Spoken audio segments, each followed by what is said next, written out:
Hey folks, this is Rhykker, and we are on day 2 of the PTR. We are post hotfix, it's my understanding. So we're going to dive in again, and we'll see now if we can actually engage in the seasonal activity. Hope everyone is having a good time. If you did give PTR a try yesterday and gave up after a couple of hours, might be worth revisiting now. We're going to find out. So, let's see if I can now more easily find these keys inside of Helltide. Adrian, how you doing? Tato Molino, what's up? Jim Kim, how you doing? That's on YouTube. How about on Twitch? What's going on, everybody? Nemesis, how you doing? Gromas Muffin, how is everybody? Kiskaloo, what is up? Where are the tempering manuals? Yeah, so my understanding is if you want to be able to farm up the tempering manuals, just create a new character over and over again until you get all the tempering manuals for that class. That, I think, is going to be your best bet. I'm probably going to do that. I didn't think of it yesterday. Well, I forgot that you would get the tempering manuals that way. But, yeah, I think, if I remember correctly, creating a new character and getting the level boost will give you 10 tempering manuals for your class. So I will do that at some point, but the first thing that I want to do is, without really further upgrading my character, I just want to push into the Infernal hordes and see where I get stuck. Now, I was not able to do that yesterday because the drop rates were abysmal on both the compasses, which is the key to open the Infernal hordes, as well as the scrolls to level them up. We'll see if that has been resolved now. Does Season 5 suck? It doesn't, or at least I don't find it sucks. I really want to engage with a new activity. I just was unable to yesterday because of, between bugs and drop rates being so low to access the event. Now, I know there was a hotfix that went live today. My understanding is that it addressed the drop rate of the keys. I don't know if it's done anything else, but at the very least, keys should be more accessible now.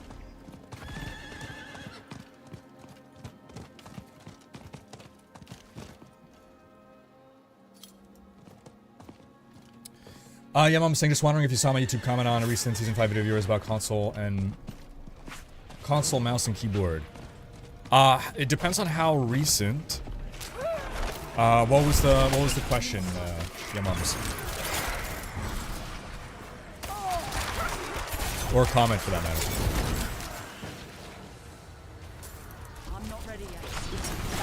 Only controller is horrible and not the way Diablo should be played. We can't loot properly because the game chooses what we're allowed to pick up.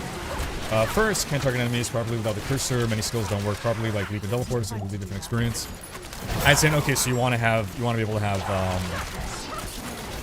mouse and keyboard support on console, I guess, is what we're saying.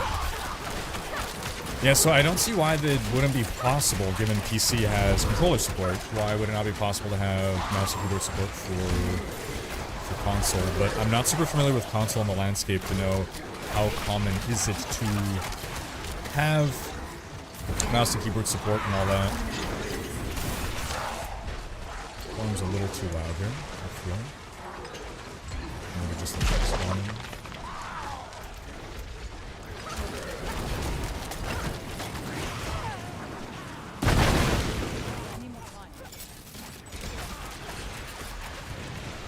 Console gang needs help. I would definitely put that feedback forward on the forums. See if you can get other console people agreeing with you.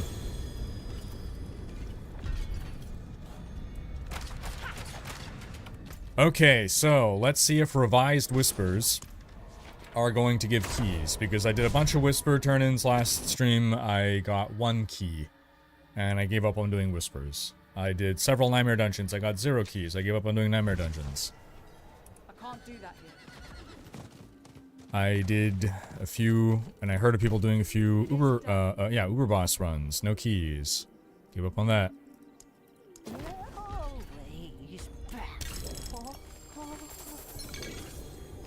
Yes, we got a compass. All right, wonderful. Good. Okay, cool. Before running the compass, however, I am going to first go back and try to get another compass. Does my wifey play D4 with me? No. No. Played a little bit of D4 when it first came out, but otherwise, no.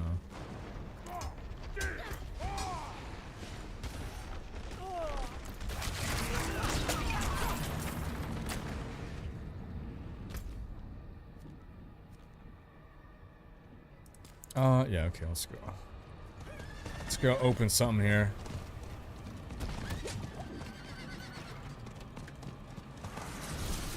$75. Come on, another.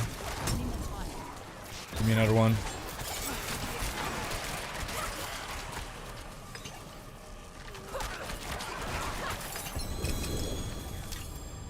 Another compass. Look at that. Okay. Well, that is 2 for 2. That is 2 for 2. From a couple more. Actually, I'm not gonna bother. Yeah. Okay, 2 for 2. So, like, at the very least, the rates for PTR testing ought to be higher, just so that we could actually test the event.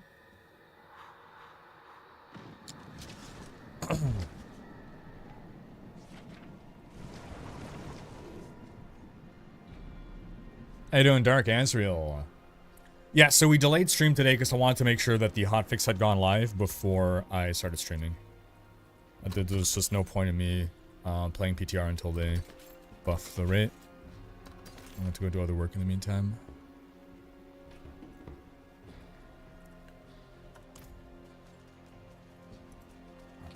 We're gonna soup all those. Okay, so my understanding now is in order to reach a point where I can be upgrading these compasses, I need scrolls. To get scrolls, I gotta run these tier 3s, and then I have to pick at the end the what's it called? The one that costs 25 and gives you resources or materials, I think. That seem to have the best odds of getting the scroll. How you doing, King Tut? VC, what's up? Olati, how you doing? Nordic, my day is going alright. My day is going alright. Can't complain. Nice, Nem. What's going on in your DBC binge? Survey says.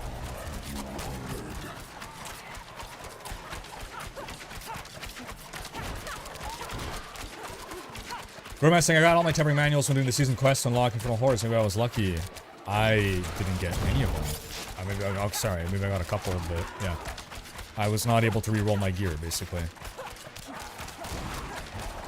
Curious thing, so I made 25 barbs at this point, 0 tempering manuals, and always the same exact unique item. Oh, shit. Okay, so never mind then. How are we supposed to get the tempering manuals? I thought, okay, that's weird. Huh.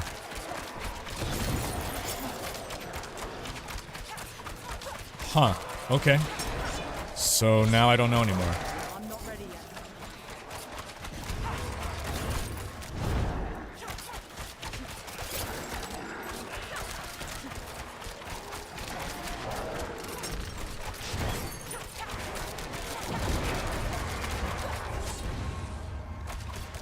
Okay, these are soul spires. I need to pay attention to what the different things are, because these are soul spires. This is, I don't know, some kind of plus bucket. This is another soul spire.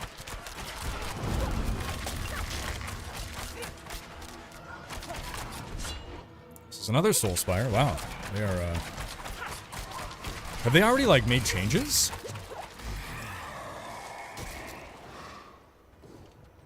Have they already made changes to this? Did I? Oh, thank God. I thought I accidentally popped it. Whew. Okay. Alright. Hellfire. Okay. At the end of each wave, spawn 1 to 3 ether. I picked up 12 ether from one wave. So that's like getting, let's say on average, 20% more ether.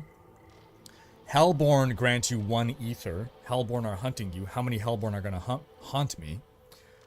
Or hunt me? Normal monsters deal more damage. Killing them spawns ether events 50% faster.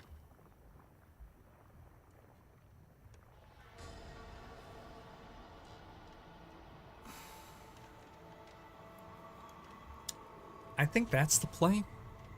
the ether events, you can get a few ether events. Yeah, I feel like that's probably the play. Because all these came from ether events, right? So 50% faster ether events, that'd be like, what, another, you know, 6, theoretically. Good dev team that worked in Season 2 and Season 4 is working in Season 6, which is the first expansion season. In the meanwhile, we get Season 5 from the creators of Season 3 and loved by all Season 1. I know all the odd and even team memes are back. I don't believe it's the case. I think it's just an unfortunate coincidence that this is happening, but they've clarified that they don't actually have even an odd team, so there's a lot of crossover there. But it's hard to argue with what you're observing, so I understand why people are saying that, but they've explicitly said things don't work that way. So it's just really unfortunate coincidence. If I remember right, the Infernal Horde is not the season theme, it is a permanent addition to the game. Are you sure they said it's a permanent addition to the game? They said it's coming to Eternal, but I don't know that they said it was permanently coming to Eternal. Do we know for sure, folks? Did they say that? Okay, to clarify. The Infernal Hordes are coming to Eternal in Season 5, but did they say they were going to be a permanent addition to the game? Season 5 theme reveal will be in a separate stream closer to August, probably after July 18th. So I wouldn't set my expectations too high there. I think they said that it's not all of what Season 5 is, but I could be mistaken. I could be mistaken. I think it's going to end up basically being like Season 4, right? Where, oh, like, we didn't reveal the season quest line. But then again, we did get the season quest line. Or, I don't know, we got a quest line. I don't know if it was a season quest line. To unlock this stuff. Problem is, it had to have been the season quest line because narratively, when it happens, yeah, the way this is being added to the game, that quest line can only be seasonal. Because once we have... Can it? No, I guess. Yeah, because, like, it doesn't make sense to do this quest line in a post-expansion era. Because this is a precursor to the expansion story, right?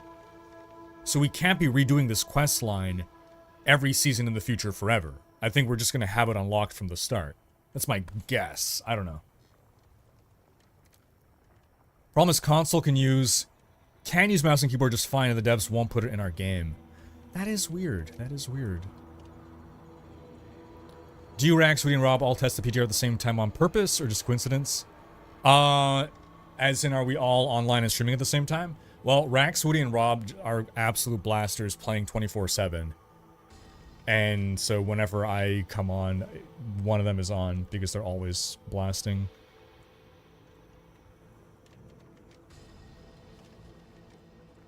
Daniel's saying, so our complaints get turned into results. That's a lot of power.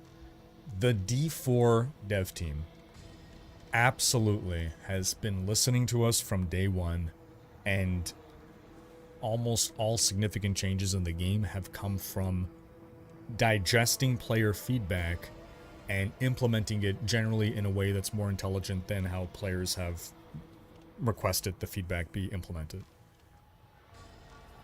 Have I played Sorcerer yet? Nope. Morning from Australia, Evan Herbert. How you doing, man? How you doing? So I have literally just started. I've already found 2 keys. So yes, things are already better than yesterday.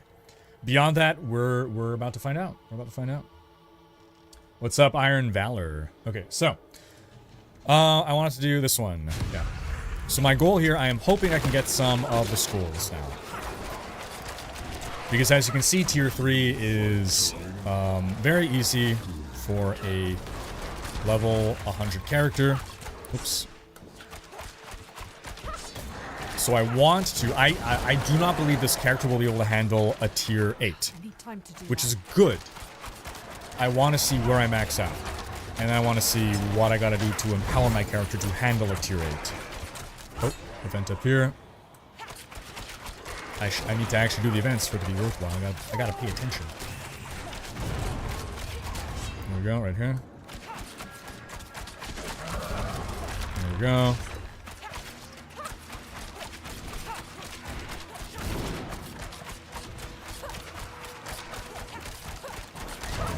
Ah! Respawn right when. Right when. Like, I already like this better than the Diablo 3. So like, this is a version. Okay, basically they're adding all the things that D3 had, right? So the pit is Greater Rifts, but better. This is the whatchamajigger, Infernal Nightmare, whatever. God, they started going crazy with the naming conventions. Whatever the last D3 mode they added is, right? This is a better version of that. The Echoing Nightmare. Oh god. This is a better version of Echoing Nightmares.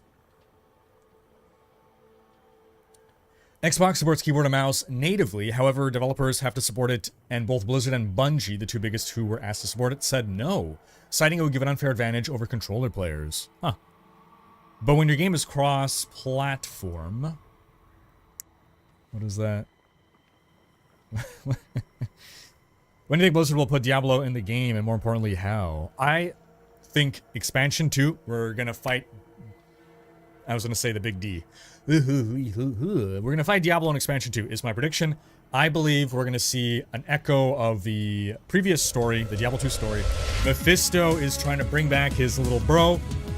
His strong little bro, and so I think we're gonna see Diablo teased at the end of this expansion. We're not gonna fight him, and we're gonna fight him in expansion 2. Rhykker. We're almost at that big mark.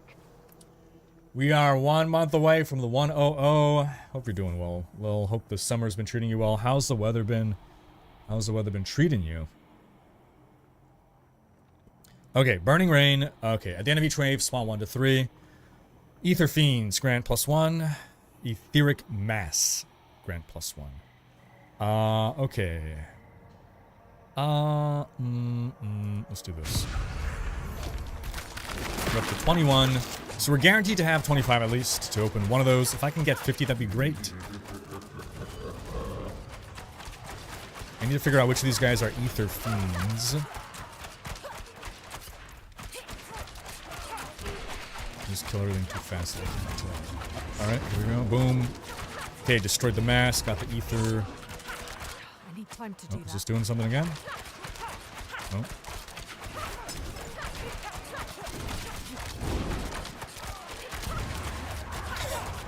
Insta-give, beautiful.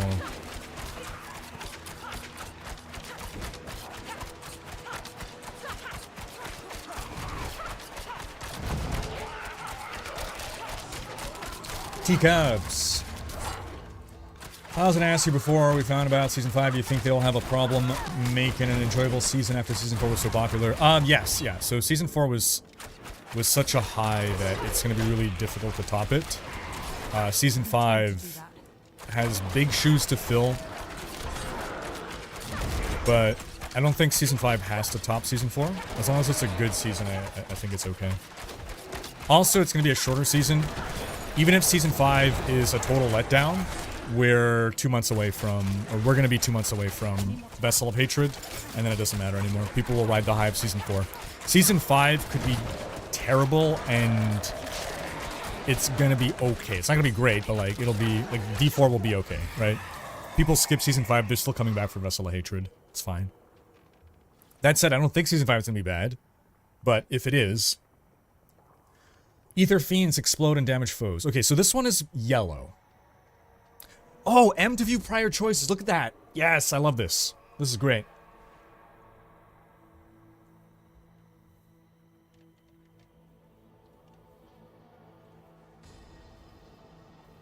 Cool.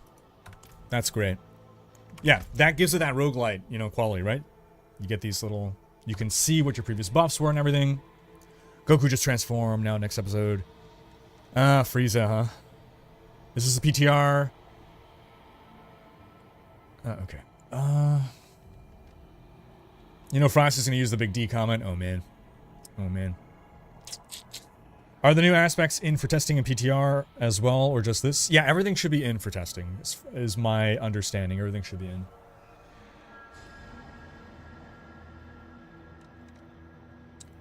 Oh, thank you so much, Zeus. Selling compasses give you scrolls.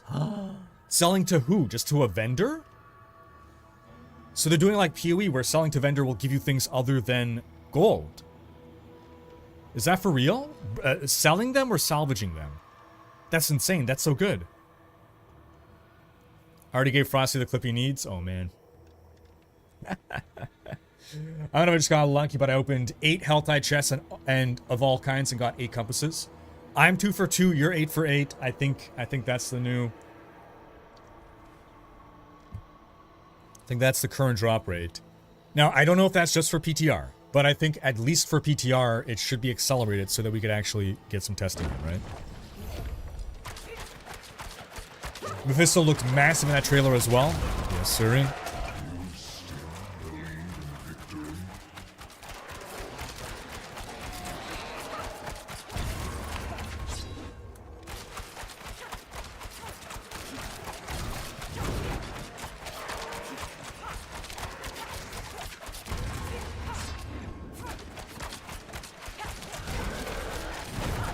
Is that supposed to be an ether fiend? I don't know. It's an insta-good fiend.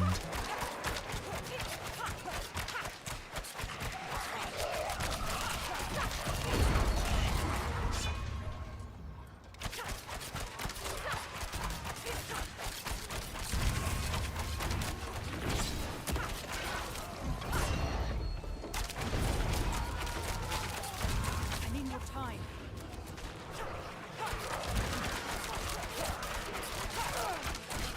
See, it's making me move around the map. That's nice.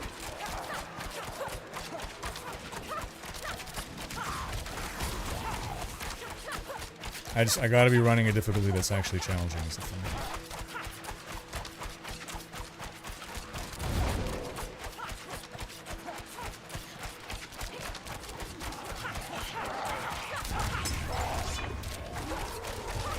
I'm not gonna reach 50, unfortunately.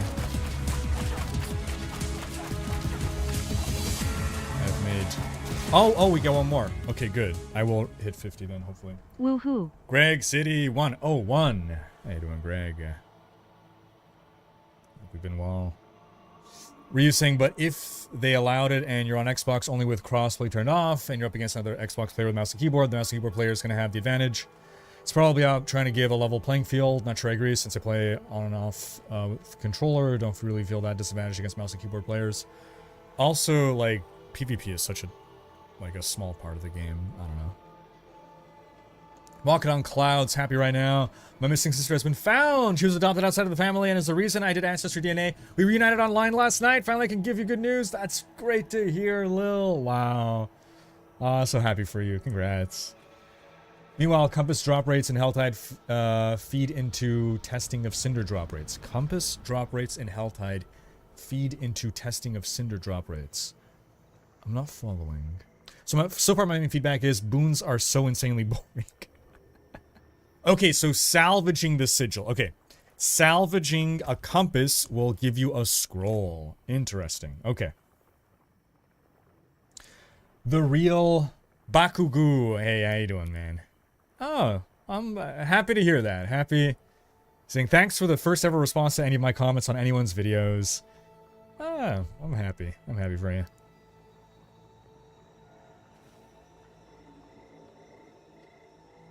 Chewy Mustang Reviews. I appreciate you, man. Thanks for coming in and saying that. Appreciate you, man. Okay, so, when waves start, spawn an etheric mass. That's just one. Killing them spawns ether events faster. So is that going to stack? It ought to stack, right? I want to test. Normal monsters, right? Killing monsters spawn ether events. I want to see if this is going to turn into 100%. I think that's what I want to do. Yeah. It does stack. That is awesome. Okay, cool. Cool. Things stacking is fun.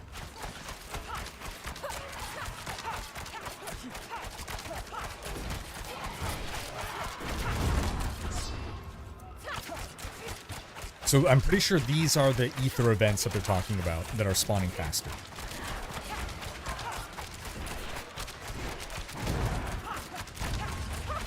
Spawns right here.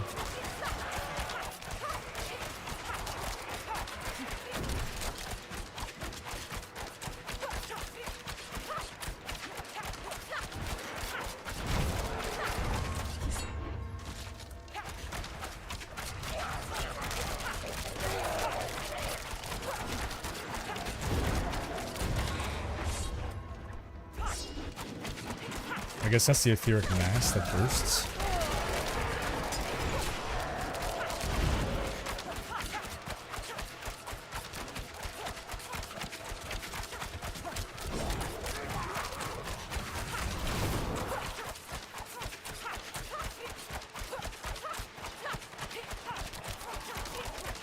What's up, the Viper? I've been well, I hope you have too. Salvaging tier 4+ Infernal Hordes compasses will grant 1 extra Abyssal Scroll per tier. 6 scrolls for salvaging a tier 8. But, when are we even... Why would we... Okay, okay. In case you decided you don't want to do that difficulty anymore, I guess. You want to do higher. Oh, we're at 47. We can't do it. Dang it. Oh, what a bummer.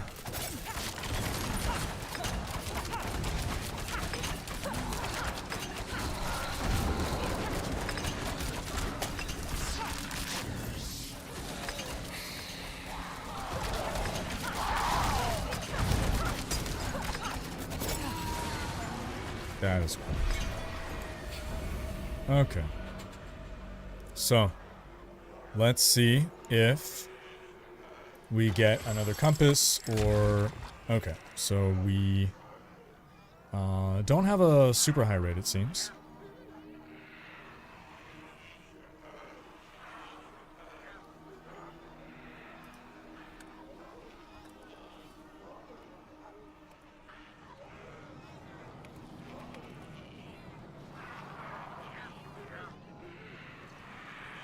Chewy from Argentina. Thank you so much for the dono, man. Appreciate ya. Thanks for reading my message out loud. I'm from Argentina. Hola. The super chat is because I support your content and you deserve it. Hey, thank you so much, Chewy. I appreciate you, man. Thank you so much for the dono. Am I playing an ultra wide? I am. Okay, so we'll spend the rest on gold. And let's see. I am at 7 million is the number here.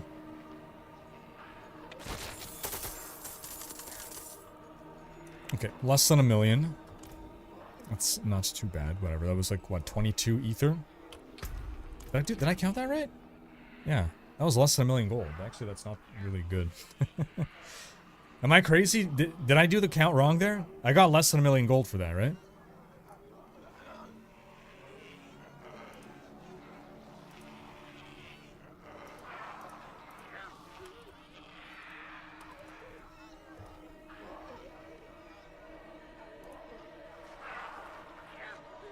I think Season 5 will be dominated by basic attack builds again. Ooh. It is possible because of the new items supporting that. The thing is, I think those basic attack builds might be turned into spender builds.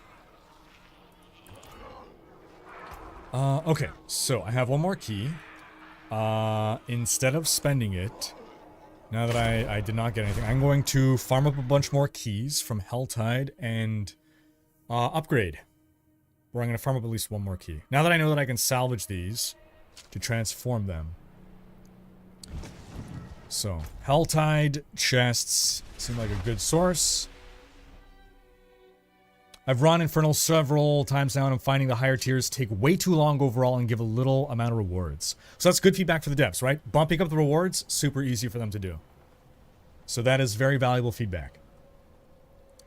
And very legitimate feedback, right? To say that the reward for the time investment does not make this event worth running. They can bump up the rewards. I think it was somewhere there. Oh, 3 minutes left. I'm not doing anything. Mind you, I might be able to open one chest. Yeah, I can get one chest in.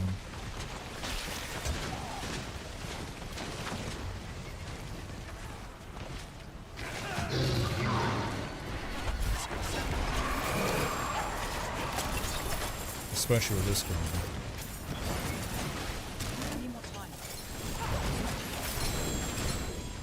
Yeah, I should just let my pet pick up the cinders. I keep forgetting. I keep forgetting that I got a little kitty to pick up all my stuff for me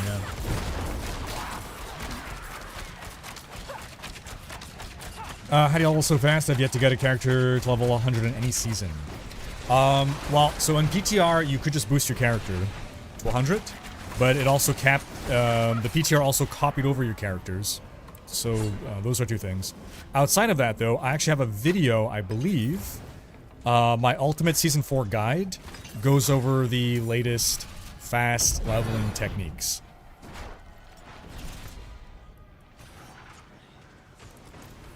The short answer, though, if you're playing Season 4, because Season 4 is the best season to get yourself up to 100. If I recall correctly, you're going to start World Tier 2, because the game is easy now. You are going to do the Helltide up until... Football fan, I'm going to ask you to stop that, please. You're going to get banned for spamming incessantly. How do you get in the PTR?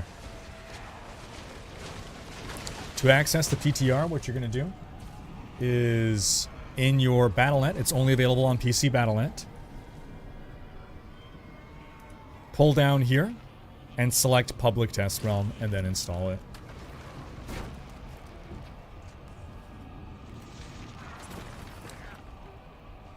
Yeah, so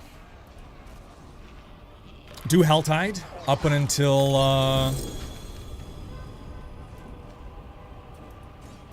you are level enough to get into World Tier 3, which would be, well, honestly, it's going to be until you're able to, I think you want to get into World Tier 3 at level 35 if you can, because that's when you can start equipping Sacred Gear. And then you want to get into World Tier 4, you keep doing Helltide, you want to get into World Tier 4, what level is it? Is it 55 or 60? I think it's 55 now that you can equip Ancestral Gear, correct?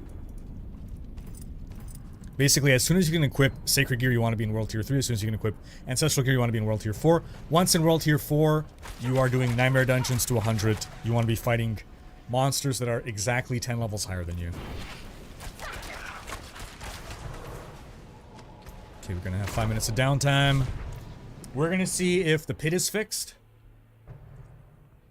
If it's not, I've heard of a workaround. Apparently, if you die against the boss one time, then it is fixed. Whatever weird buff is happening on the boss, it goes away once you die one time to the boss. So, we'll try that out. Although, actually, what I could do in the meantime, yeah, we're going to salvage one of these, and we're going to upgrade this and do a tier 4, which should still be quite easy. So, Abyssal Scroll, here we go. Alright, we're going to do our first upgraded one. Boom, tier 4. 6 waves. Let's do it. So tier 4 of 8. Let's go.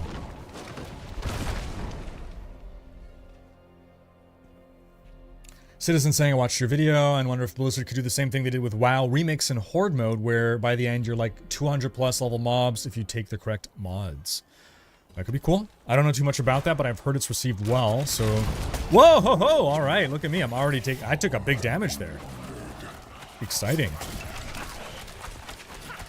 That's just from one... Okay, so they went from level 100 to level 120.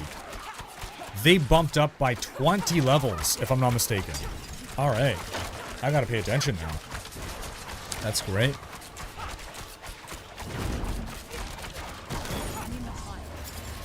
Etheric Mass. I might not want to get hit by that anymore.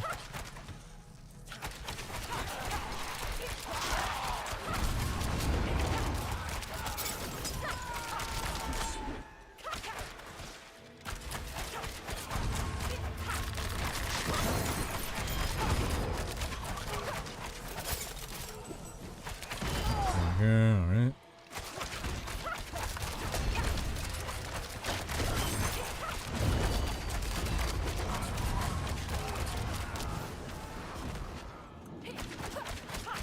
I guess that is gonna hit me. Not quite.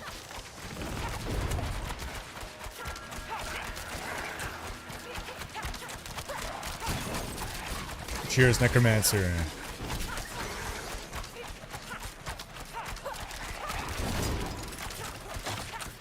The best way to farm gear in Season 4 is Blood Harvest. Sorry, Helltide, doing the Blood Maiden.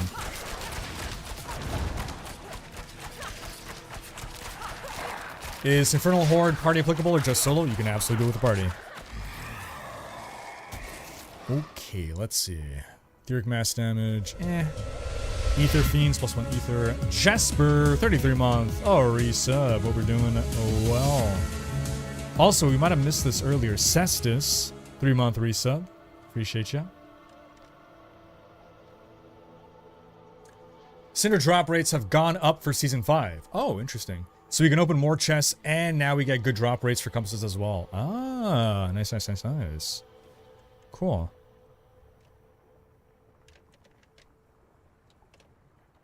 So lots of milling gold and tough to get anything good. Might as well do the tree for more. Yeah, but we'll see now. Let's see how it scales up. We'll see how it scales up. So, Corrupting Spires. Soul Spires pull foes inwards. I've seen that. It's pretty cool, but I am going to go for Greed. Okay, so Ether Fiends are the elites, I guess. Let's go for that. More elite damage. We can take it, right? Famous last words. So I wonder if this is tier 4. I wonder if tier 5 is going to be monster level 140. Okay,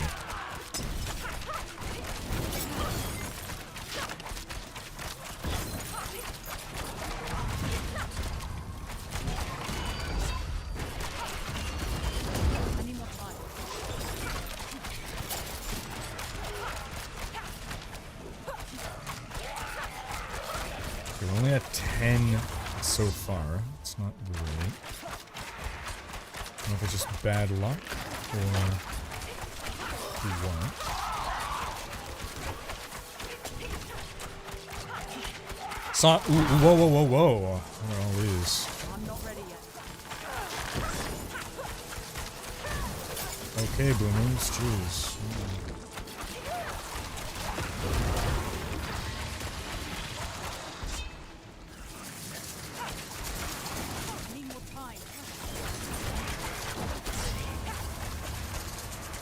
Here, let's go.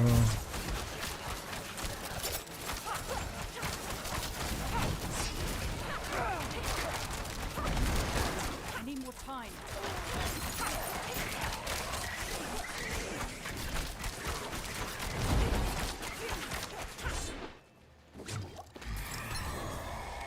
Was that a drop? That was odd. Got some rando things that dropped. Okay, unlimited resources I don't need. Ether Fiends grant +1 Ether. Get that again. That could be good. Well, that's the only greed option, so we're gonna go for that. Saw a video of Anacake Live getting jumped by the Butcher and Infernal Hordes, and he seems to have a hell form of some sort because he looked more badass. Oh, wow. That would have been nice to discover as a surprise.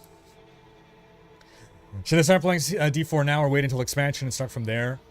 You can start now. Now's a good time. Season 4. No, don't do PTR. Do Season 4. It's a good time. Yeah.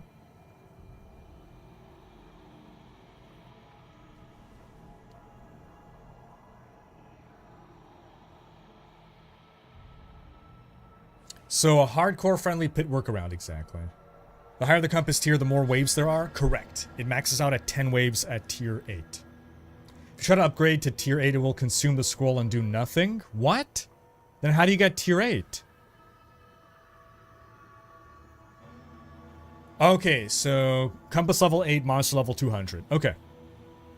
You think the odd season team will ever make a good season? Season 5 looks like another oof season. So the whole odd and even season thing, the team thing is a myth. I know it looks that way, but I'm given to understand it's just a myth.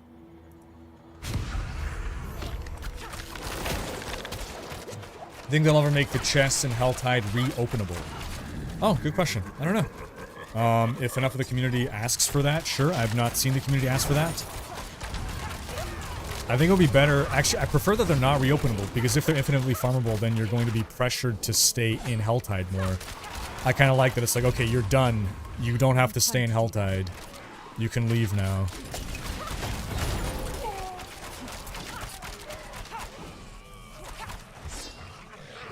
There, that's a lot of ether. That was nice.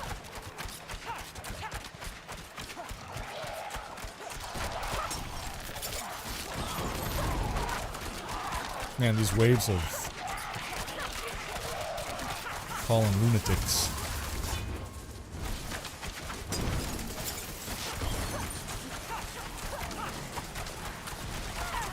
Big drops. Revives remaining already only 3. That's interesting.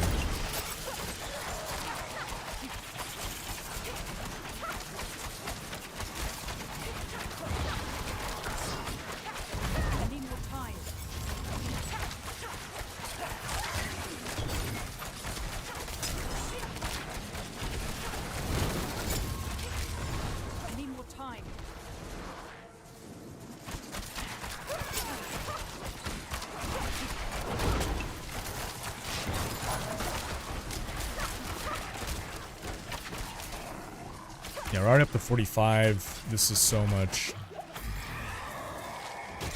more lucrative. Okay, so now I understand how you can reach 250 by the time you're at tier 8. Elites are unstoppable. Oh no, unstoppable is bad for my build. Actually, I might actually not want to go for that. My build revolves around CCing things. Yeah, we're gonna spawn ether events faster. See, that's a good choice to make. What's up, Marines? How you doing, man? Is Victimize working in PTR now? I know day one the multiplier wasn't working. I don't know. That's a good question. I thought it was just nerfed deliberately. Was it actually not working? So they Victimize had a bug that was causing double dipping, which was making it do way more damage than it ought to have been doing. And PTR is supposed to have fixed that bug, which the consequence of is a nerf to Victimize. Is it also true that Victimize just wasn't working properly at all yesterday?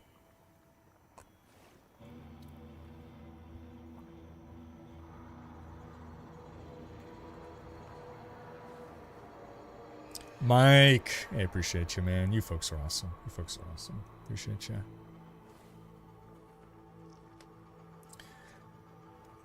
How's Season 5 looking so far? I am enjoying the new event so far, but I've not played it a whole lot.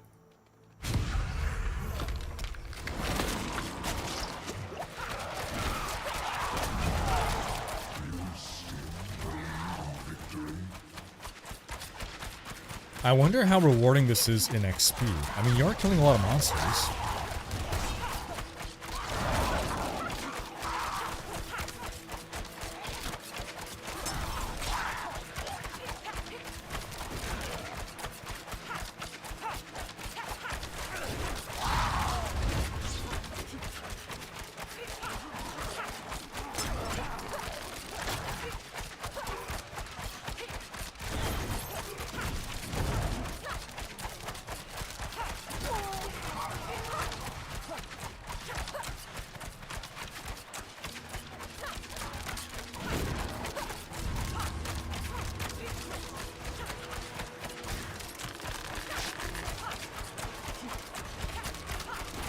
What's up, Mike Williams?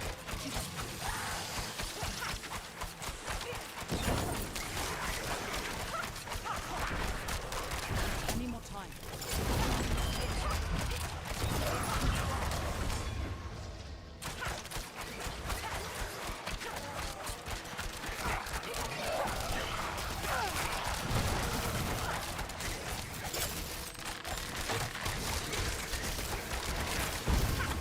Can definitely handle at least one tier higher than this. So we're going to do a tier 5 next. I mean, I guess we'll see how we go against the boss, but it should be fine.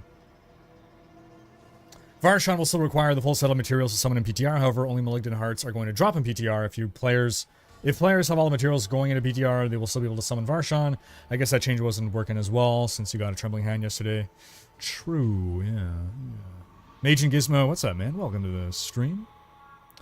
I mean, if you try to upgrade a compass that already is T8, it'll still consume it. Oh, okay. Oh, yeah, that's not a big deal. I guess just don't do that. I mean, it ought to not let us, but, yeah. Yeah, so Patreon Hangout's going to be on Sunday. Yes, because I have a family event on Saturday. What do you think about the way the IH boons let you stack bonuses like spawn more of X and get more reward for killing X? I like the stacking. I think the stacking is interesting. Stacking more interesting than not stacking, for sure. They fixed drop rates for the compasses? Yes. Yes. Some PC build can do extra damage to Unstoppable instead of CC'd, if I recall correctly. Yeah, it makes it a good choice then. Makes it a good decision to be making. Chance for Elite doubled. Elites give me +1 Aether. Aether Fiends are elites, right? Yeah. Okay, that's perfect. Yeah, we're gonna get 3 Aether per Aether Fiend, and we're getting more of them.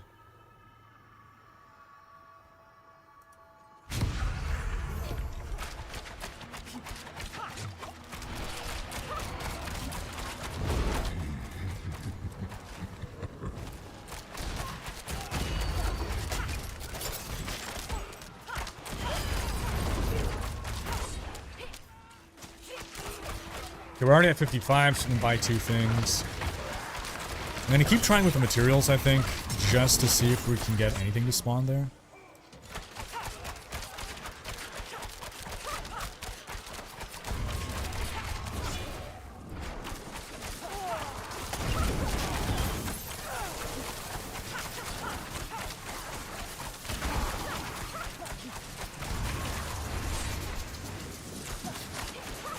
PTR going better? Yes. We can actually do the event now. I'm so happy.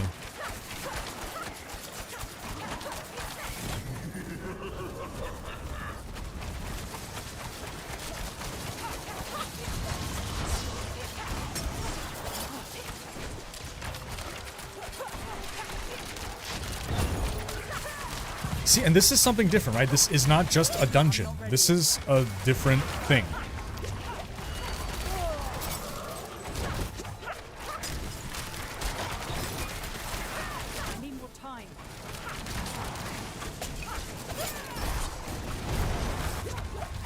Just a bit. Up to 86. Look at that. 1 wave left. Cool. Ender, I'm doing well. I hope you are too. Any suggested builds for leveling a droid from 50 to 100? A druid pulverize at this point. Can't go wrong with pulverize. Soul Spires grant 2x ether. Oh, I don't have any multipliers though, but that would be sick. Imagine I had multipliers on Soul Spires. We're gonna go for it anyway.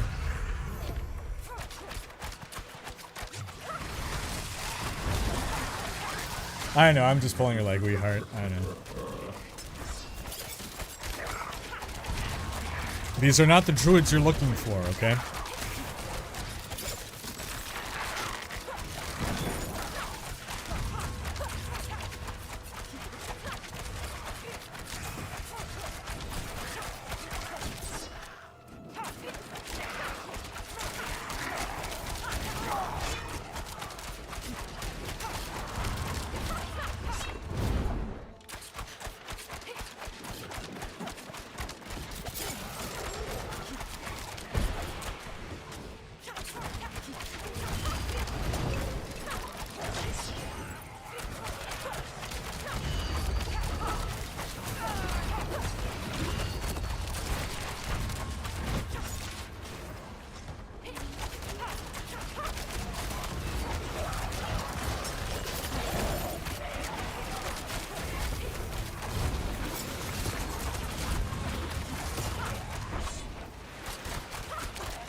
Oh, they disappear from the map.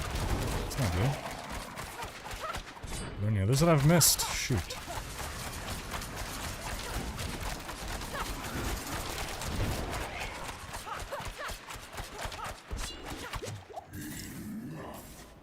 Ah, 99. Come on, one more. Is there one that we forgot to pick up somewhere? Come on, give me one more. I need more time. Nope. Okay, that's fine. It's gonna let us spend more gold and see if we get anything.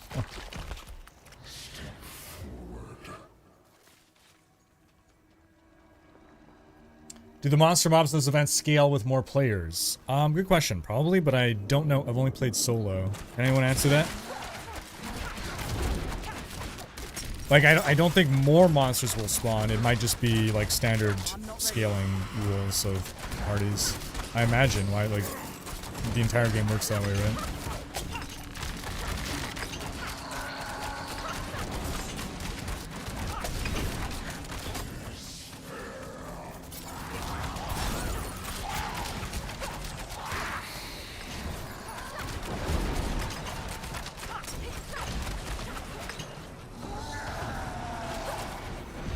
Goodbye. Okay, so we'll spend 3 here, and we'll see if we get a little bit of Obdicite. Scattered Prism. Okay. One more. Okay. So we get a lot of gem materials. This is actually a really good way to farm, because it's been hard to get those perfect gems, right? Okay, and let's see. We are at 8.2 million gold. We're gonna get up to. We got precisely 1 million gold for 24 cinders? Ether. Okay. So that does not scale up with level, I don't think. With tier. It's just based on how many cinders, and you naturally get more cinders. So it's not too big of a deal, because, like, imagine I had spent all 74. Or, sorry. I had 100, so I would have gone 4 million gold. That's actually still not that much. But we're only on, what is it, monster level 120 right now? Okay, so let's, this was a tier what again? This was a tier 4, correct? Let's go do a tier 5.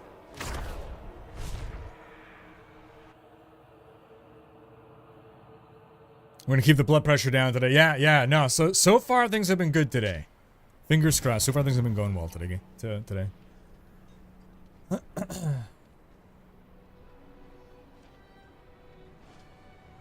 Your line, these are not the druids you're looking for. Might contribute to a DM-themed Frosty spoof. I'm trying a HD druid on the Eternal Realm. HD druid. What does HD stand for? And there's nobody there. Go to World Boss, and there's nobody. Legion event. Nobody. Huh. Did you see some of the broken PTR builds? Nope. Rogues are one-shotting everything, even in Pit 200. Druid hitting for trillions, etc. No, tell me more. For now, I've just been, so once I'm satisfied with trying out the new event, then I'm going to start trying out new builds. Apache saying the reward doesn't seem to be worth the time investment for this event. And that's very good feedback to put forth to the devs, because they can easily just put a, you know, a 10x multiplier or whatever to tune those up. Fuzzy Dale, 47 a month. Oh, resub.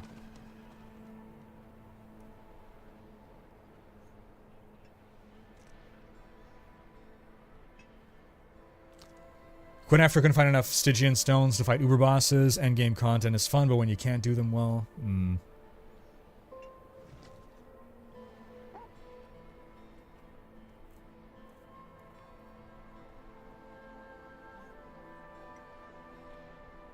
How big do you think the new expansion world area will be? Else do you hope hell will be an official place we can go farm? Ooh, that would be cool. I'm not expecting it, but I think we're getting the rest of the southern continent. It's going to be 2 zones, I think is what they said. Right? So, all of this is 1 zone. All of this is 1 zone. So this has going to be 2 zones down here. So it's probably going to be about like that. In fact, it might literally cut off here. I don't know. It'd be kind of weird, but maybe there's like a bunch of mountains down there or something that stops us.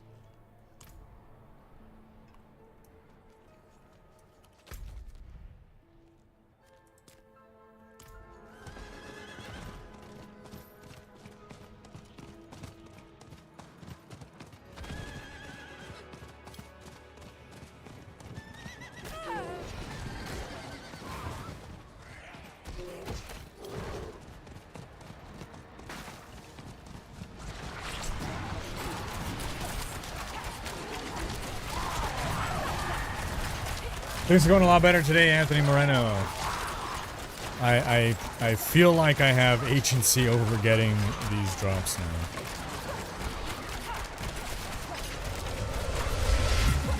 Fuzzy Dale, 47 month, resub.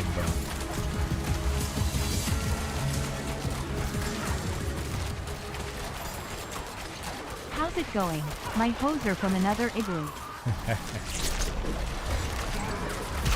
Isn't there already a full sanctuary map? Yeah, we know what the map of the world looks like.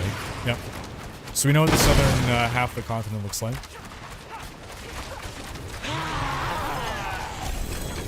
They could be playing with scale a little bit. I'm gonna go turn in real quick. Oh, hardcore druid. Gotcha. Gotcha.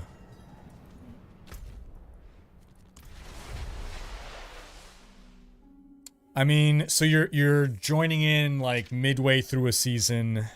If you're just leveling a new character, it's gonna be tough to find people before World Tier 4. It is done. Okay, let's see. Gonna get a compass. Yes, we got a compass. Nice. Cool. So I need 2 more compasses to upgrade to a Tier 5 now.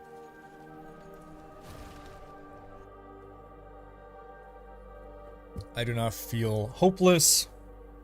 I know what I need to do to get these compasses, to get these scrolls. I'm going to do that. Think they will ever make a World Tier 5? It's very possible. Maybe with the expansion we get a World Tier 5. I am not really in favor of a World Tier 5, but it's something they might do. And an expansion seems like a natural place for that. I'm not in favor of just continuously adding more difficulty modes. I would rather rescale existing difficulty modes. Because then we eventually end up at Diablo 3 that has like 26 different difficulty modes, and it's like, why? Just why? I'm gonna get another compass here. Yep, nice.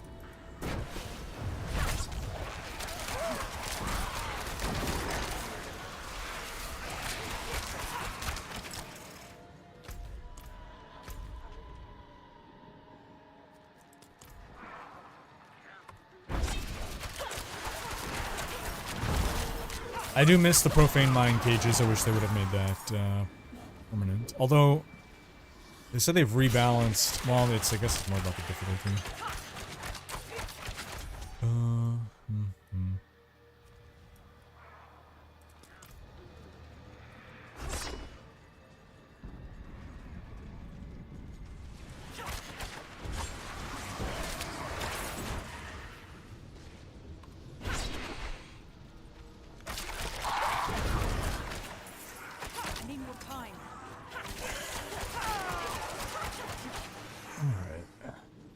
Spawn again, we'll come back for that.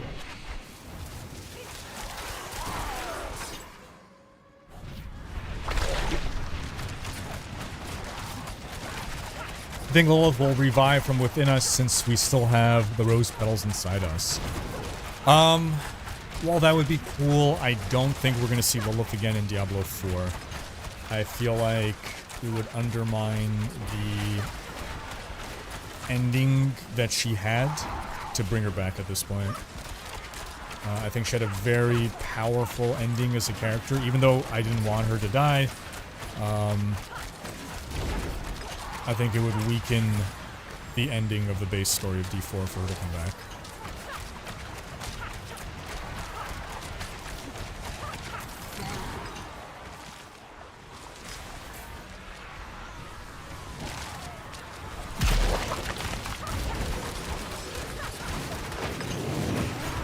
We'd love to try the leveling experience on the PTR. If this week you try a new character, let us know. I'd love to jump in. Roger that, Nyan Bug. Not sure if I will be trying the new leveling experience, because I don't really know what is different this go around. I suppose you can say leveling via the new Infernal hordes mode, just to test how much XP you get there.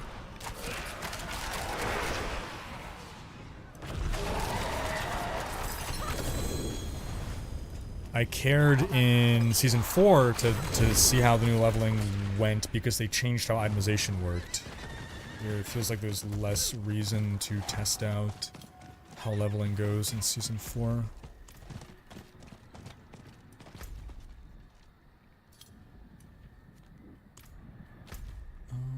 Yeah, might as well. Just a couple more.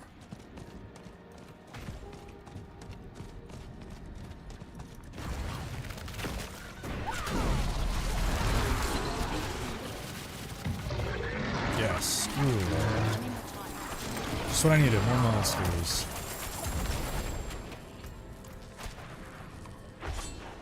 And just enough. Wonderful. Compass. Okay, cool. So with that, let's go, dare we jump straight to the next tier? Should I go straight to tier 6 or should I try a tier 5? No, we're gonna do one at a time. We're gonna try the tier 5 first. Okay.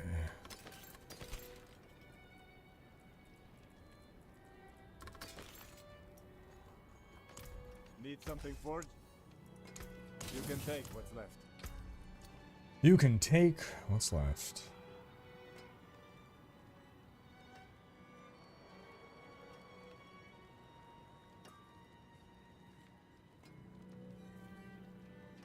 I was asking because I myself don't know much. Only heard Rob mention it. Rogues has something to do with the execute mechanic. That's all I know.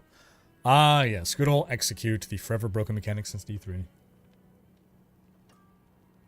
My hardcore druid is in world tier 4. There is no one else on Eternal. Oh. Oh, sorry. On Eternal. I misunderstood. Okay. Yes. Right. That makes sense. Anyone else from D3 you want to see in D4? At this point, wardrobe, armory thing. Outside of that,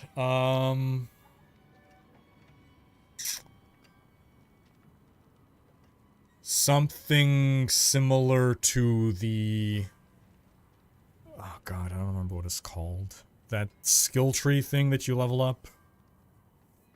Altar of Rights, something like that could be interesting, right? As some, you know, once you level 100, you know, extra progression system kind of thing. Right, you can take the base idea of Altar of Rights and because that's what they've done now, right? They've added a bunch of stuff from D3 but made it better or expanded upon it. So I think they can even expand upon something like that, for instance. How's PTR so far? So much better today. So much better. I can play. I can play. 3 to play 6 skills.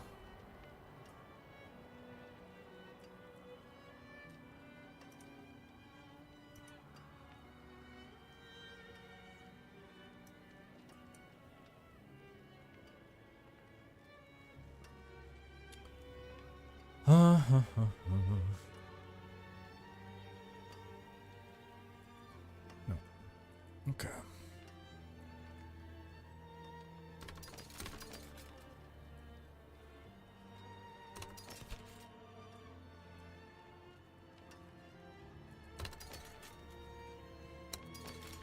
All right.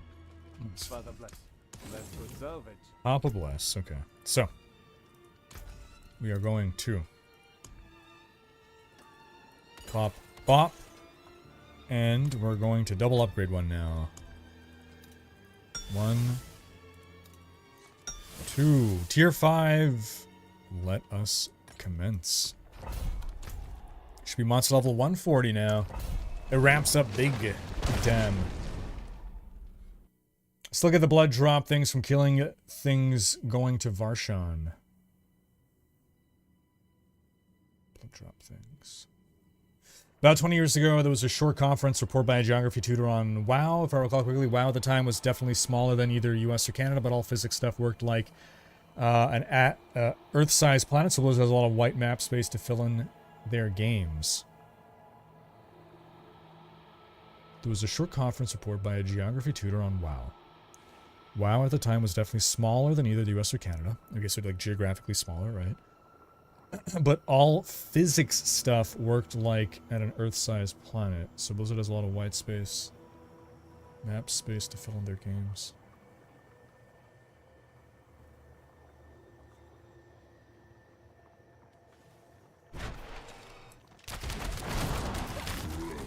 I'm not sure I'm following the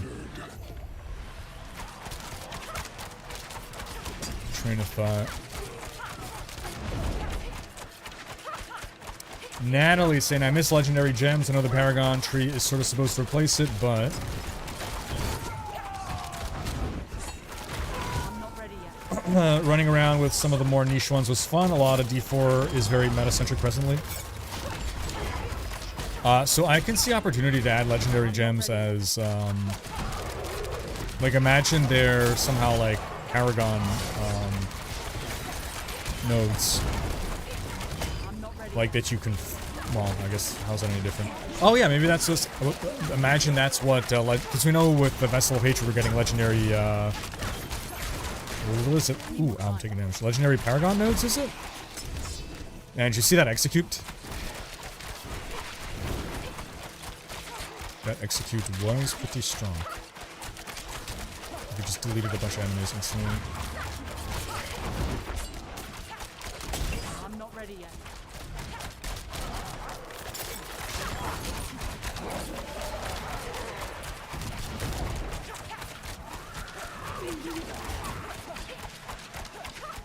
Like, is it specifically the powers of legendary gems that you want? Because, I mean, that stuff is like... I'm not ready yet.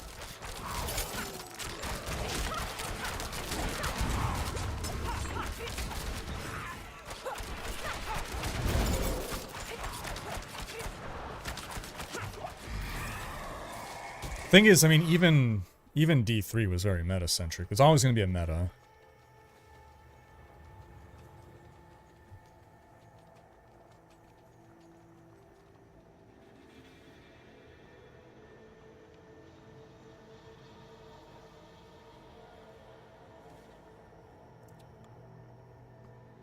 How you doing, Geeky?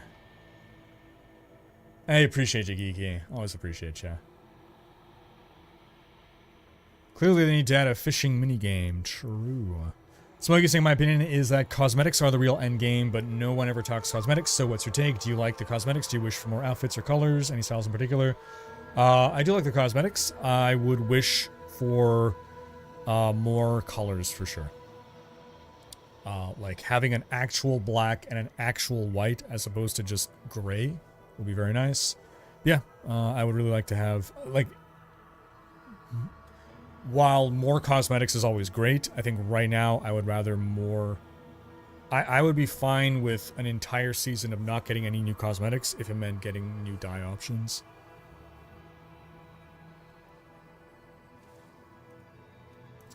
Okay. At the end of each wave, spawn 1 to 3 ether.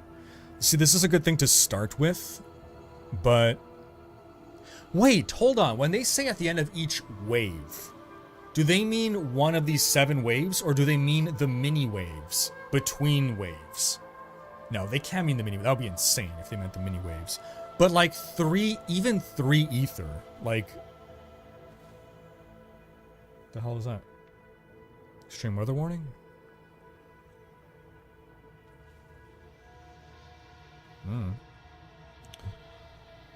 Etheric mass grants +1 ether. Wave start, spawn, and etheric mass. Interesting. Meta is short for most effective tactics available, so of course it's going to be everywhere, and you end up you can't stop it. Yeah, there's always going to be a meta for sure. Not the mini waves, just the normal waves. Thank you, Sloth is okay. So this feels like a. This doesn't feel. Okay, so on average, I'm going to get 14 from this. Right? That doesn't seem worth it. Nah. Etheric masses. I'm going to fight more than 14 etheric masses throughout this, right?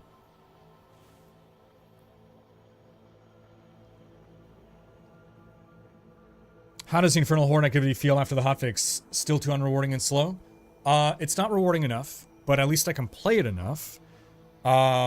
In fairness, I haven't yet reached a difficulty. I haven't reached the highest difficulty yet, but it wouldn't surprise me if it's not rewarding enough, but that's okay. They can dial up those numbers very easily. So it's definitely good feedback to put forth to them. I am enjoying the activity, though. No, Geeky, not at all. Not at all. Feel free to spam me incessantly. It is no bother, ever. Enjoy dinner. Enjoy dinner. How you doing, dude? So where's the rage meter today? It is at 0. We need to go back and watch the VOD based on YouTube video. Yeah. It's at 0 today. How optimistic are you that runes are going to be announced for Vessel of Hatred? Ooh. I'm going to give it a 60% chance. Runes and Vessel of Hatred. Otherwise, runes within the next year, I'm going to say 90% chance.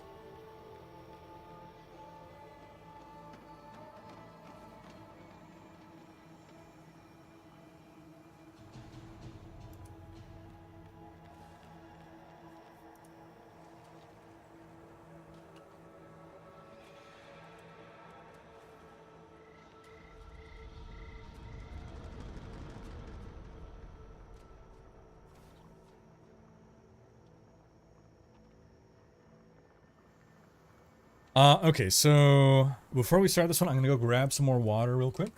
We'll be right back.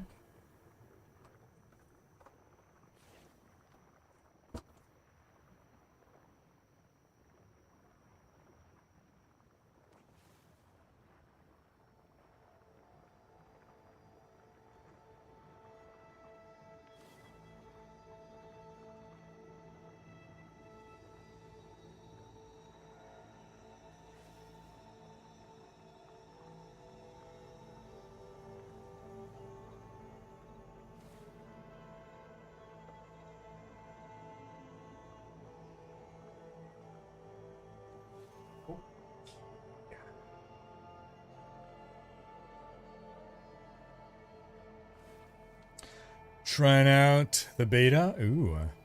What is the most exciting thing so far? We need them to remove the colors and just add a custom color wheel thing where each little triangle thing in the color palette can be custom. That would be fantastic. I would love that. How are you enjoying the broken Paragon node? The what now? So I haven't changed my build since before PTR. Is there something on my Paragon board that is now broken and destroying things?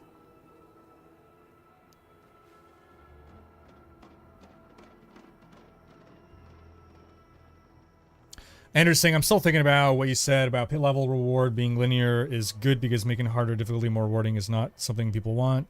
That is hard to understand. So sorry. I'll better phrase what that is. Okay. It's not that people... Okay. Let's wipe the slate clean, and we're going to rebuild that argument from the start. So, for everyone listening here, in live server, it is not efficient to farm the highest level of pit that you can do.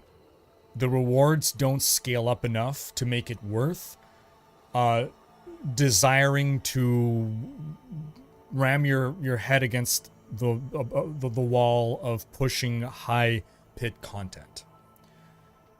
So rewards sort of cap out. I don't know if it's like around pit level 100, and so you just kind of want to find a place of efficiently farming pit content. And the reason that it's good that you're not getting crazy good rewards in pit level 200 or, 150 is because if there were crazy good rewards for doing pit level 150, then the average player would want to be able to access pit level 150 or they feel bad. This, like, you can say suck it up buttercup all you want, but this is the reality. People would complain endlessly and incessantly and spam the forums.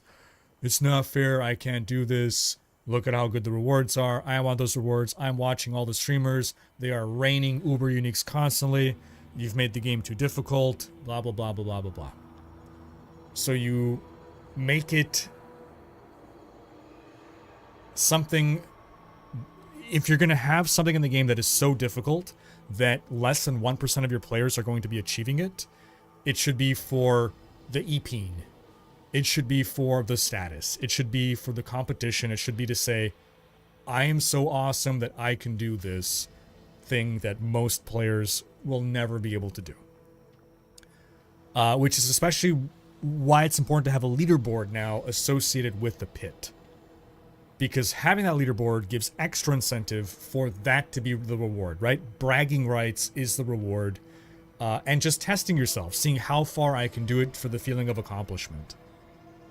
So that's the reason why having the rewards continue to scale up really well and have really reward. It's the same reason. So originally when D4 released, Echo of Lilith was something that most Diablo 4 players could not do. That's why the rewards for doing it are shit. So that you wouldn't have a bunch of people being like, it's not fair, all the streamers are getting their guaranteed Shaco for beating, Uber Lilith. So they made the reward just be bragging rights, basically, right?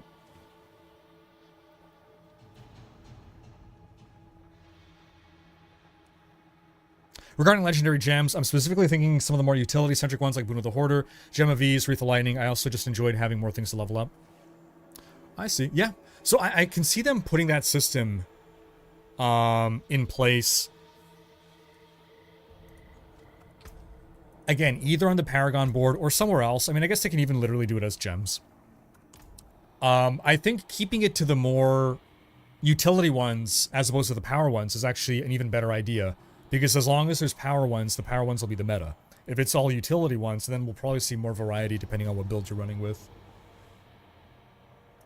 Okay, so we decided we're going with this one.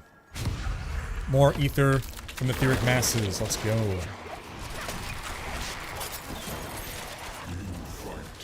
What's up? Ooh, how'd I pronounce your name? Baquiro Lima? Okay, so I can definitely handle... This is a tier 5. I can definitely go up to tier 6. I need more time. Man, the execute. Holy... What am I doing? How am I doing that?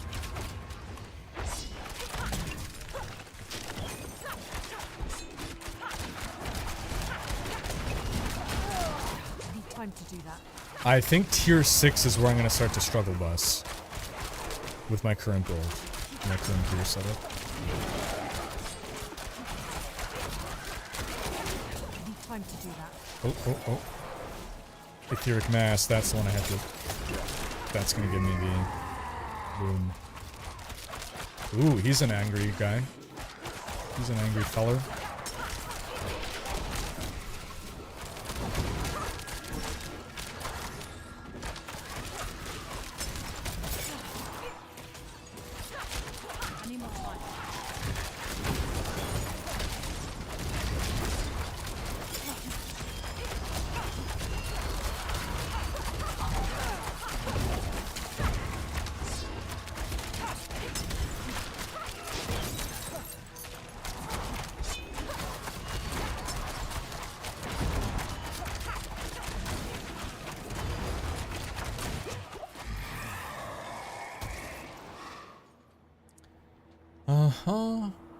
I could have stacked. Wave start, spawn an etheric mass. I mean... It's just one etheric mass though, right? Killing them spawns things faster. I think Maybe I should have gone for the burning. If I had stacked that, that would have been pretty good, actually.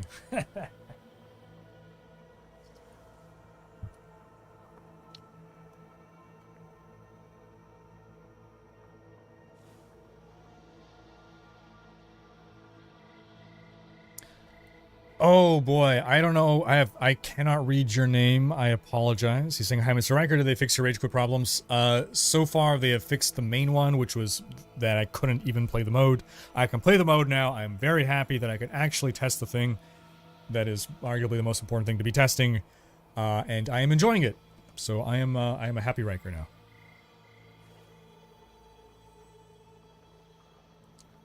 Do you think we'll see charms return from D2? I would love to see charms implemented the way that Last Epoch has them implemented in a separate charm inventory. Diablo 3 had this idea originally. They called it the Talisman. They scrapped it for whatever reason. I think that is a great idea. I would like to see them return. What I do not want to ever see return is charms in our inventory. That is cancerous.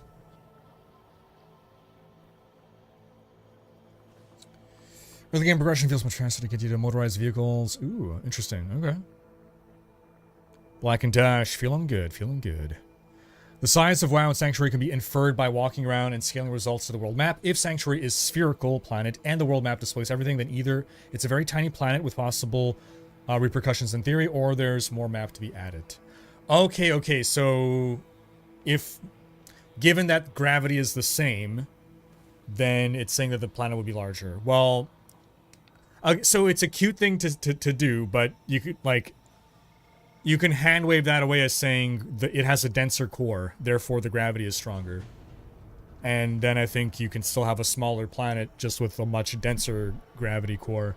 A much denser core that's going to increase the gravity to be the same as Earth. Black and Dash saying, to add to this, it's mega hard thing like Uber Lilith.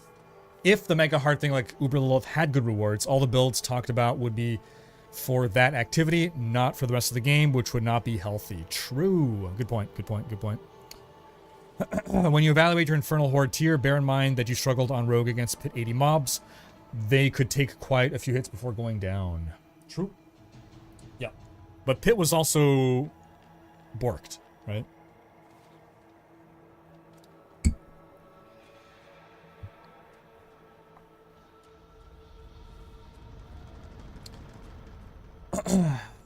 But then how can we reconcile that with PoE endgame hard content being rewarding? Was PoE average player also have issue with it? Okay, so the question is, why then can we get away with that in PoE? Why is it that in Path of Exile you can have the hardest content in the game be very rewarding and people put up with it? My theory is that PoE is a very different game with a very different audience. The average PoE player is, in general, how to say this in a way that... So, okay. There is a spectrum of how hardcore of a player you are. From casual to hardcore, right? Where the average PoE player lies is vastly closer to hardcore than where the average Diablo player lies. The average Diablo player is a pretty casual gamer. The average PoE player is a pretty hardcore gamer. The hardcore gamers are going to be the ones that are going to be more willing to face more challenging content, to have to put in more time to get rewarded, whereas the more casual players are going to be seeking an experience that they don't have to play for too many hours or struggle with too much. That is my theory as to why PoE can get away with it. It's the same reason that Dark Souls gets away with it, right? Like, how come, you know, Dark Souls and Elden Ring and whatever, it's targeting a different audience is what it comes down to.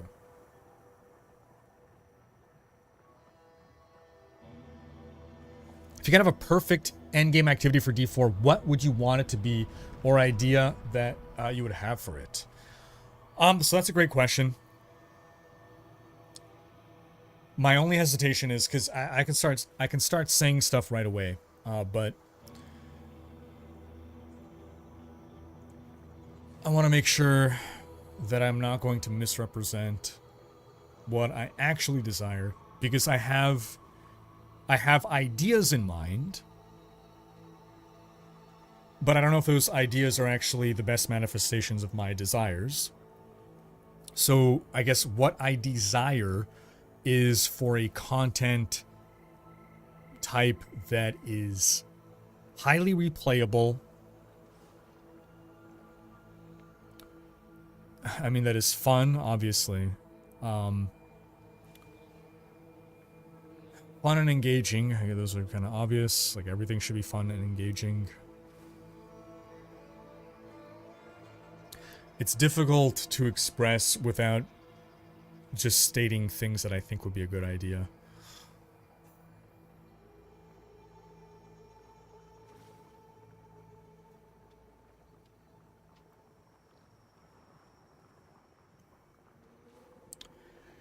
Perfect endgame activity for D4. What would you want in it, or an idea for?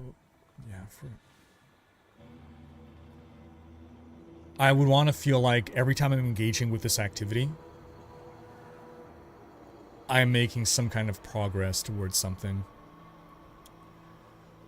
That's why I've been talking about since launch meta progression. Meta progression, I point towards Path of Exile's Atlas of Maps. I point towards the monolith in Last Epoch, where, yeah, you're just running maps, but they have greater context. So every imagine taking the pit, and every pit level you do, you're not just getting XP and loot, you're also working towards some grander goal. Now, what that goal could be, it doesn't have to copy PoE and Last Epoch, but it's contributing something towards some greater progression. And I don't mean Paragon points, like in D3. Something more significant feeling.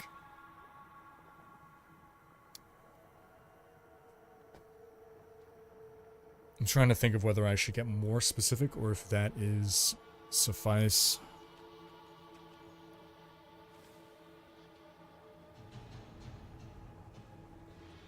So for anyone who doesn't know about the Atlas of Maps, so in PoE there's like 150 different maps. So imagine the dungeons in D4, right? You go to the overworld, you have like 100 and whatever dungeons. Imagine that every dungeon that you would complete would be a little check mark towards, and imagine the dungeons were fun and you enjoyed doing them, right? Imagine every dungeon you completed was like a check mark towards completing some big goal. Within the context of D4, that doesn't sound fun, but that's basically what happens in PoE. But you also have like different tiers of these dungeons. So you have like it's almost like a pyramid where you start off with a bunch of easy dungeons, and then they get harder and harder and harder, and you get bonuses for completing every tier of dungeons. So like your ultimate objective is to complete all the maps, right? You've done every single dungeon in the game, and you're rewarded for doing every single dungeon. You don't have to, do them over and over again, but like doing every dungeon once, right? You've completed that. You can check that little box, right? It's progressing towards something grander. There's context towards why you're deciding to do that dungeon and not another dungeon. Who it at? Dark Shorty, new sub. Thank you for the sub. I appreciate you. Thank you for the sub.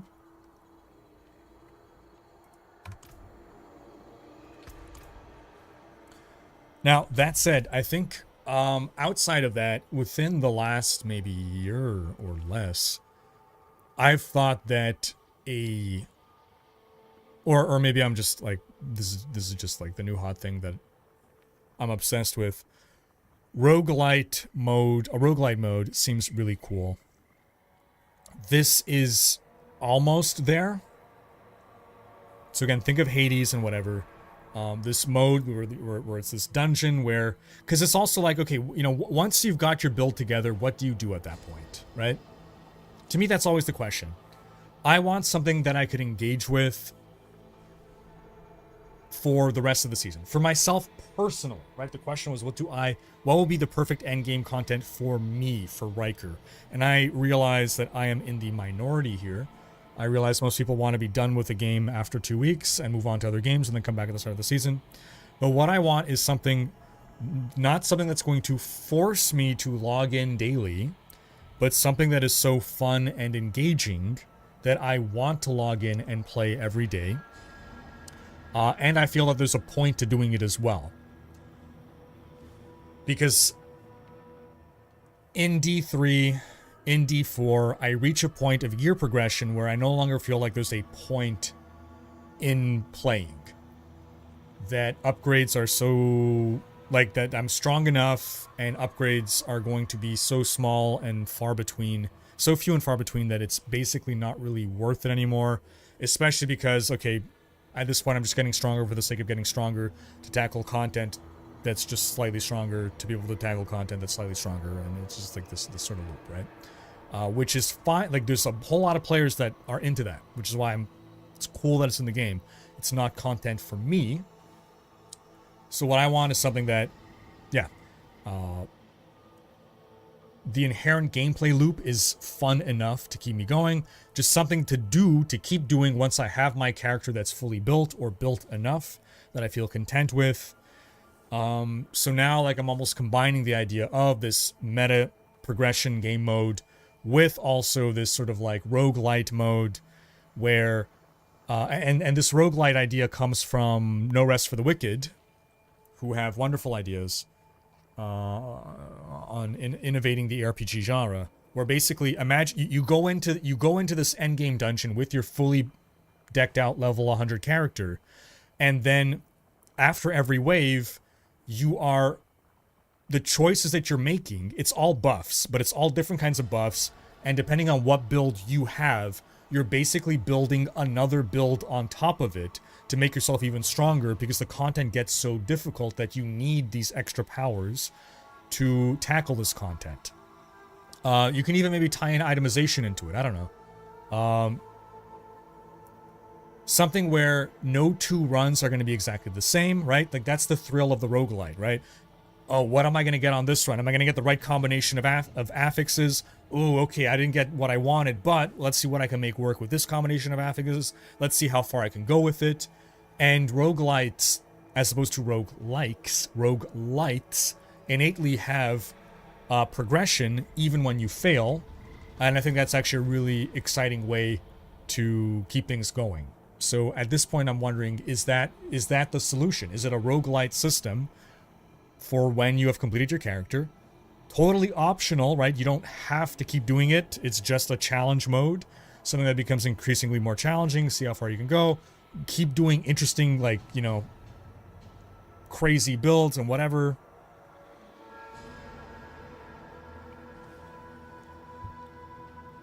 That's where my head's at currently, but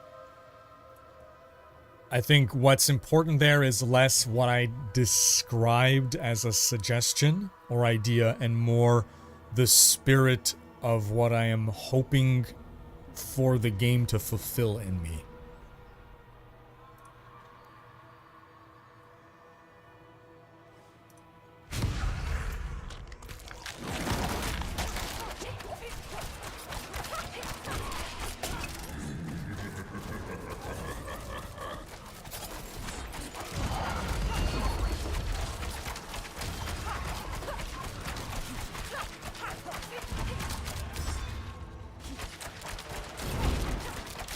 Color node, lucky hit chance to execute injured non-deadly elite mobs.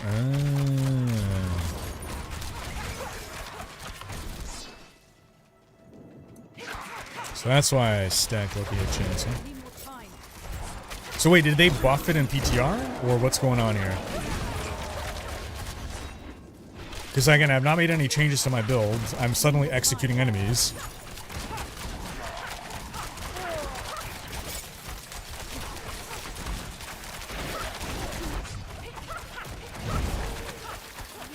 Time to do that.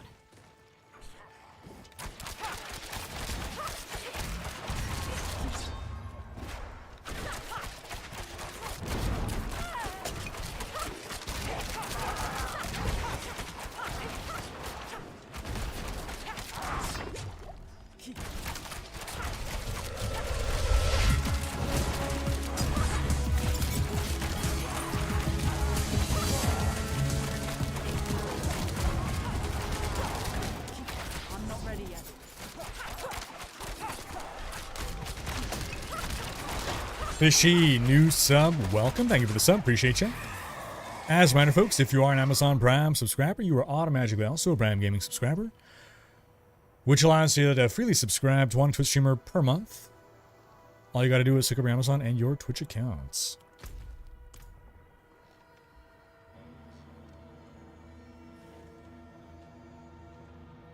They require 2 times the kills, though. I'm going to go with... Oh, gosh.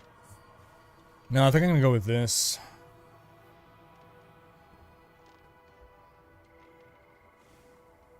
Black Attach saying gravity is the same on Sanctuary because the density of corpses from all the mobs we slay makes the very ground we walk on extremely dense. Totally real and not made up. Oh, man.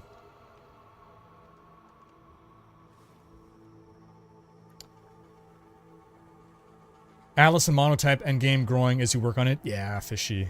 Yeah, man. One Bun Dash saying, with devs saying they want to see people using upwards of 4 uniques per build. I thought I said 2 to 4 is what they were aiming for. Did they revise that?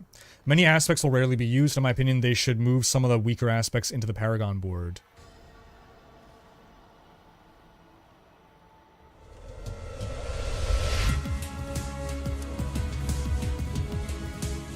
Waste More, new sub via Prime Gaming. Welcome.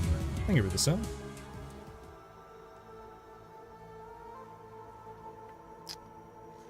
Moving the weaker aspects into the Paragon board, huh?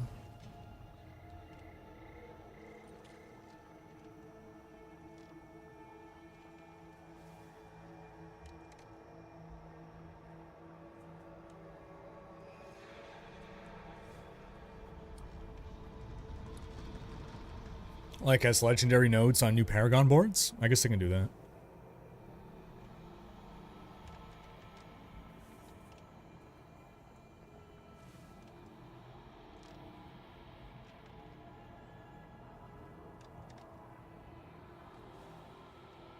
What's up, Mokish?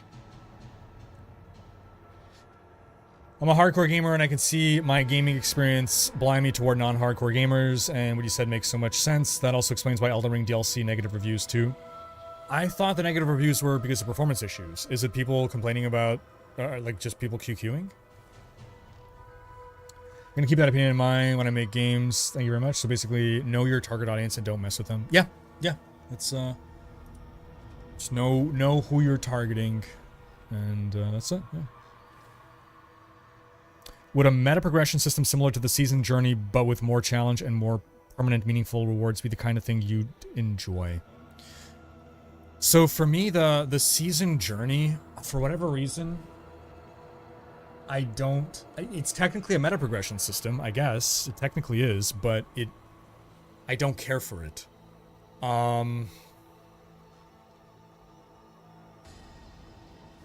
So I'm trying to think why. Why do I not care for that?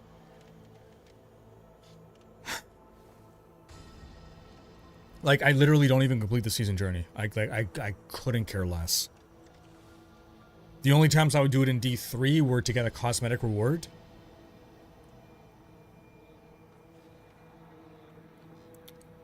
I think the thing with the season journey is all you're getting really is like rewards in the form of drops and materials, and I don't really care because I can just do more efficient things in game to get those things, or you reach a level of power where you don't need those things anymore, so it's like I'm just doing the season journey just to do the season journey.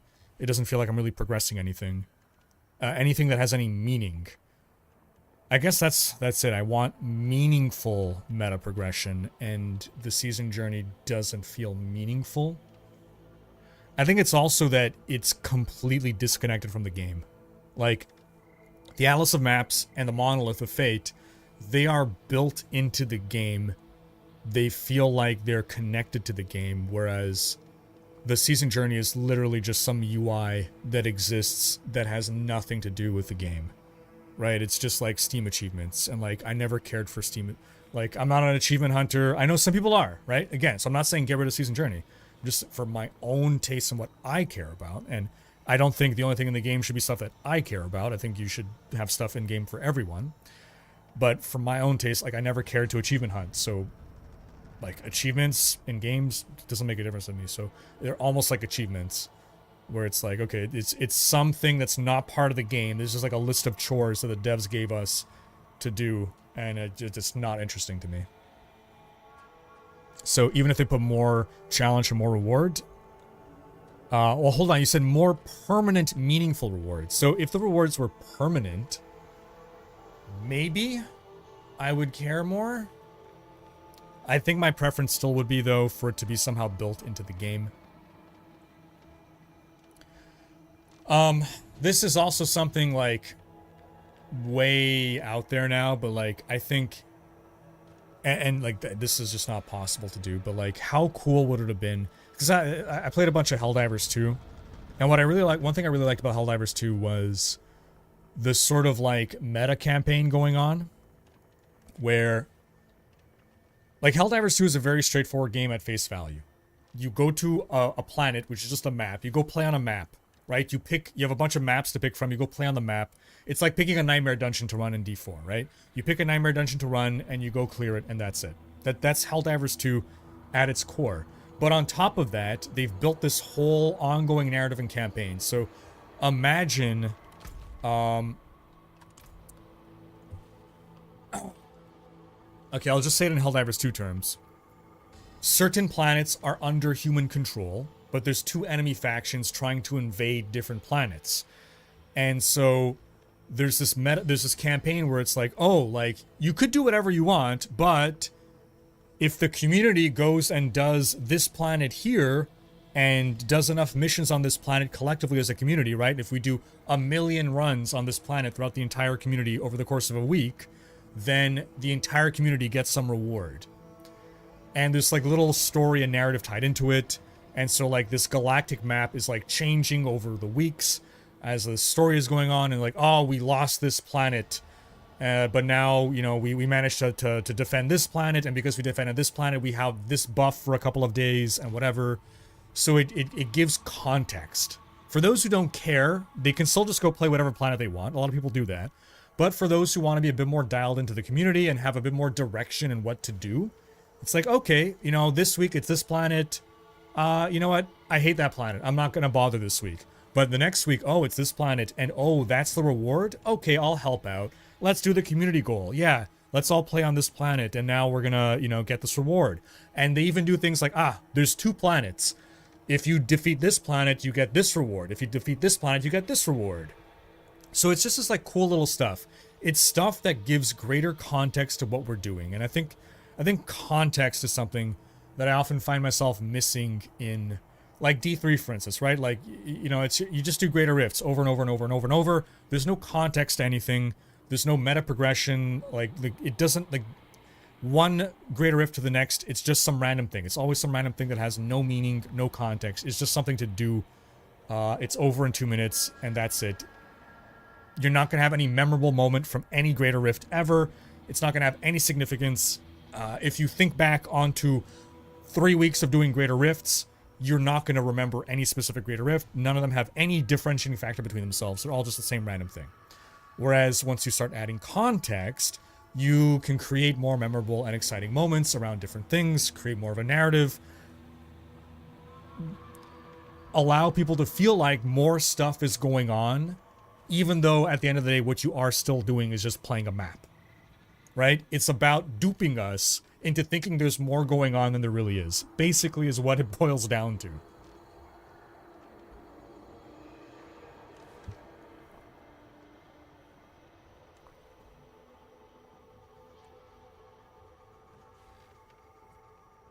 Okay, what are my current ones? 50%, unlimited resource, +1 ether. Let's go, +1 ether.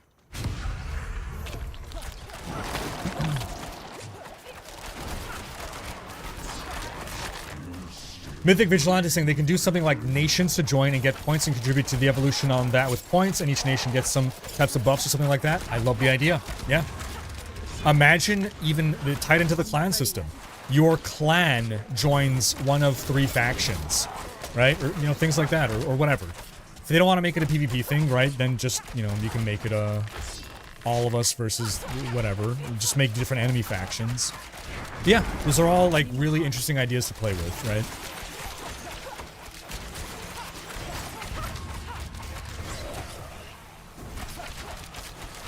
On the topic of perfect D4 endgame activity, by meta progression, do you mean progressing a character on account or something else?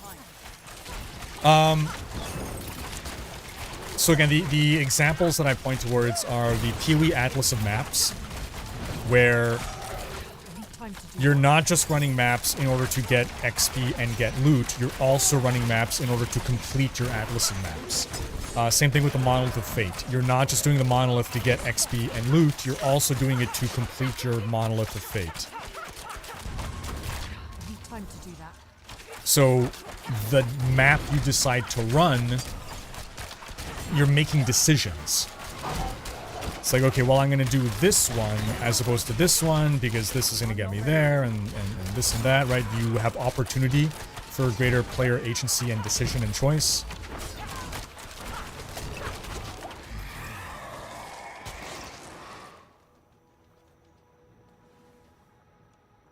Killing response either events faster, and we can do that. I guess we're doing that. Maybe you get tempering recipes. Dark Shorty, how you doing, man? I'm also individual and hard to learn, but like your Ison in D4. If you made me learn in my time, you rock, mate. Cheers. Hey, cheers, Dark Shorty. Glad to hear it, man. Thanks for sharing. Glad to hear it. Hey, DM. How you doing, DM?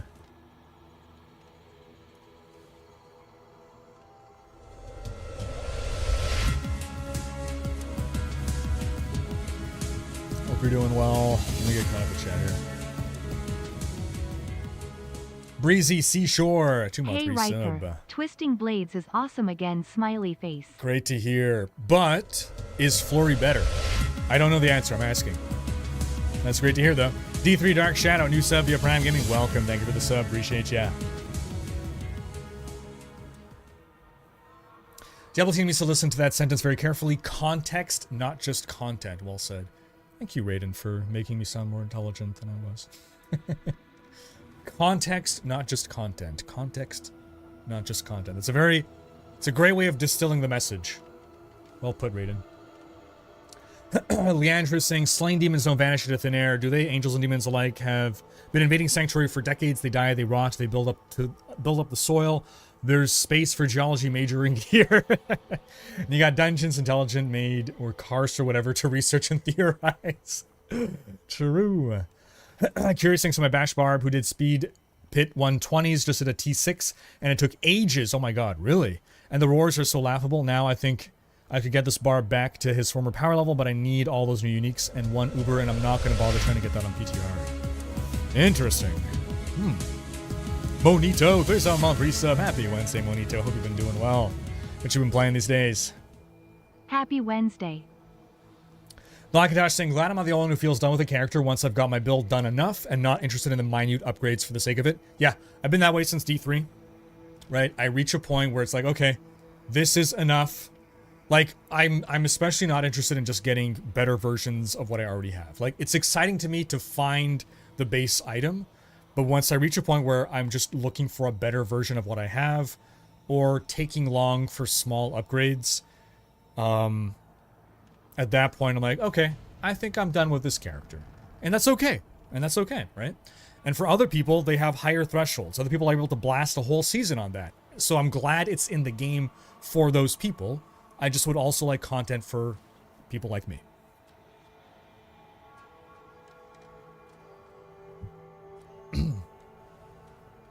I always felt that rifts in D3 were some sort of training for a future boss event that never came, especially since the ghost would call it a trial. Now in D4 I feel the same with the pit and Ember Dungeons, since doing Uber boss level 200 and the gauntlet don't feel good to me. Yeah, they did paint the Nephilim rifts as ancient training grounds of the Nephilim. Endgame progressive content equals fishing. Hey, cheers, Fishy50. Glad to hear you agree, man. Obi saying, don't you think bosses should have more mechanics that make the fight interesting, like Lost Ark, for example? I mean, Uber bosses, at least. Yeah, that'd be cool. Yeah. I do think, so D4 bosses are absolutely a step up over D3 bosses. Can we take things a step further? Yeah, maybe in raids we're going to have, you know, crazy boss fights. Who knows? They don't call them raids, so sorry, whatever what do they call them in Vessel of Hatred? I forgot what the term is, right? The non-raid raids. We'll see. We'll see what those entail. Maybe a chance to lucky hit. I have not read any changes on it. Oh, it changed lucky hit, yeah. Could be, yeah. Dread X, love the Diablo lore videos. Looking forward to more as the story continues. Hey, cheers, Dread X. Glad you enjoy them. They're fun to make, man. Apparently people weren't engaging with a mechanic in Erdtree that was meant to buff people to handle the more difficult content and going in without it and dying and then leaving bad reviews. That's hilarious. Rip.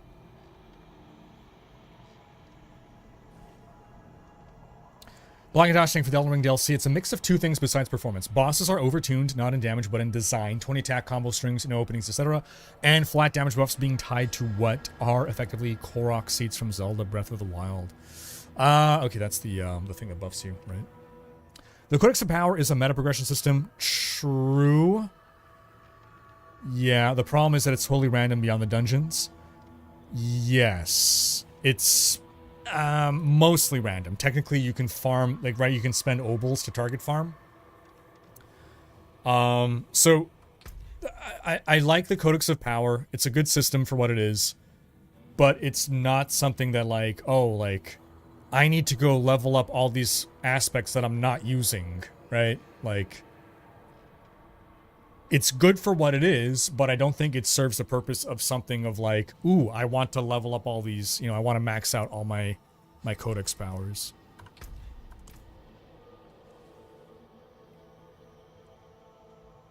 Blackentosh saying, in my opinion, the perfect endgame D4 activity to fit the meta progression needs would be a mob pack version of Uber Lilith.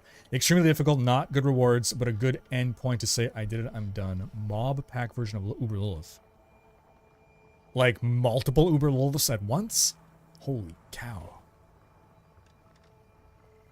Do you think we'll get looking for group or a bazaar in Vessel of Hatred? We're not getting a bazaar / trade house in Vessel of Hatred launch. I am certainly hoping we get a looking for group feature or otherwise better social features. If especially they're adding co-op dungeons or whatever, that, you know, the raid type thing. So in terms of Helldivers 2 campaign style, what if Helltides weren't on a timer but needed to be defeated, or the same with world bosses? That would be kick-ass. I do believe, especially with the way we have this big shared open world, there is opportunity to do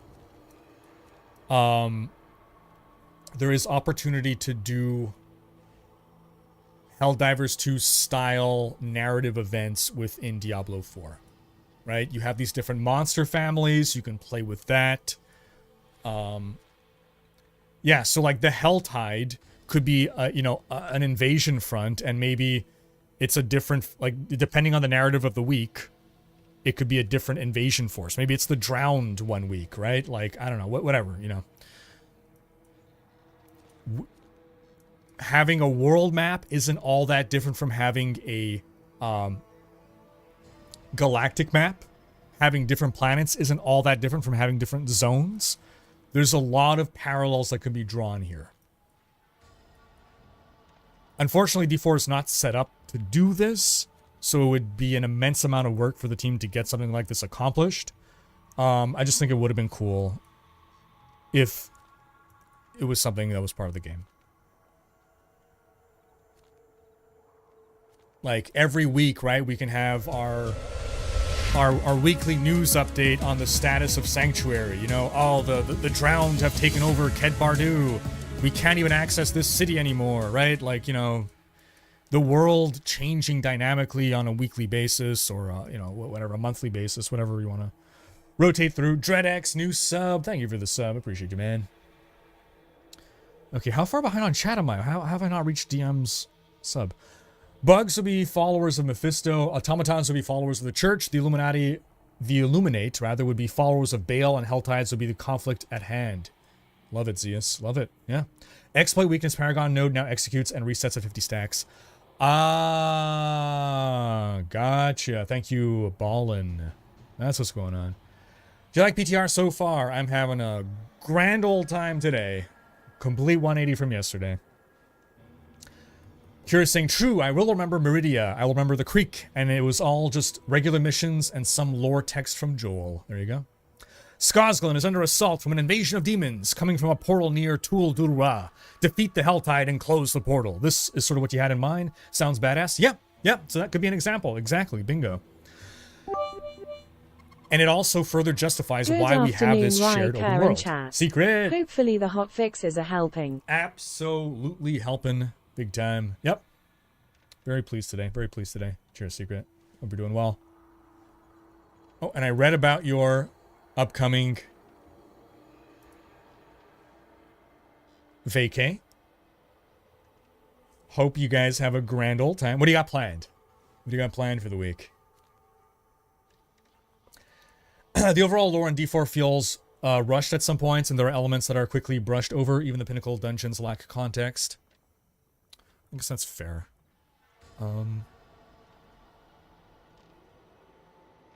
Overall, I think D4 does a good job with story and lore, but yeah, sometimes you feel things that, like, gosh, when I was playing through the story, there was, I forget if it was like Act 2 or 3 or something, 3 or 4, where things did feel rushed, and it did feel like, okay, they probably reworked the story here, maybe they cut some characters, they changed some stuff, and kind of had to more hastily tie things together. So, given, you know, things on a production pipeline, it wouldn't surprise me if sometimes, yeah, the lore has to be a bit more rushed, unfortunately. Is today's testing improved over yesterday? Complete 180, absolutely. Liz Ex Machina. I'll always love that name.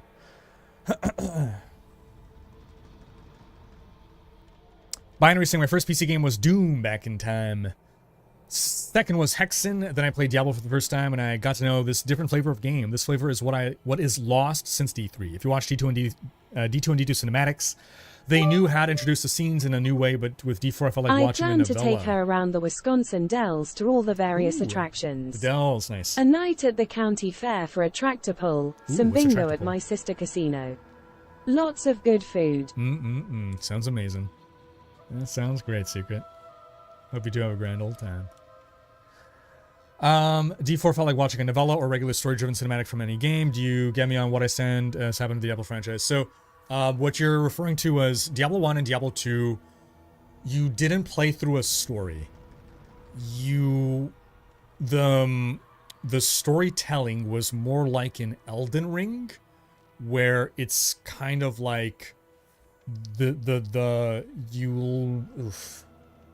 more about the lore. It's almost like second-hand storytelling. Whereas in D3 and D4, you are the story. You are the driving force of the story. The story is about you and the events that you are playing through.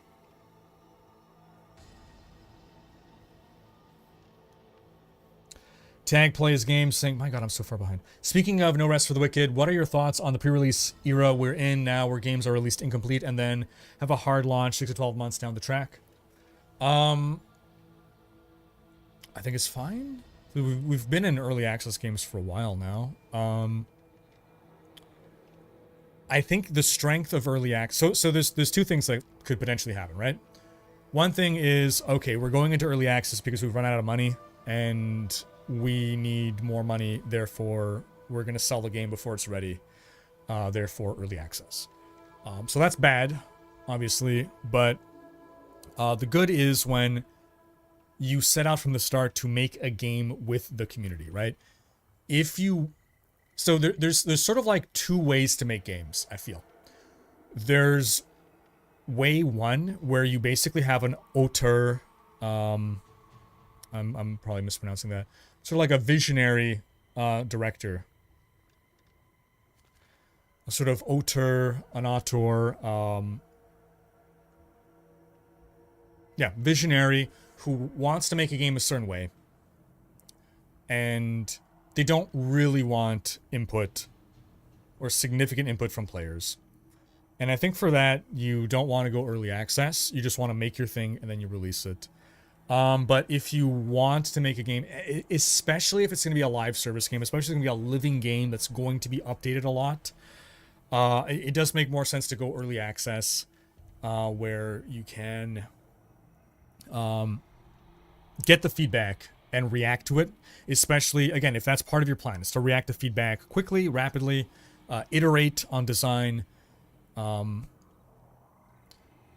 think as well, a lot of indie devs, almost by necessity, have to launch into early access just because it's difficult to secure funding, right? If you don't have the funds to go into 5 years of production without any extra revenue, you launch into early access with like a small piece of the game, and I think that's okay too.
Okay. Now I'm bug saying you got a vast amount of people following you since Vanilla 3 days. Do you still look back and think how crazy life is and how you started popping? Yeah, man, life's been a journey. I would have never thought this is where my life would have gone. You know, I grew up as a Blizzard fan. I loved many of my favorite games were Blizzard games. Warcraft 2 to Warcraft 3 to a lesser degree. StarCraft. I was huge into people don't realize how big into StarCraft I was. Diablo 2. You know, as a kid, my dream, one of my few dreams was to work for Blizzard. One of my few dreams. So while all my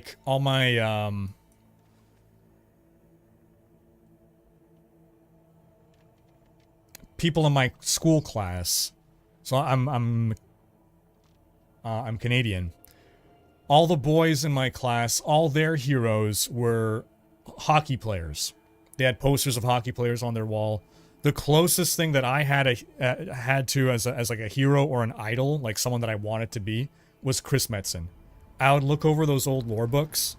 I would see his art. I would see his name in the credits where he was, and I'm like, man, like seems like Metzen like gets to draw things, gets to like establish lore and story about these games, and like my dream was to become Chris Metzen, basically. Like that'd just be so cool to be able to like work on the story and lore of these games.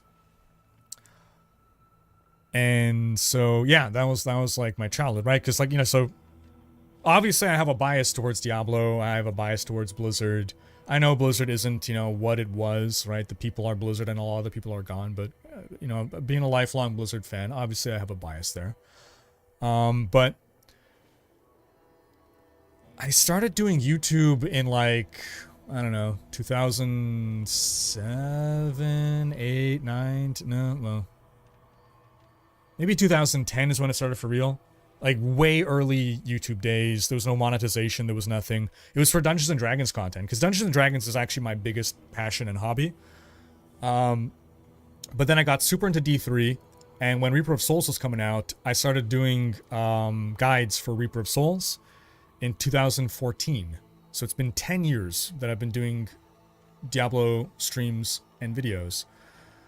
And it just started off where it's like, well, I'm doing all this research and testing myself for my own knowledge. Why not share the knowledge? In the same way that I was sharing knowledge about Dungeons and Dragons, why not, you know, share that knowledge for Diablo? It was a time, it was like a more innocent time in YouTube. It was before the commercialization of YouTube. I think it was maybe right on the cusp as it was starting. Like at the time, like I refused to put any ads on my videos. I'm like, what am I going to get? Like a couple dollars? Like it's not worth inconveniencing people. I apologize that I run ads now, but this has become my job now, and so I need to make money.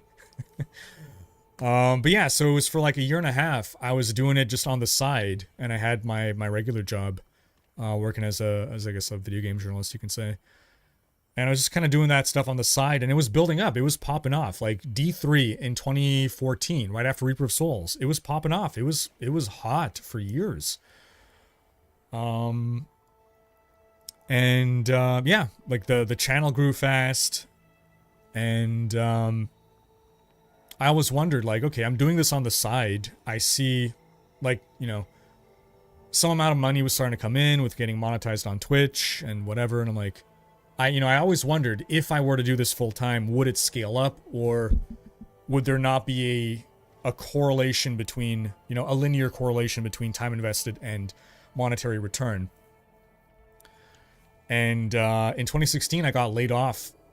Like, our team got gutted. Like 95% of the staff of the website I worked for got laid off.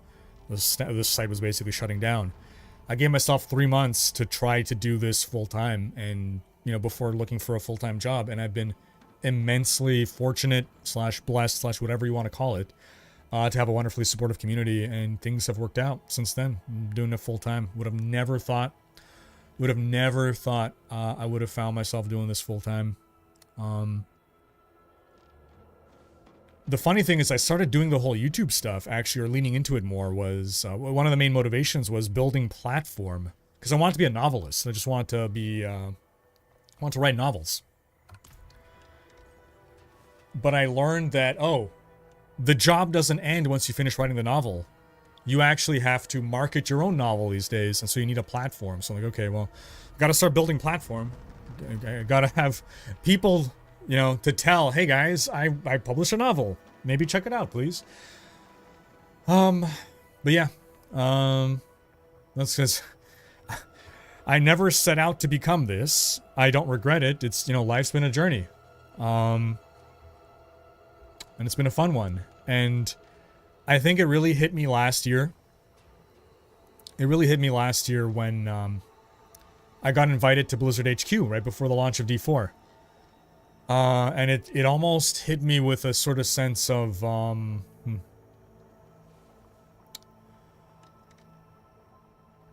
it was bittersweet, I guess you can say. Because it almost felt like I had reached the pinnacle of, like, what I could have ever hoped for. Like, who would have ever thought, you know, 10 years ago, that one day, like, Blizzard would be inviting me to, like, come on, like, the come try out D4 ahead of launch and, like, you know, be on their stream with them to, like, help introduce stuff to the community. Like, it just felt like this was it. Like, this was the peak. And I guess part of the bittersweetness was that, yeah, that my dad wouldn't be around for, to see that. But, yeah, you know, it is what it is. Life's been a journey. And I've enjoyed the ride.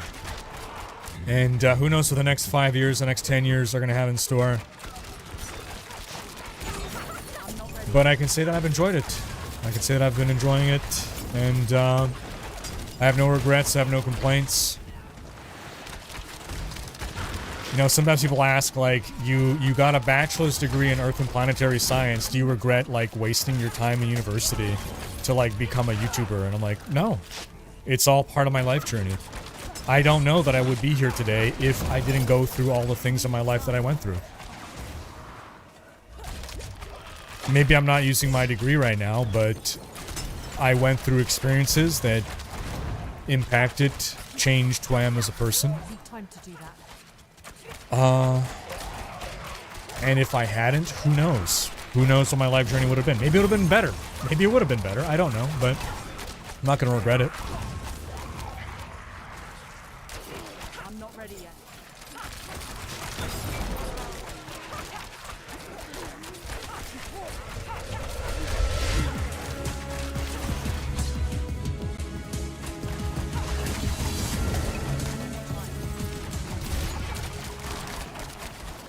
Did they make it better? They did, Dark Kinoto. Yes. We can now actually farm the activity. We can give them feedback. I am very happy. I've been immensely enjoying myself today. I'm having a grand old time today.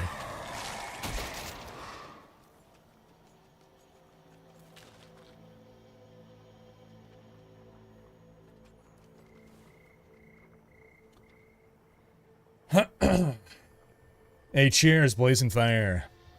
Glenn saying, I made my rogue and finally killed Uber Duriel, and I was like, that's enough. There you go, yeah. Yeah. That's okay, right? If people want to reach a point where they feel accomplished and content with the season, they had a good time and they want to move on and just come back next season, that's totally okay. That's totally okay. It's okay for games to have an ending point. Gromass saying RPG community is too afraid of MMO components where D4 would benefit so much from it, and to me, that's one reason why D4 won't live to its full potential. And for people wanting to play solo, Blizzard definitely can make a solo version of the game if they want to. Yep, that is a fair point. Okay. Gosh, I should have gone for this. This spawns so many times, I would have so much bonus ether at the end. We'll go for Ether Fiend, I guess, granting more ether at this point. Blagadosh saying, by me saying mob pack version of Uber Lilith, I meant like the infernal hordes, waves of mobs, grunts, or elites flooding you. Not a pack of Liliths, that's a terrifying thought, but a straight up army running at you. Oh, okay. Cool. Yeah. Nice. Nice.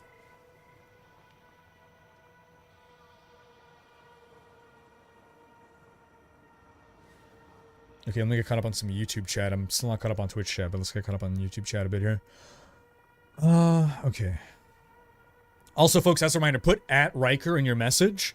It's going to highlight the message for me. It's going to increase my chances of seeing your message. Matrix, greetings from Poland. Hello. From what I can see on Elden Ring so far, Elden Ring is most casual game on Souls-like. True. Because you can farm stuff and become more powerful. That's why Elden Ring was the most popular Souls-like, in my opinion. Oh, okay, so the DLC was a big difficulty spike, and that's why people are unhappy. Because lots of people play Elden Ring as their first Souls-like game, and in general, Elden Ring is not as punishing as other games. They expect DLC to be the same. Ooh, okay. Doing maps on PoE versus Greater Rift is way too different. That reason, because you also make it a meta, or whatever is called progression. Yeah, yeah. Mad Dog absolutely improved since yesterday, yes. Daniel saying, never played PoE. Can you explain some of the rewards for finishing these meta progression systems? I think it's a bonus to Magic Find. Folks, remind me, what do you get for completing your Atlas of Maps?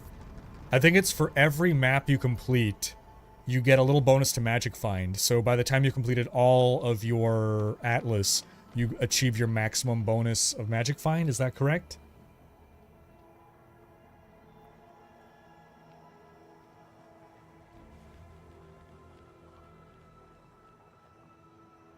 Ender saying, as Jill said, I really hope they bring Kanai and Charms. Oh, Kanai's Cube, gotcha. Also better rune word system. Yeah, I want a Charm Talisman, I want rune words. We can work with Horadric or Kanai's Cube, absolutely. Did I ever play Heretic? I might have played it a bit. Or at least watched my dad play. He had all the games back then. You know, we went through Doom, we went through, you know, Quake. Probably went through oh, wait, hold on. No, Hexen I'm thinking. What's Heretic now? Wait, I'm getting confused between Hexen and Heretic.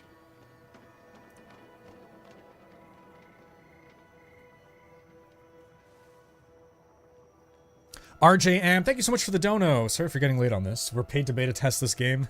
Or, sorry, we paid to beta test this game. Well, I mean... Oh, okay, you're not talking about PTR. I gotcha.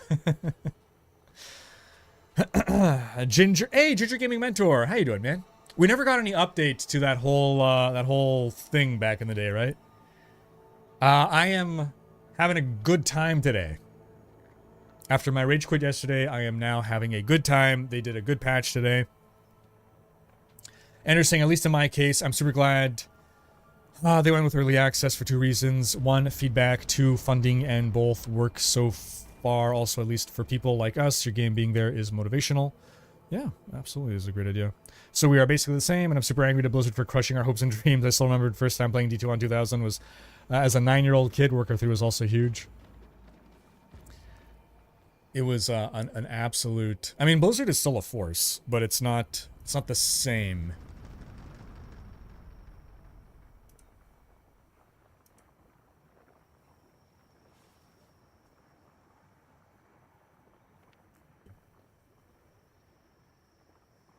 Hey, cheers, Ender. Ender's saying, oh, come on, novel. It's had a cancel novel as well. Have you started writing it? I still want to finish it one day, but damn, too lazy for it. And there's only 24 hours in a day.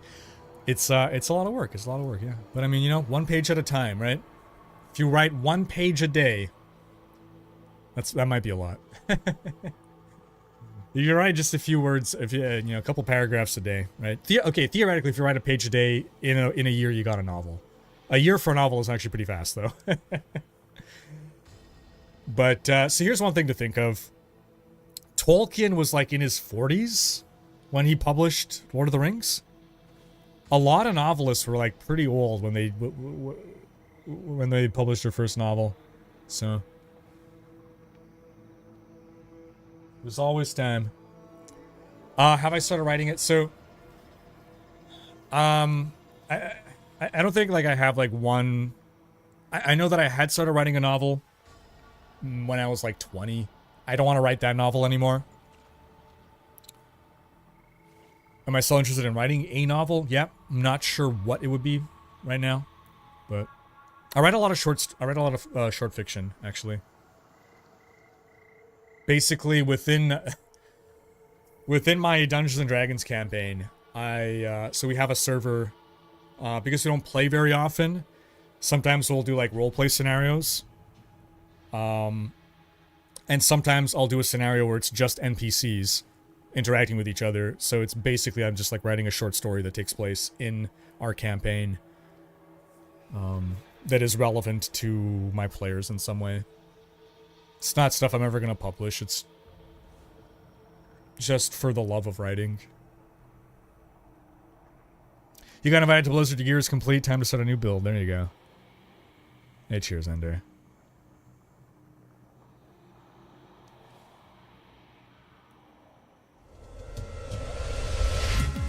Lou Sebi, 8-month resub. Appreciate it, man. Okay, hold on. One more resub here. At Rhykker, have you ever taken a look at StoryGrid? They have some great videos and resources about making compelling stories. StoryGrid. I have never heard of them. No, I'll need to look into this. StoryGrid? Is it a website?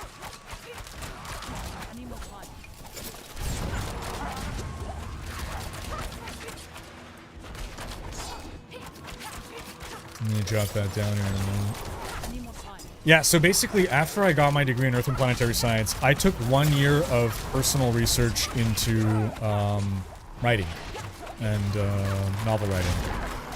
I figured instead of going to school for it, not to say that, you know, schooling is not valuable, but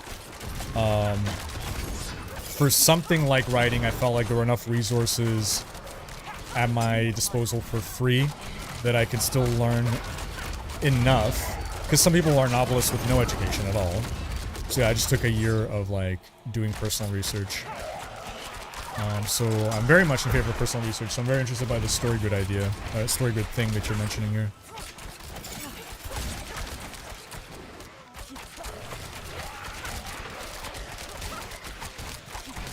Yeah, my year of research extended from the craft of writing itself, to the craft of novel writing, to the profession of being a full-time novelist, which is what led me to realize I need to build a platform. Oh, that sounds terrible. Okay. My dream was to just become a reclusive novelist living in like a hut in the middle of a forest. You know the movie Secret Window? I wanted to be Johnny Depp in Secret Window. That was my life goal. Reclusive, unknown, or almost anonymous author. People just know my work. They don't know anything about me. They don't know me. And just release a novel every so often, and boom, that's it. That was the dream. Nalandia, 14-month resub. Hope you're doing well.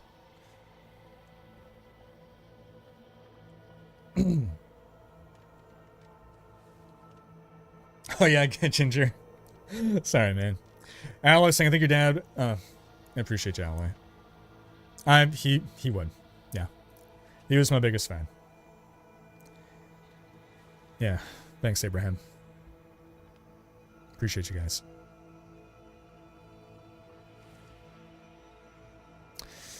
Hobbit, I've these past couple days I haven't got enough sleep. When I don't get enough sleep, it shows very quickly on my face. So yeah, that's why I might look a little bit more sickly now. I have lost some weight as well. But yeah, I'm okay. I don't have cancer or anything as far as I know.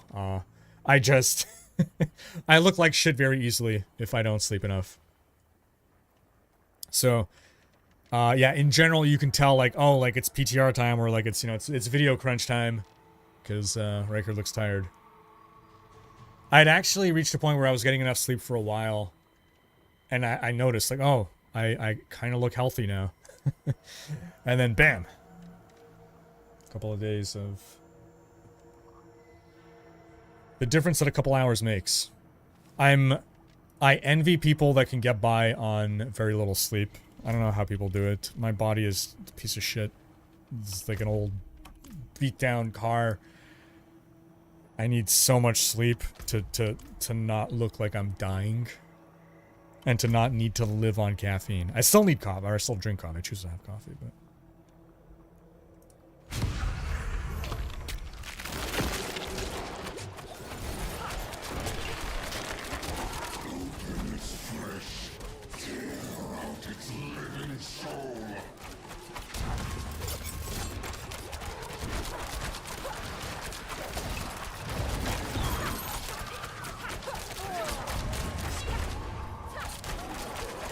To do that. Yeah, I always appreciate the concern though when people ask if I'm sick or I'm okay. It does let me know as well. Oh yeah, I guess I'm not getting enough sleep. People are noticing. We go through these phases oftentimes over the years. I'm not ready yet.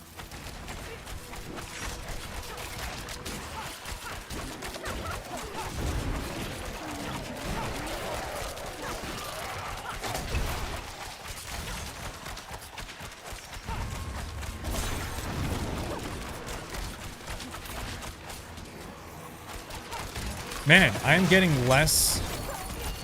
Shit, last time I got 99. This time I only got 66. I have made the wrong choices. Okay, interesting.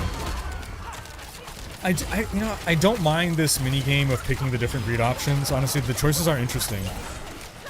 Thought it would just kind of be boring greed choices, but the greed choices are actually kind of interesting. Because now I'm like, damn, I've made the wrong choices that I'm only at 68. I ought to have been so much higher. Like, I wanted to crack. I should be higher than 100. My last run was over 100. Unless it's just because it's harder, so I'm not killing things as fast. So I'm not getting the ethers. Yeah, we're only at 74 this time. Bam.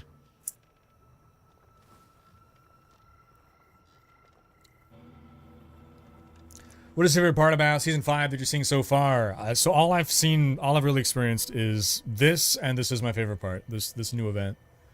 I'm feeling good about the addition/changes. So I still need to sink a lot more time into it, but my initial impression is positive. The quality of life stuff is all amazing, right? Like all the little changes, like, you know, this, that's great.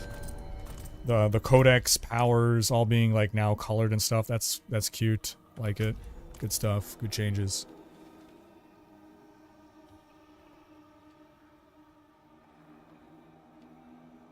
Yeah, what I mean is the art they had that I missed since D3, the feedback is used as product validation. Huh. Has it been that long since the Reaper Souls guides? OMG, yep. 2014 is when... Right? 2014 is when Reaper Souls came out. Yep.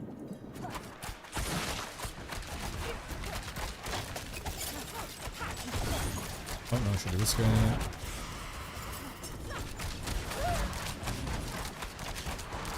Oh. Oh dear. Oh dear, eh?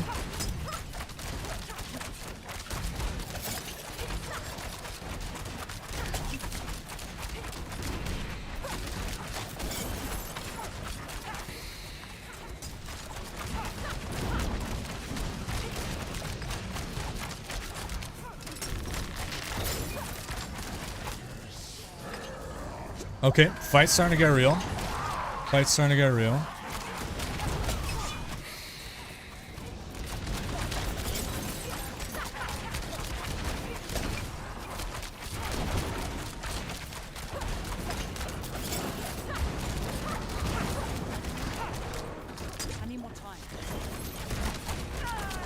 Yeah, so this is tier 6, if I'm not mistaken.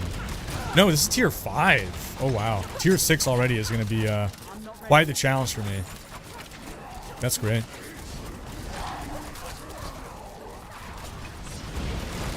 Oh, what is happening? No. Mechanics. When you don't delete the enemies instantly, there are actual mechanics. Look at that.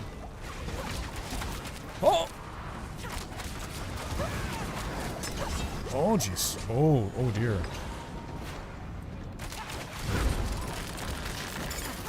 Oh, no, bad. No. Okay. So this is a cool fight.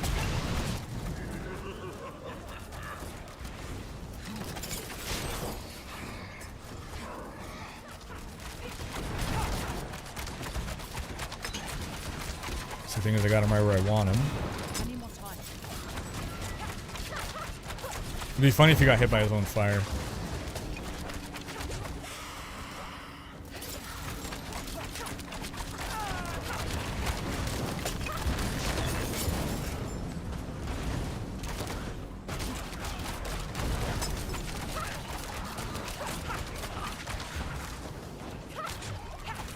I feel like their boss fight design has been getting better and better. The tri-boss, I think, is really cool.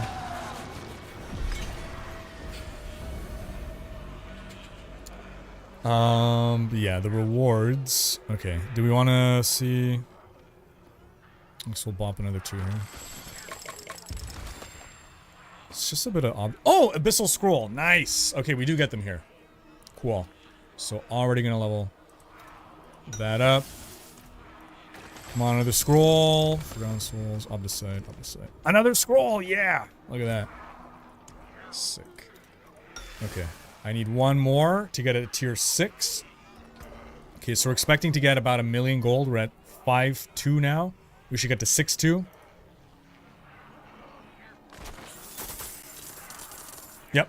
So precisely 1 million gold from 24 ether. Cool.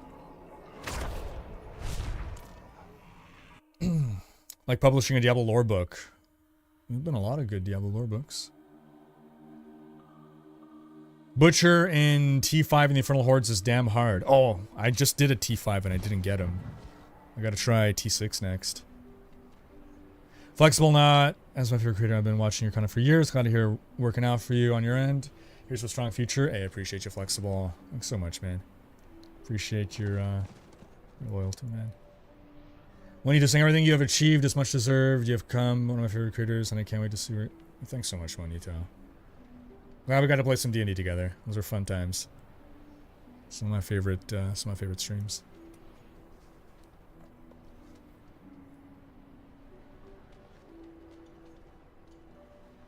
That'd be really cool, PJ. That'd be really cool.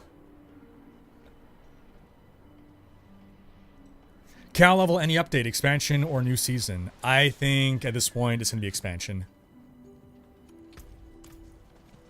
I'm not expecting a Cal level update until expansion at this point.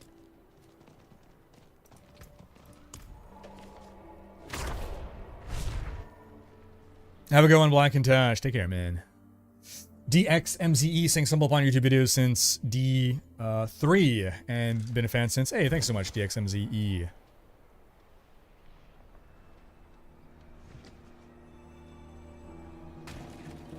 Only completed maps can drop.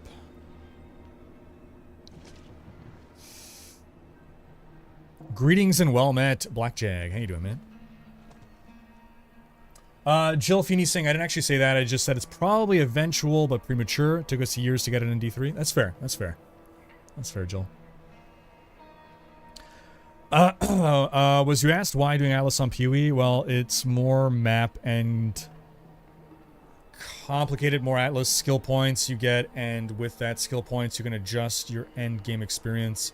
All right, because they've built upon the Atlas so much over the years too.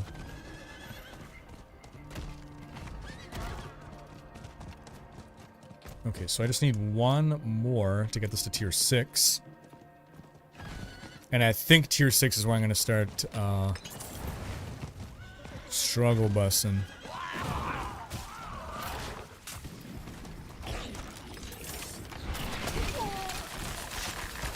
We're going to be right on that struggle bus.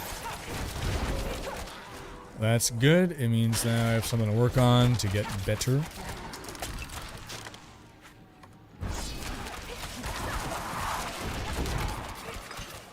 What's this? What's this? What's all this then? I need more time.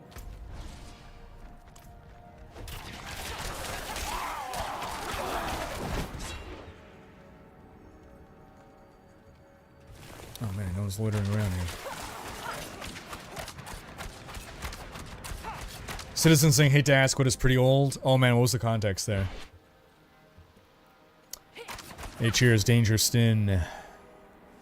Dread saying, I also grew up on Blizzard games being among my favorites. They may not be as powerful in the industry as they once were, thinking to Wrath of the Lich King days, but there is no doubt they have influenced many people in gaming companies to push their limits in gaming. Absolutely true.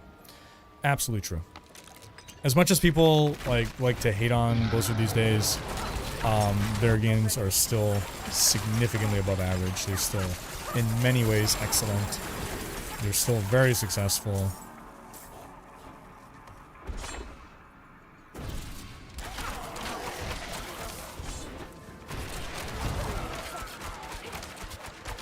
I don't think Blizzard has actually ever made a flop. They might have made games that people didn't like, but they never made a game that like flopped from a commercial perspective. It was just like a commercial failure.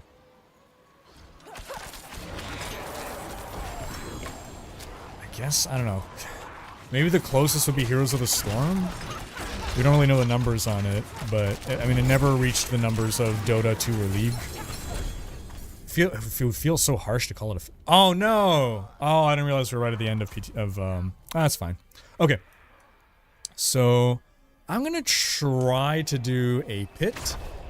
I have a suspicion that the boss is still gonna be stupid difficult, but I'm gonna die to the boss once, and that should fix...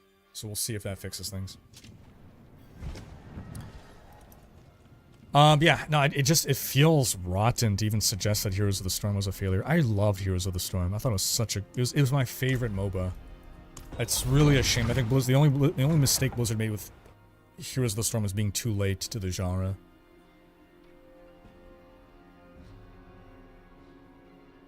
Hey, cheers, Rockhead. Okay, I gotta write down Story Grid. What is Story Grid? Let me write this down. Story Grid. How to write a book people will read. Ooh. Alright.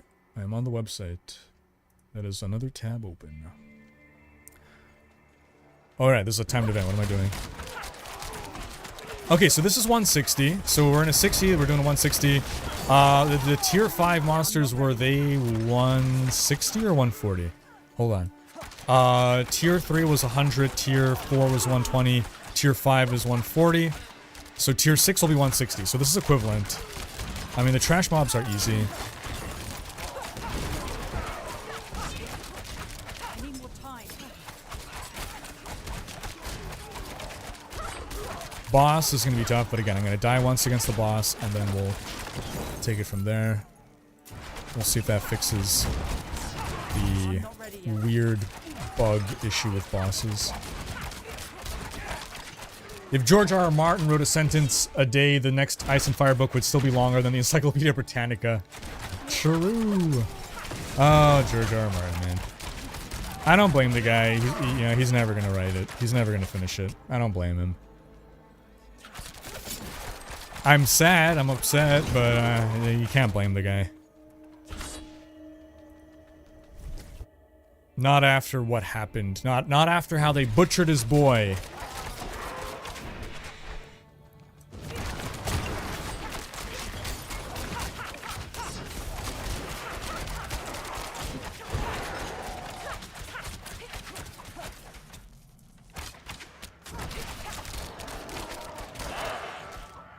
Hexen, what? Oh shoot, hold on, I lost chat. Oh no, where'd it go? Hexen was the sequel to Heretic. Oh, okay.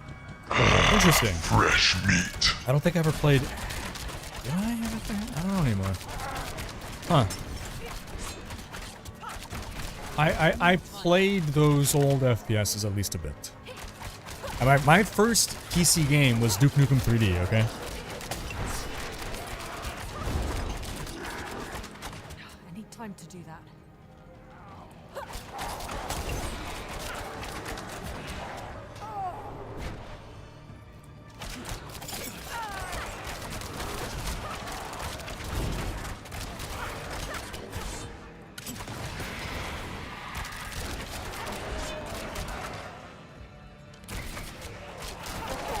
I need more time.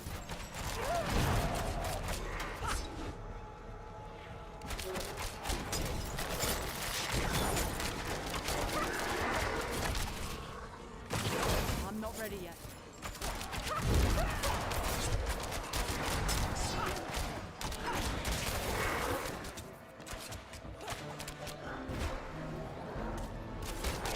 Be like Alan Wake. Oh, I never played Alan Wake. I know it's very story-based, right?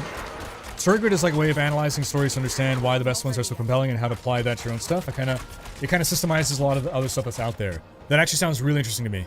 So I am someone that when I was a kid and I would write stories, I hated the idea of writing an outline. I'm like, no, like that interrupts the creative process. You gotta just write. I have done a complete 180 on that. I am all about, as much as possible, building within rules and structure and framework and analyzing what works and why and finding formulas. That said, I still do believe there is art to it, and but I believe you need to know the rules to break the rules. Or if you're a complete genius, then I guess do whatever you want, right? But like, you know, some people can also have just like really good intuition, intuitive understanding of these things, and so don't need to maybe be as, you know, planned and whatever. But I do believe whether they know it or not, they're either deliberately following a structure or they're intuitively accidentally following a structure. I need more time.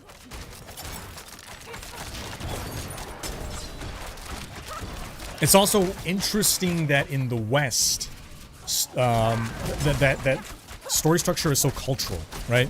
3-act structure is a very Western thing, but Eastern storytelling is a very different type of storytelling.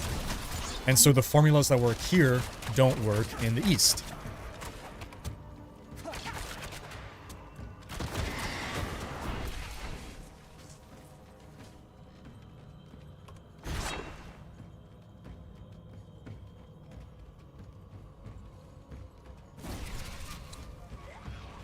So you get 100 ether, can open the material chest 4 times. What needs to be in the 250 chest for it to be worth not opening mats 10 times?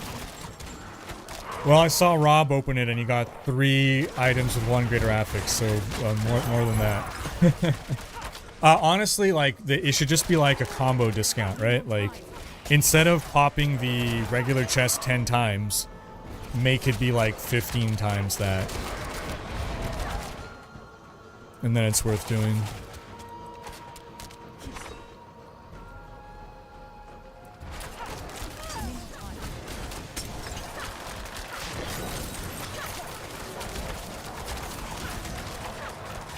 Okay, so I've been cruising through this pretty easily. I didn't do it in a speed run, but I've also, like, not really been trying very hard. I'm not paying a lot of attention. I'm reading chat. Now let's see the absolute wall what the boss is going to be. And then I'm going to die to the boss once, and then we'll see how much more easily it is to take down the boss. I don't know if this is a bug that they have fixed. So let's see. Where are you going to be, den mother?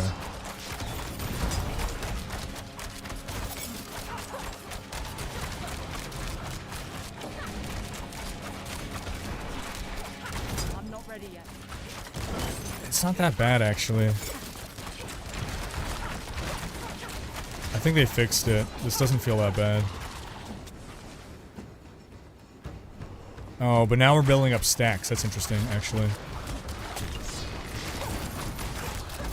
The stacking damage buff.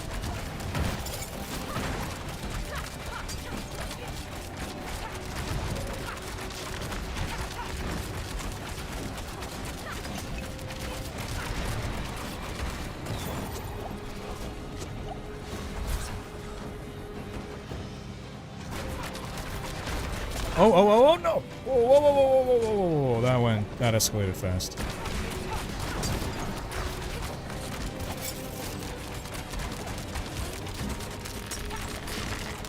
Yeah, so I'm probably gonna die here, and then we'll see. Does the fight get easier in the second round?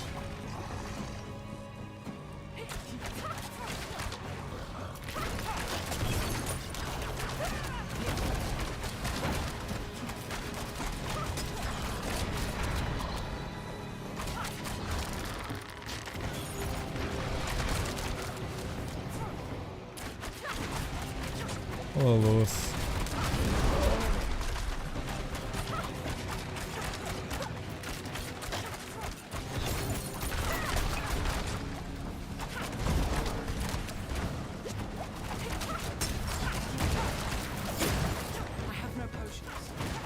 I have no potions. This is where we're gonna die. What a shame. All that fight, and this is where we die. Well, we'll see. We'll see if after dying the second phase of the fight is easier. It'll be a funny bug. Have any potions?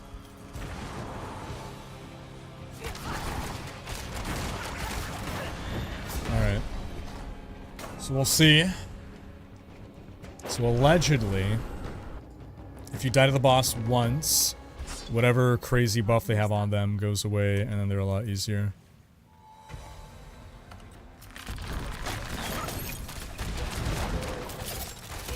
Yeah. Yeah, that's silly. Okay, well, at least now I know the pit isn't impossible. It's just a weird bug. Okay, cool. Well, at least I know I can actually do stuff. Alright.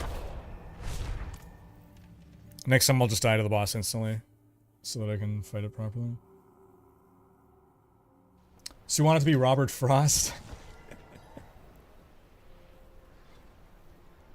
If they add Angel's Breath to the material chest, this becomes a very good farm system, but they need to make the chase chest worthwhile. True? Yeah. Okay, let's repair our gear. I don't know if there's anything... Oh, there is quite a bit, actually. But no GAs, so let's all items. Let's repair. Can I finish masterworking this yet? Not yet, but we're getting there. Okay. So I should be able to handle the tier 6 then, if that's the case. Let's go get another scroll. Upgrade that to tier 6, see how we do. I used to be a ghostwriter, copywriter, and I honestly think writing for D&D is a great exercise to prevent you from your writing getting rusty. Yeah. Flint Westwood. I love the name. Instead of Clint Eastwood, Flint Westwood. Of Westwood Studios, right? Interesting. Writing one page a day is like me going to the gym every day and stop being obese. In theory, good, but in practice, it's I suck. I started writing with poems, then moved to writing short stories, and stuck on trying to write a novel. It turns out novels are way more demanding than writing stories. Oh yeah. I could imagine. I could imagine.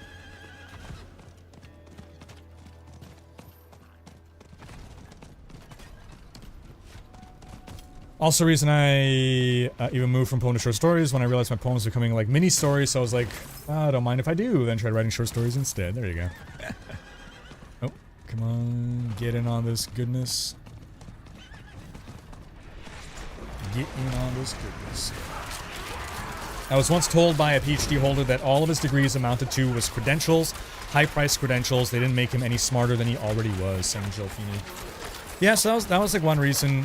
Like, I feel like there are jobs where you need a degree in order to work in that field. And then there are jobs where the degree is just education and you can get that education elsewhere. So like, I feel like writing, you don't need a degree in writing to work as a writer. Whereas, you know, being a scientist, you need a degree in science, otherwise no one's going to hire you to be a scientist without a degree in science.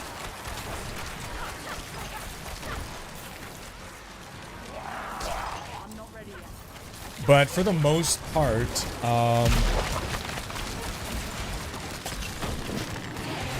being more educated does not necessarily make you smarter. there is a correlation between smart people and education, but you know, having degrees by itself doesn't make you smarter. It's more of a testament to how hard of a worker you are than how smart you are. Like, in general, you don't have to be super smart to get a degree, but in general, you do have to work quite hard to get a degree, especially a PhD.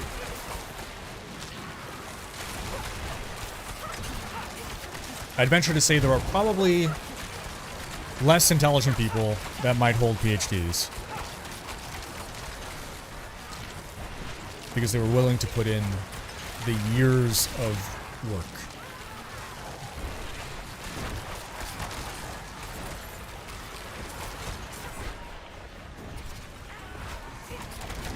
Now, of course, you need some base level of intelligence. So there's sort of like a minimum threshold, right?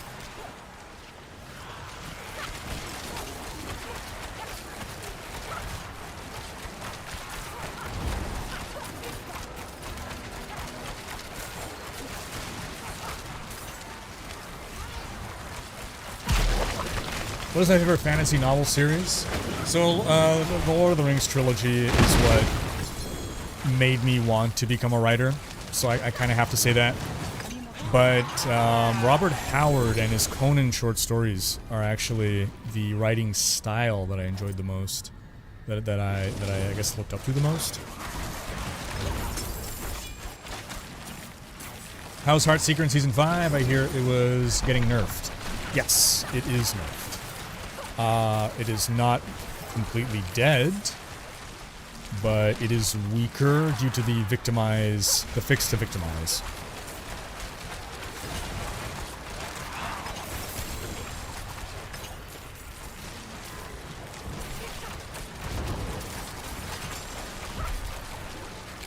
I'm a mom and a grandma. If you need someone to nag you about sleep, I appreciate that, Jill. Appreciate that. Yeah, feel free to let me know when I'm looking a little rough.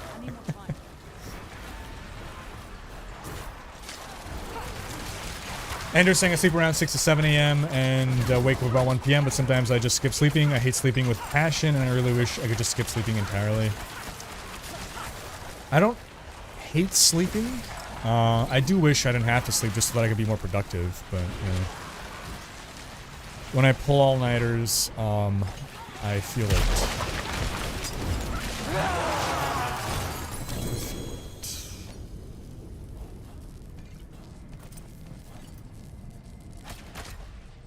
Okay, let me go.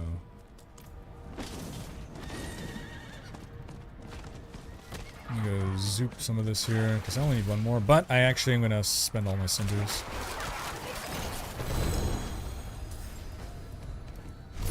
I'm not ready yet. I'm not ready to back down. I guess I'll go there. I don't really want to go for the weaponry one, but it's convenient.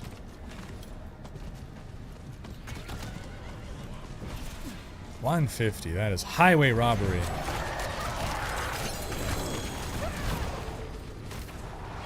Oh, did I not get one that time? Impossible. No, I did. Okay, good.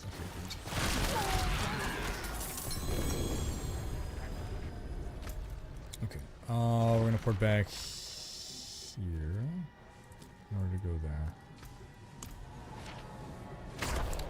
So did they just fix the drop rates of the materials or other stuff in the new patch? Like, are pit bosses still initially immune to damage? They did not fix pit bosses, no. But at least now I understand what's going on. And I don't think it's hopeless to fight the bosses. You don't have all the temper recipes and quick access to new items needing to be tested. Still no quick access to that as far as I can tell.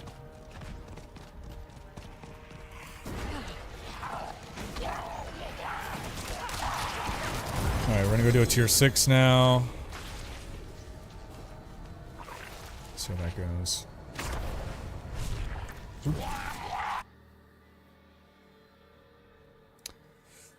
Hobbit saying already, brother, that didn't mean you look bad, just checking on you. No, yeah, no, I appreciate it, Hobbit. I appreciate it, man.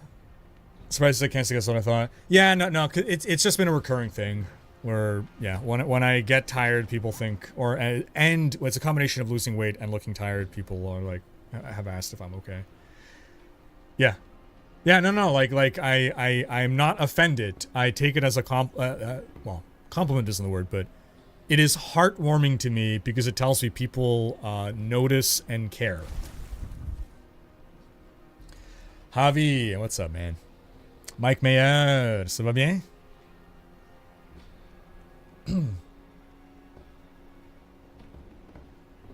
I wish the different council members buffed each other or had some support skills too. That could be interesting.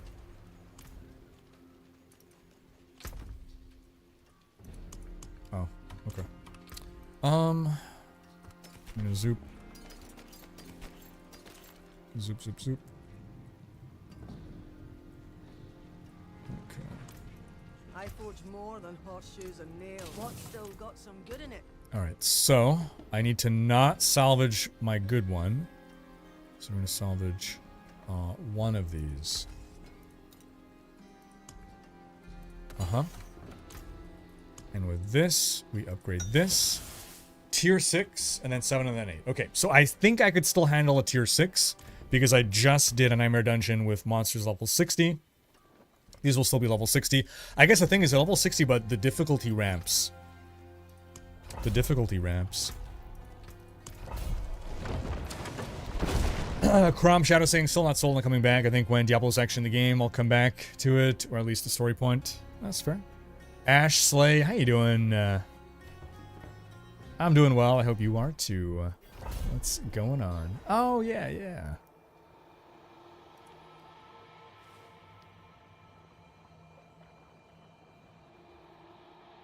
I think it's okay to call you out. Probably. You got your picture. People can put things together. Maybe. No, never mind. I don't want to. I'll leave it to you. Although I'm so far behind on chat, she's probably gone now. They fixed a lot on PTR compared to yesterday. To me, they fixed the most important thing, which is just the drop rates. So now we can actually get some testing in on the new activity, which I'm very happy about. Alice passive system of Huey is an amazing tool to adjust your endgame experience however you want. All right. This league, they also reworked it on endgame bosses. Also, now we have 3 different Alice slots. Gotcha.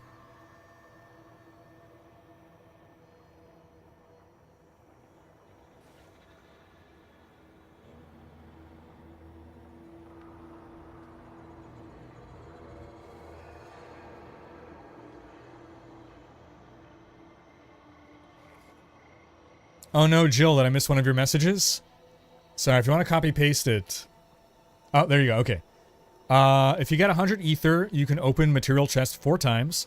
If they add angel breaths, awesome, but why ever open the 250 if you can do mats 10 times? Oh, like get the materials instead.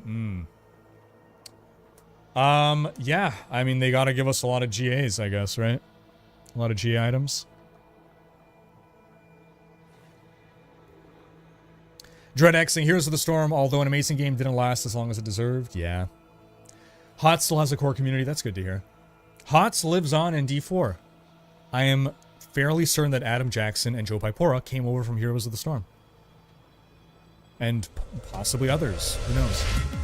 Those are the only 2 that I'm aware of. Zod Wraith, new sub via Prime Gaming. Welcome. Thank you for the sub. Appreciate you, man. As a reminder, folks, if you are an Amazon Prime subscriber, you are automatically also a Prime Gaming subscriber, which allows you to freely subscribe to one Twitch streamer per month. All you gotta do, ooh, ow, is up, ooh, ow, ooh, ooh. All you gotta do is hook up your Amazon and your Twitch accounts. All right, now this is a challenge. Look at that. Looky this. Looky this. Look at my health bar drop.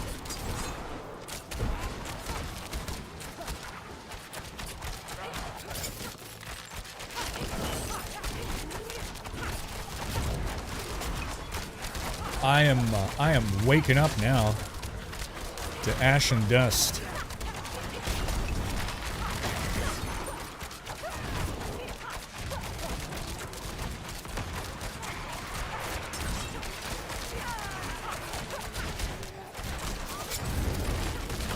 Breathing in some chemicals.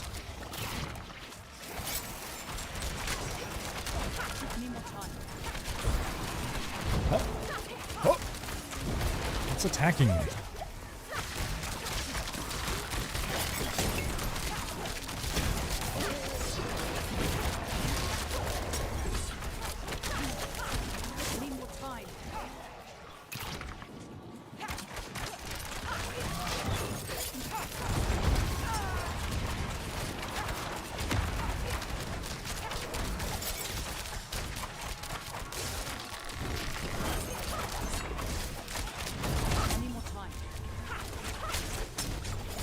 Oh boy.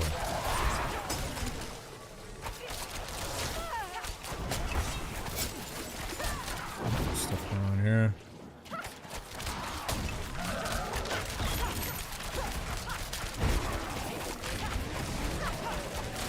That execution is doing a lot of heavy lifting right now.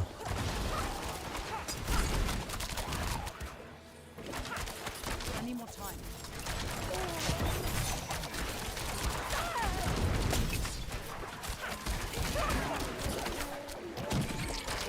I need more time.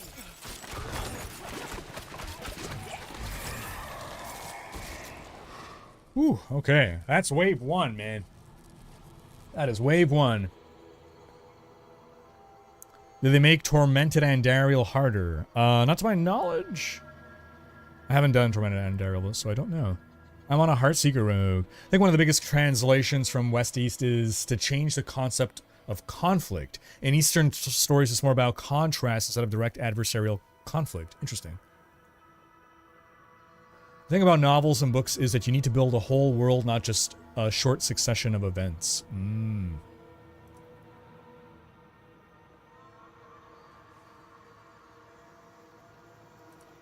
Makes sense. Ooh, Wowhead has an article, Target Farming Sources for All New Uniques in Diablo 4 Season 5 PTR.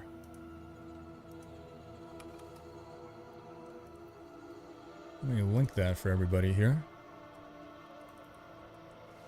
Gonna link that in Twitch chat and YouTube chat. In most cases, core reason I'm super angry with Blizzard is they are nowhere near their potential. It's hard when you get to become a giant company. Same all of the power of fantasy being the actual Blizzard heroes and villains. Yeah. Love the power fantasy. Yeah. Being the actual Blizzard heroes and villains. Yeah. Jill saying they need something big in that chest, but not so big we're swimming in Ubers. True. Then it becomes a great farm system of 250 chase for the chance at an automatic what? Learning rules and breaking them is pretty important on many cases because when you do that, you get lots of experience. Rules are rules for reasons. True, yeah. What about a chance at a new mount or pet? Oh yeah, cosmetics? Absolutely, sure. You can't do sparks or Ubers, we'd swim in them, but there's seasonal potential in the reward. Yeah. Is my background colored to reflect the new mythics? No, my background's been this color for years. But, if it matches, that's great.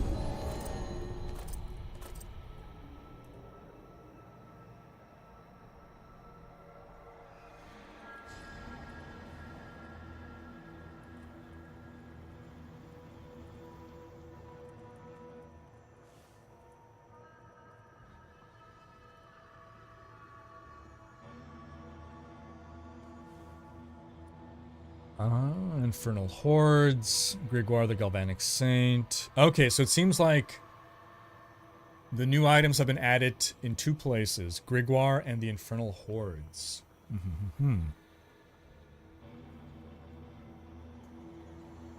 I was into poetry as a teen and was lucky to have a girlfriend introduce me to Anne Rice and her Vampire Chronicles. Sergeant Point Blank, does the season feel good so far? Should I take a break in August and play Last Epoch until the expansion? I like the new activity. I feel like other people aren't as hype about this new activity as I am. Maybe I haven't played it enough, but I'm enjoying it so far. Can you save up ether between runs? You cannot. No. On a scale of 1 to 10, 1 being horrible, how much better is PTR today? 10? Well, okay, sorry. So yesterday was frustrating for a combination of reasons. A lot of the bugs from yesterday are still around today, but now I better understand them and how to work around them. The main thing is I can actually play the event now. So I've not had any frustration today whatsoever. I'm able to actually test the new content, which I figured was the entire point of the PTR. Right? Like, it was frustrating for me to feel like I'm wasting PTR time doing content that already exists just to be able to get into the new content and test it. Now that's no longer an issue, so I am a happy Rhykker. Ash is still here. Okay, how you doing?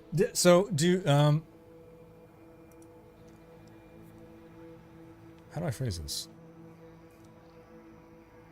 Would you rather be incognito, or do you want me to say who you are?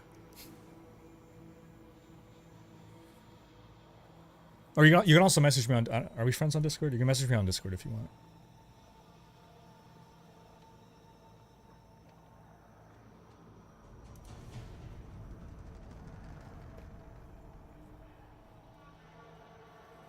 You can still be a scientist without a degree, but being a doctor without a degree is like illegal. Fair.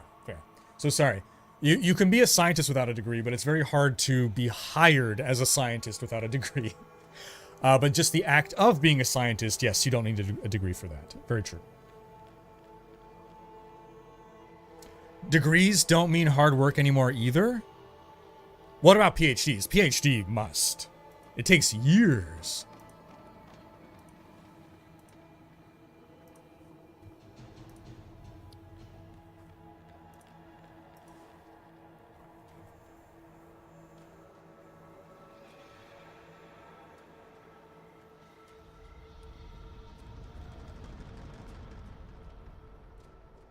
Okay, so folks, in chat, in Twitch chat, AshSlayGG is on the Diablo team. One of the wonderful people that I got to meet when I visited Blizzard. And actually, you have seen her in at least one video? Yes. It was, I think it was an early video. I do remember that. I don't think she has appeared in a campfire chat. But if you were ever at a BlizzCon or something, she is an immensely effervescent personality, a wonderful person to meet. Are you saying any of the new legendary powers are my... so this is my stock Heartseeker Rogue from pre-patch. I wanted to see first, without making any changes to my build, how far I can push.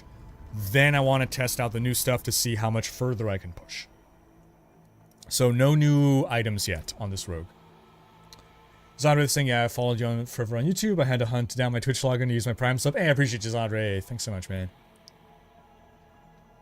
I'm pushing for a postdoc these days. If anything, it is like long distance running. Not an intelligence check, but a con plus wisdom check. I appreciate that reference. I'd say academic success is more about discipline than anything else, and unfortunately about money.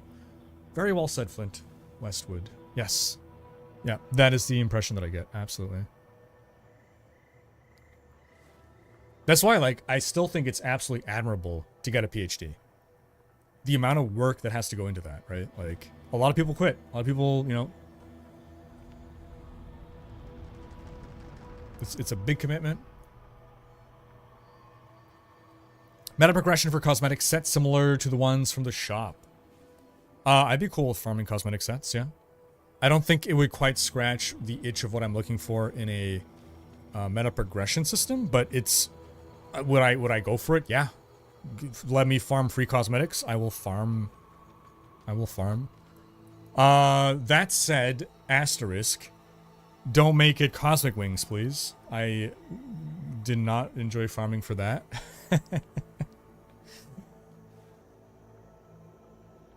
I'm curious now, how would Rhyker's poetry be? I never really got into poetry. Like, have I done some poems here and there? Yeah, but like not. I'm not a poet. I'm not a poet.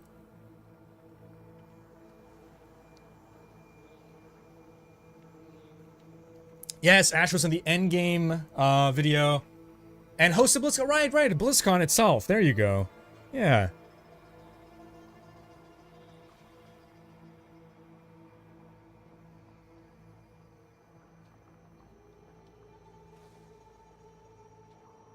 When do we get to see you again, Ash?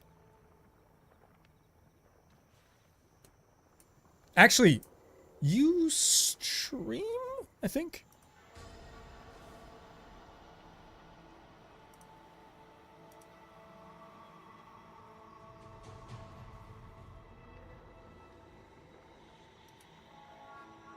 Not at all, Geeky. Not at all. Not at all.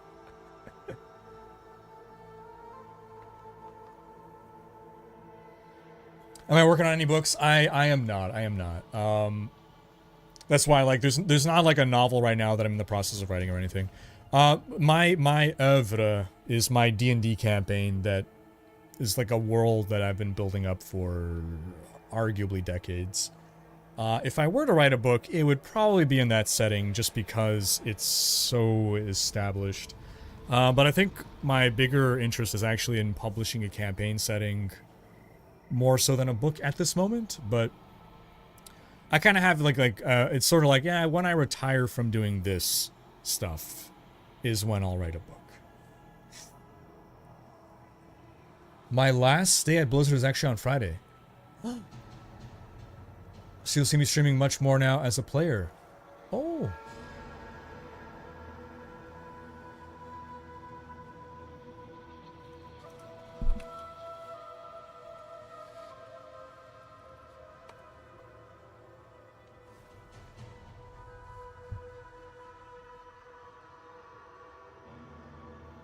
Loadouts is something that has been in gaming since before Y2K. What are your thoughts on why they do not exist in D4, especially given the fact they did so well with this concept in previous titles?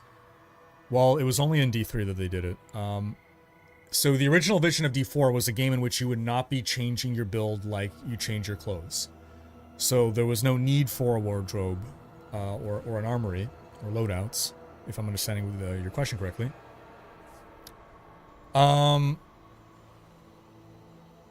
Now that we've moved away from it being very difficult to change your build, now there is a need for loadouts, and loadouts is something that is just, it takes a lot of time and effort to make, and they are probably working on it and trying to get it to us as soon as they can. Well, congrats, Ash, on the move. Are you going to full-time streaming, or are you going to work at a mystery company? We'll, of course, miss you in blue, but... What's a good push for Sorcerer in Season 4? I'm running Incinerate and doing sick damage. I'm level 83, doing Nightmare Dungeons 10 levels ahead of me. Incinerate is good for overworld content. You're going to hit a wall once you're, like, pushing Pit. You're going to want to go for, what is it, like the Firebolt build? It's kind of like the only thing you can do.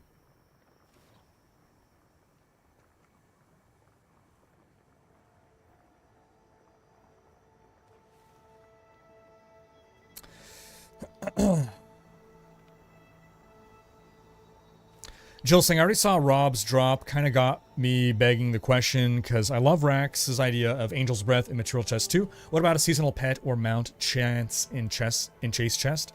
Yeah, I'm all for it. Sure. Especially like once you feel like your build is enough. Yeah, farm the cosmetics. Yeah, I like it.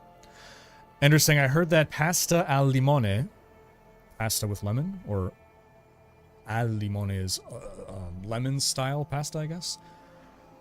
Solve lots of issues and brings a happy face. Speaking of which, damn, now I want some. I am hungry. I'm gonna go cook after this.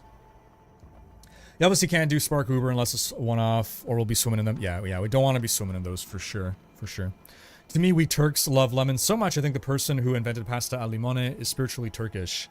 Fair, fair. So what about to help with the seasonal aspect of the whole thing? There's a pet or mount chance on there for 250 Chase Chest. Yeah, let's do it. You can make it a chance at like 3 things, mount armor, and pet all seasonal, give a 5% chance. Then you use the horde to farm mats, but chase it later endgame for some season stuff. Yeah, sure. Love it. That's why I'm trying so hard to solve the problem with it, which lies in the rewards and how it's actually seasonal. Binary saying I'm a poet, but I'm not much of a romantic poet. Mine are more broad about social topics sometimes and varied topics. I've been translating from Spanish to English. Must confess I'm doing it for the broader audience and not much into translating my poems, to be honest, but nevertheless will do eventually. That's nice. Now when you say romantic poet, I imagine you don't mean like, or maybe you do mean. Like I think one of my favorite poems is Flanders Fields. Wait, shit, is it Flanders? I think it's Flanders Fields. Or, no, hold on. Well, okay, I do like Flanders Fields, but actually I think it's a different one. Yes, okay, Flanders Fields is a great one, but it's not the one I was thinking of. Dulce decorum est pro patria mori is what I'm thinking of.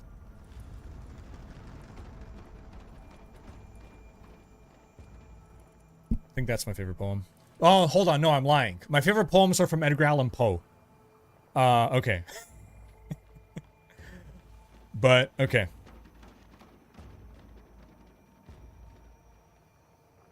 No, wait a minute. Hold on. What? What am I thinking of? What is the poem that is associated with it? Yes, this is it. Okay. By Wilfred Owen. Bent double like old beggars under sacks, knock-kneed, coughing like hags, we cursed through sludge, till on the haunting flares we turned our backs, and towards our distant rest began to trudge. Men marched asleep. Many had lost their boots, but limped on, bloodshod. All went lame, all blind, drunk with fatigue, deaf even to the hoots of gas shells dropping softly behind. Gas, gas, quick boys, an ecstasy of fumbling, fitting the clumsy helmets just in time. But someone still was yelling out and stumbling, and floundering like a man in fire or lime. Dim through the misty panes and thick green light, as under a green sea I saw him drowning. In all my dreams before my helpless sight, he plunges at me, guttering, choking, drowning. If in some smothering dreams you too could pace behind the wagon that we flung him in, and watch the white eyes writhing in his face, his hanging face like a devil sick of sin, if you could hear at every jolt the blood come gargling from the froth-corrupted lungs, obscene as cancer, bitter as the cud, of vile incurable sores and innocent tongues, my friend, you would not tell with such high zest to children ardent for some desperate glory the old lie, dulce decorum est pro patria mori. Context. Dulce e decorum est pro patria mori is a Latin phrase meaning it is sweet and honorable to die for your country. So it's a poem about war. A lot of poetry about war glamorizes war. It's romantic. It romanticizes war and glory and honor. And this was written in the, I think, post-World War I. It's talking about mustard gas and just how horrible the actual realities of war is. That no, it's not some great honorable thing to watch your fellow soldiers literally drowning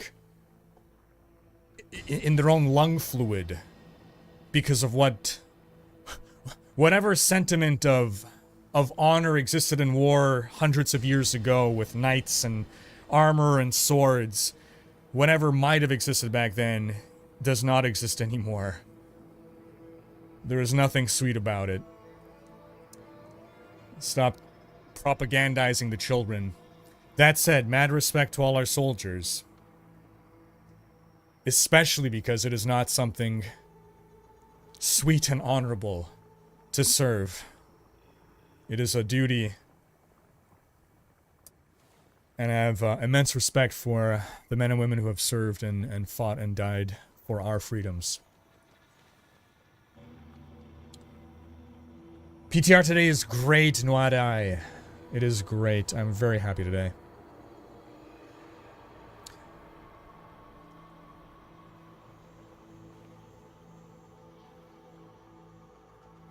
Still annoyed with Wowhead because they blocked Turkey, and the reason is number of visitors from your region when compared to the operational costs necessary to continue providing access. Oh, interesting. Do you think Blizzard is just giving us the drip feed model intentionally to keep players having just enough to try it each season? No. I feel like Season 4 was a massive overhaul. It didn't feel like a drip feed. I don't think that's a very good strategy either. Or if it is, it clearly wasn't working for them, and therefore they should have changed that strategy immediately.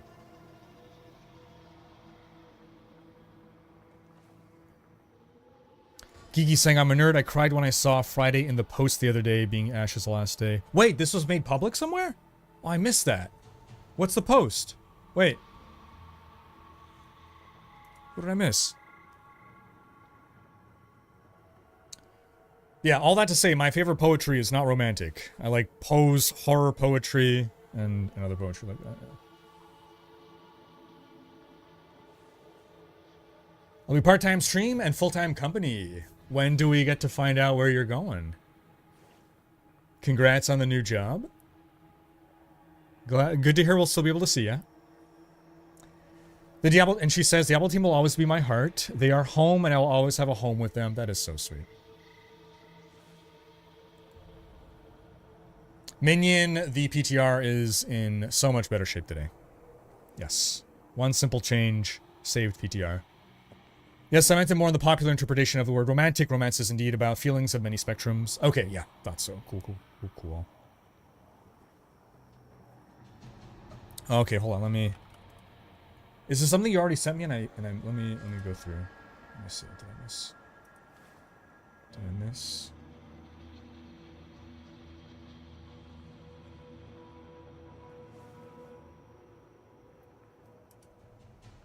Might have missed this one. No, I saw this one. Okay, hold on. Where's the... Is this something you linked me? I don't see it. Oh, here it is. Okay, you linked it right now. Oh. Also, Ash, rocking that pixie do, by the way. Female monk cosplay when? I don't have to specify female. My last day of Blizzard Entertainment is this Friday. I'm truly so thankful to have been part of such an incredible team. Working on D4's been a truly special experience. I will cherish every memory. That is sweet. That is sweet. Screen reader, streamer, cosplay, pins on my own. Navi Yeti.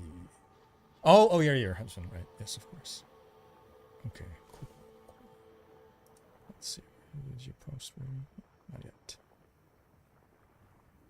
Announce next week. Announcing the new team. Ahaha.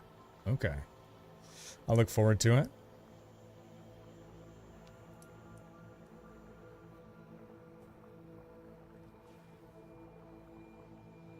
You embodied the monk. Thank you so much. Awesome. Wait, are you saying you are in a monk cosplay? Or you have done a monk cosplay?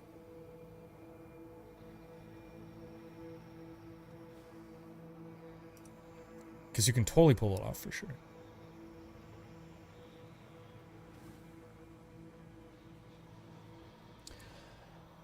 Okay. Changing builds in D4 still not that easy compared to D3 and easier than D2 and PoE, except Paragon board takes a long time to set up over and over again. Yeah, that's why having some quality of life there to address that would be great. Apparently I need to get a list of devs I need to update you on when they post. Yes, please do.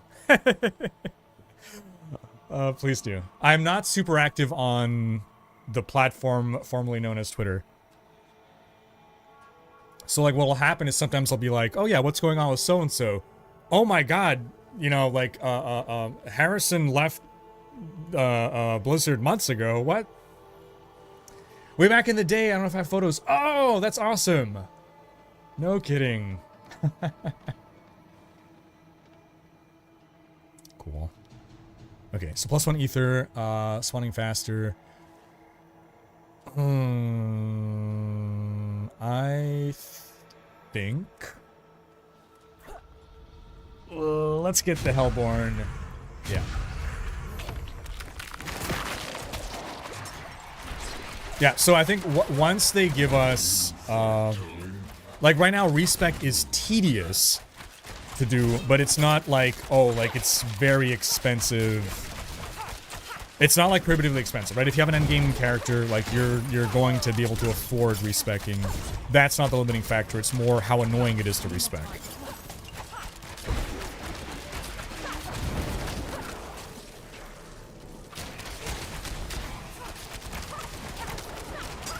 I'm not ready yet. Maybe I shouldn't have gone for the Hellborn. Maybe going for the Hellborn was a big old mistake.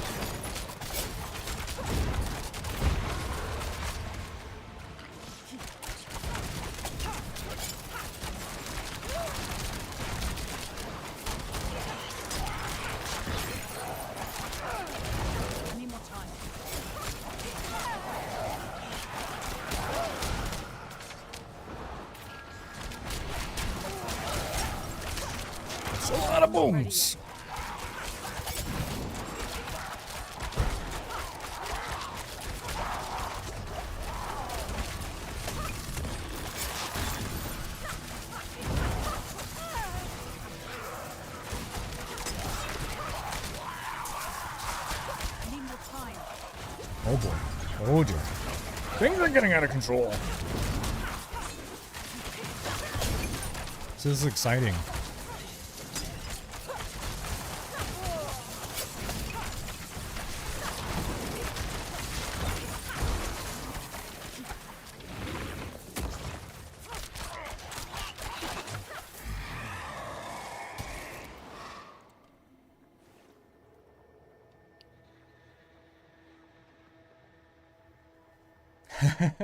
Sounds good, geeky.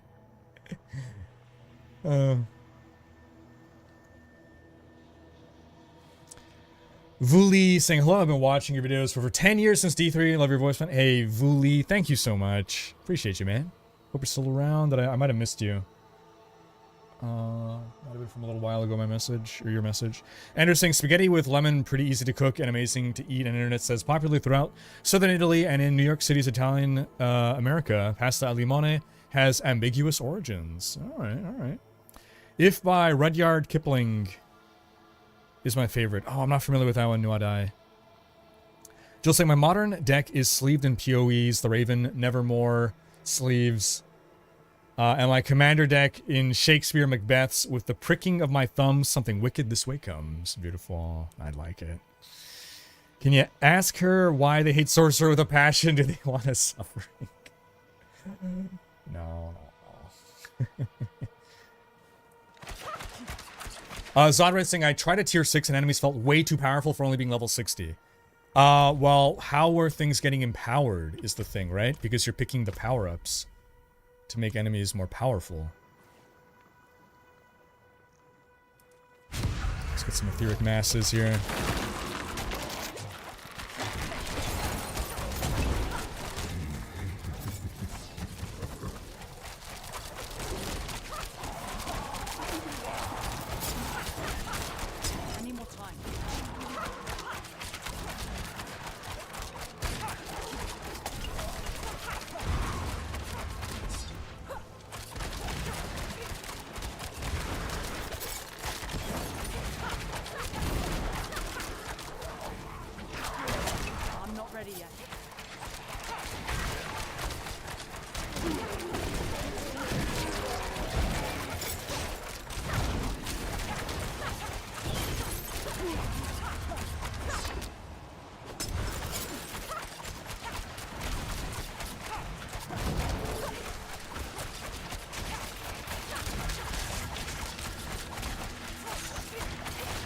So I think I can go to tier 7, honestly.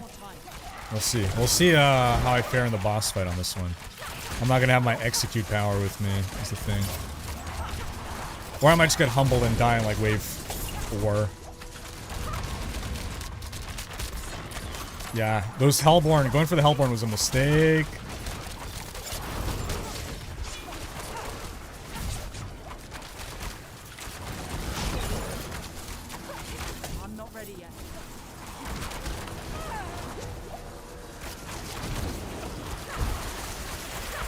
That execution, though, was crazy.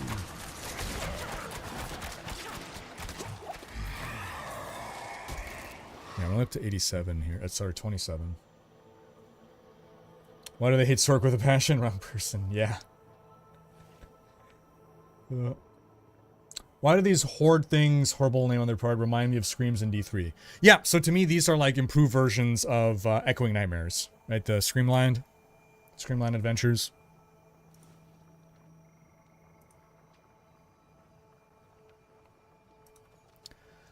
Ether Fiends explode and damage foes. Oh, at the end of each wave. When waves start spawning etheric mass. Okay. We're buffing etheric masses. Let's do it.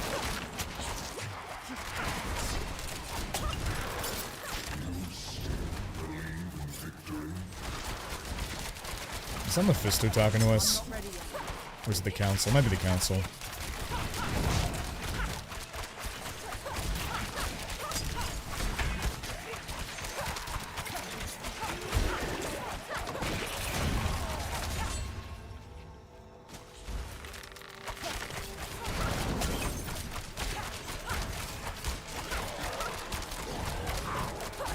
What is burst with the timer? You are running out of time now, but do you get to the next? Not get to the next wave. So I think it's just about how much ether you're able to farm within the allotted time. I guess is what it comes down to. I'm not ready yet. Ooh, ow, that hurt. Oh, that hurt. Ow.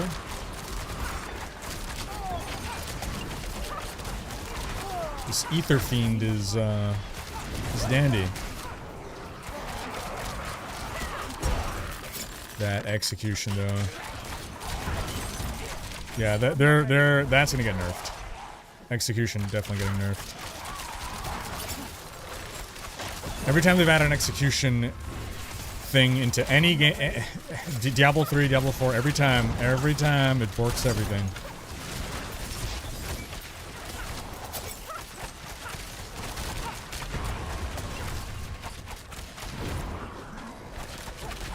I'm not ready yet.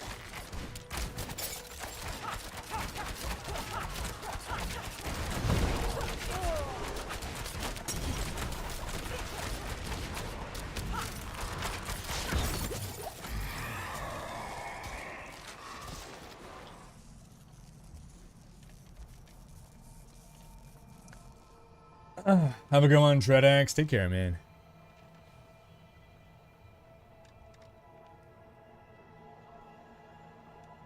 I'm assuming you don't need to know what I'm referring to with modern and commander deck sleeves. I assume that is Magic the Gathering. Interesting. I mean, I know I'm unreasonable, but when I play Sorcerer, I just want to cry. I still have high hopes after how they rework entire loot system, so I pray for them to rework Sorcerer. I'm sure it'll happen at some point.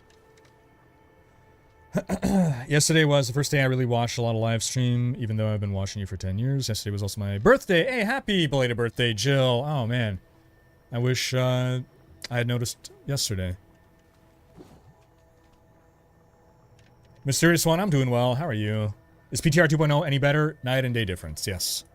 We can play now.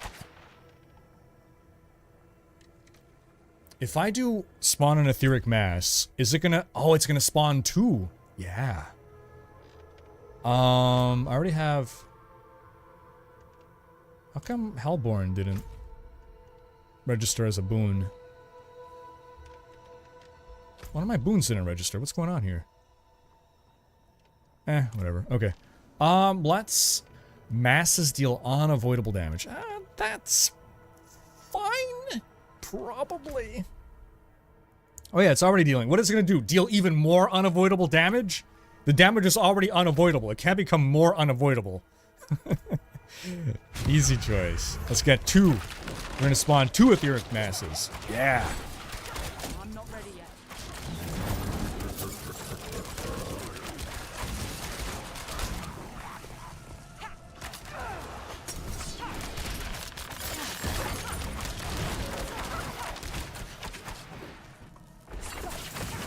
I need more time.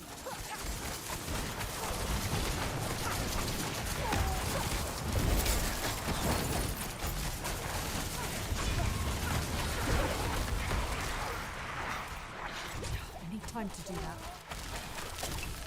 Look at that druid just hanging out, doing nothing. Just chilling out, maxing. Just relaxing. All cool. I need more time.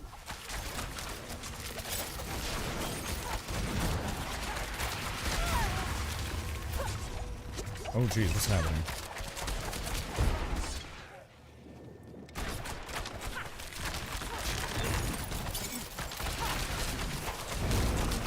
I need more time. Whoa, that is crazy damage, man. Oof.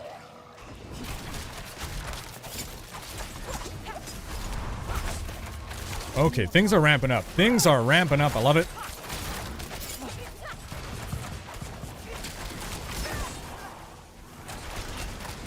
Ow. I need more time. It's out of control, boys. It's out of control. I'm gonna die. I'm out of potions. Oh, I'm gonna die. We have 2 revives remaining. I need more time.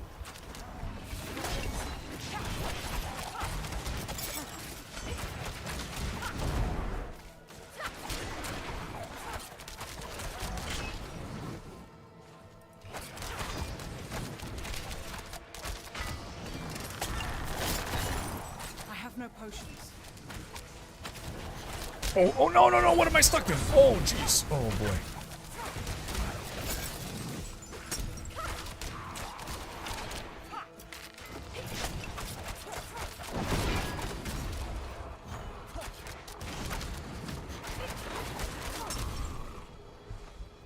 Oh, dear. Oh, dear. No. No. No. Stop it with that.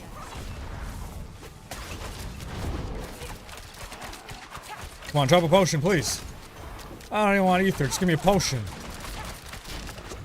Oh, thank God. Oh, I got all my potions back. That's amazing. Ooh, alright. That's a fight. That was a fight. That's just wave 5. It's only going to get worse from here. Now they're all yellow. Oh, boy. Oh, boy. Do you lose any ether when you die in those, or does the run just end? So I have 2 revives. I don't know what happens when you die. I haven't died yet, but we're probably going to die soon. Is Bone Spirit really good, really that good next season? I have not tested out any new builds yet. I don't know. Gonna head out, wrap up. Hey, have a great one. Ash, thanks for stopping by. Good to see you, good to chat. 1,000,000% unkillable. The council laugh is great, right? I've gone back to level 3 compasses. The extra time to kill enemies isn't made up for with the extra waves, and I wasn't getting any more ethers. I failed my tier 6 as well from running out of potions. It does feel like I think I got the most ether on tier 4. I got 99. I think it was on tier 4. And it's just been going down since then. Carge Gaming, new sub via Prime Gaming. Let's welcome him with the radio banner, folks. Appreciate you, man. Thanks for subbing. Using an execute glitch. Shame, wait, you're using a barb or rogue. I mean, perfectly legit strategy that'll remain in the game for years. Do I like playing this over the pit?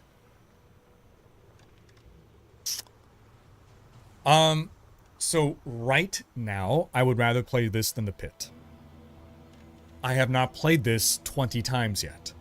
I don't know how I'll feel after playing it 20 times, if I'm going to be sick of it or not. But right now, I'm having more fun than in the pit. That said, if we're talking about what would I want to do for reward, never this. Never this. If I'm looking to make my character stronger and get rewards, this is... the rewards need to be dialed up significantly. What is your master working on the rogue? Oh, bad. Like, nothing, I don't know, what is this? 8, 4, 8, 8, 8, 3, 4, 6. My best one is my Shaco at 11.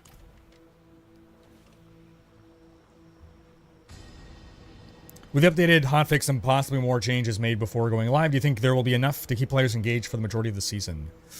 It's tough.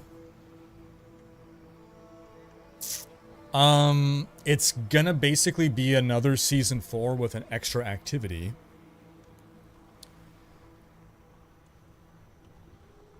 Season 4 partially was so successful because it was like effectively a revamp of the game.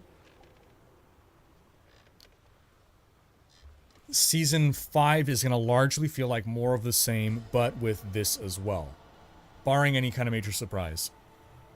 So, for people like me, that's going to be enough, but I don't know if that's going to be enough for other people. That said, Season 5 is a very short season, 2 months only, before Vessel of Hatred releases, and then everyone's coming back for Vessel of Hatred. I'm surprised you're killing it on the Heartseeker Rogue. I logged into mine on the PTR and I was doing half the damage it seemed. Oh yeah, I am super nerfed from where I used to be, for sure. Ether Lords now spawn +3 ether. Slaying a Hellborn invigorates you. Fuck, Ether Lords now spawn. Do I really want to be fighting Ether Lords? Can I handle this? I might actually start going for buffs at this point. Slaying Hellborn invigorates you. What does that mean? Ether Fiends explode and damage foes. Nah, let's go Ether Lords. All in, baby.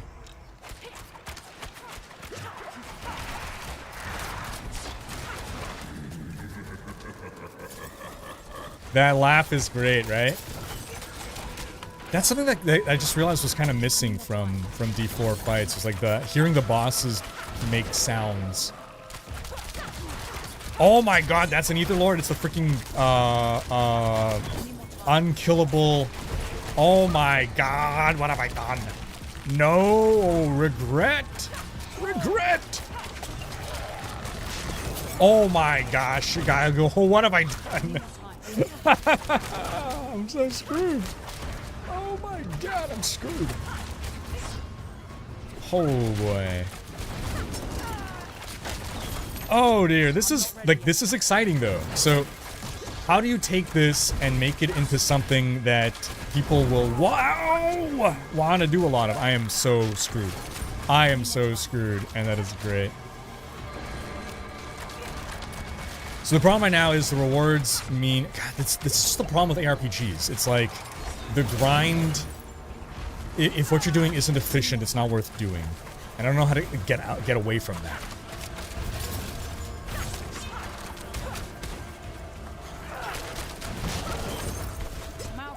I am already out of potions.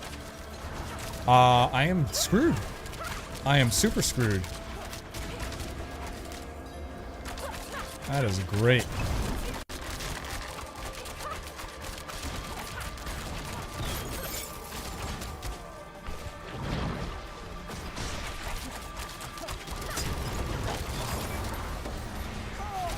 I don't have any potions.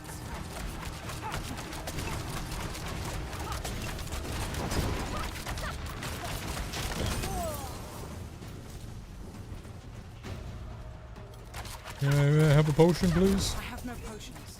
May I have a potion, please? Please, sir. Please, may I have a potion? No! Execute! Execute! Come on, execute Order 66. No! I got 2 revives. Many... Oh, what a... Oh, I made a terrible mistake in getting the Ether Lords. Holy cow.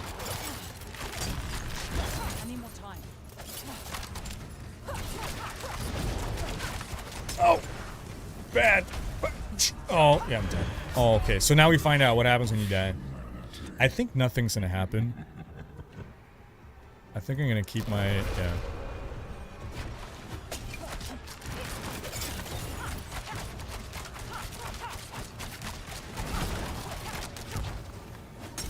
Should I go for... Gosh, they're both, like, impossible. I feel like the Ether Lords are overtuned. I don't know. This is insane. This is harder than the actual boss fight. Hopefully. Jeez. No, I'm just done. I can't. I don't have the DPS for this. We're just done, so... Okay, that's overtuned, in my opinion.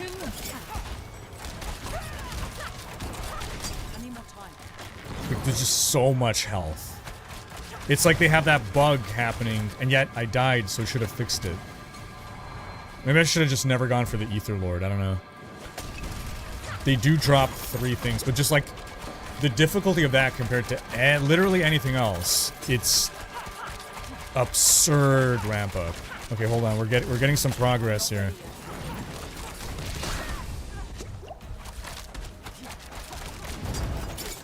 Just the mechanics, like... First off, this, like, boss.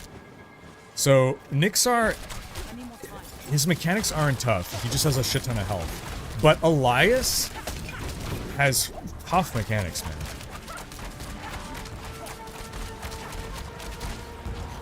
I'm not ready yet.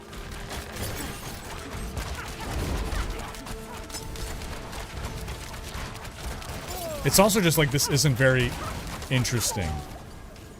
Just, you know, taking a million years to kill one enemy.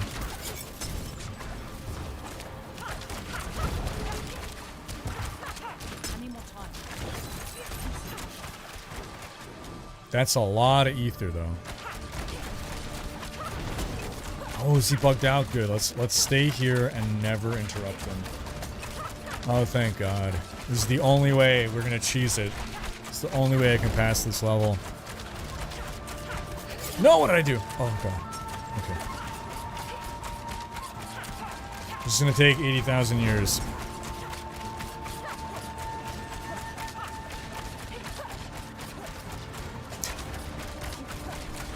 Oh my god. And look how long it's taking his stagger bar to fill. It's crazy. This is an insane amount of health. This is insane.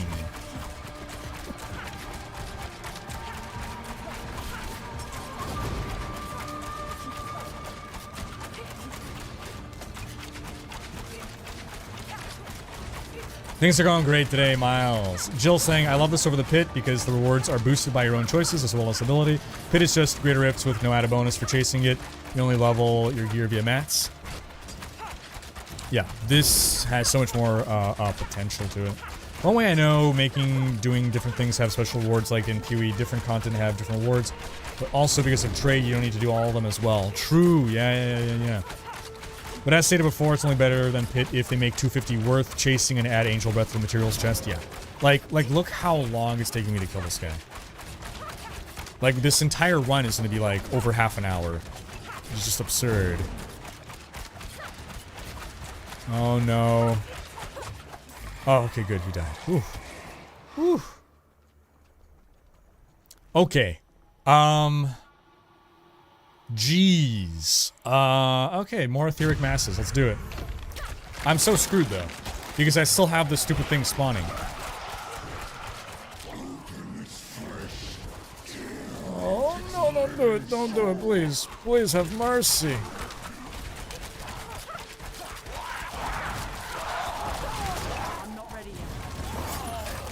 I don't want to face any more whatever titans. Oh god, it's gonna be one, isn't it? Okay, it's just one of those guys. Whew, thank god.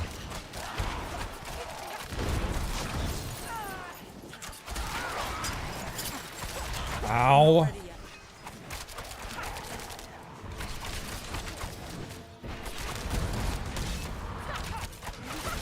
Holy cow. Oh my gosh, the damage. The damage. Oh, hello, etheric mass. Spawning right in my face.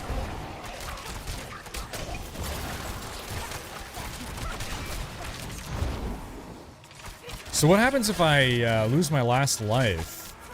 Is the run just over and I don't get to spend anything? Or do I at least get to spend whatever I have left? I guess no. I don't deserve to spend anything.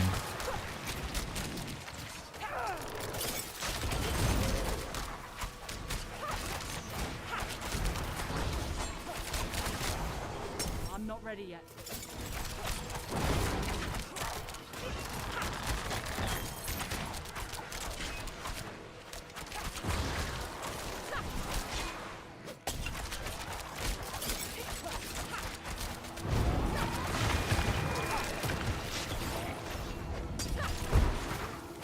Oh, thank God for that. Execute, man. The Wanderer Enfeebled. Increase potion cooldown plus 2 seconds. Defeating the Council grants 15 ether. Unlimited resource. I don't need resources. The Fell Council damage plus 50%. Oh my god. Okay, potion cooldown. Oh, jeez.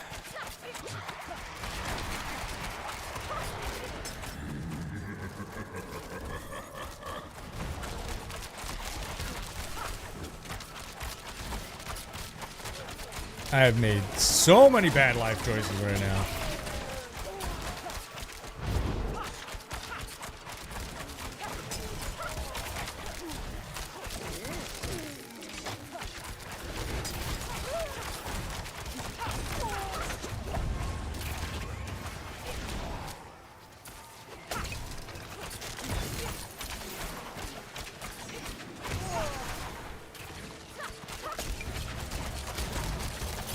Oh god. Now what? Oh, this guy. I don't like it. That's gonna be another nightmare.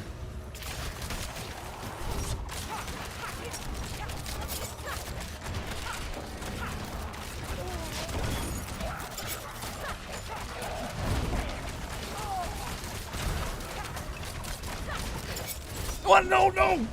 Oh!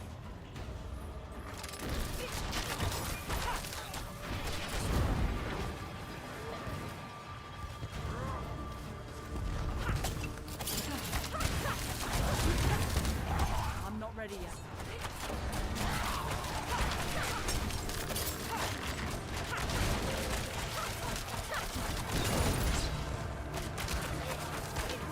What is this? No, stop it.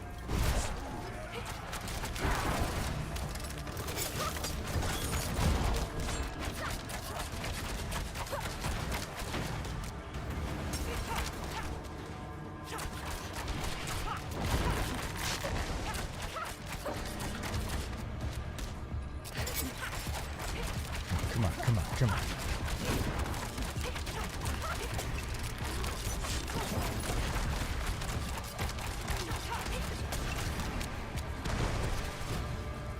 Wall bullshit.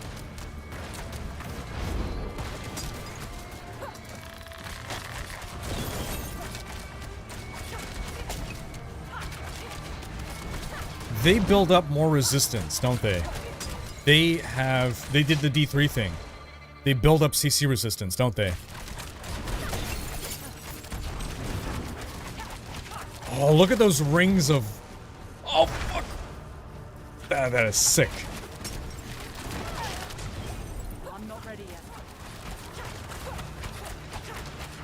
What? What? He's dead! No! Come on, man. Oh! He's fucking dead! Holy shit. Now we just gotta fight the council. No biggie. Oh my gosh. Increased potion cooldown. Hooah! Alright. Now we gotta fight the council. Ugh! Ugh! You see some of your fellow Montreal folks, but that's the Game Studio Montreal are forming a union. I did not. Interesting. Okay. Think they'll fix that before the new season releases? What specifically? Blood boiling aspect is really fun, yet I don't see it as much in endgame builds. Are there just better options? Yeah, it just doesn't scale well. Not enough damage. I'd argue that these hordes and pits serve different purposes. True. Double stacked Ether Lord's boon is the only way to get 125 Ether in a run. Oh. That laugh reminds me of Bale. Ooh. I think it's supposed to be a council member, but yeah, I see the connection. Dr. Reverend saying mistakes were made. Zodred saying you don't use the 2% heal per hit aspect. I changed off of it for more damage. I want to change back to it now. I swapped to Shared Misery instead. Zodred saying this is what I'm talking about. That's not level 160. That was not level 160 enemy. No. How are the changes after the first day? Good, I can actually play the thing now. That Lord is taking so long, I got up, took a bio break, got a beer from the kitchen, and he's still not dead. True, the actual season might feel better. Probably, yeah, I'm sure. No. This character is not super well geared. I have like maybe 1 GA per thing. Not even. My masterworks aren't maxed.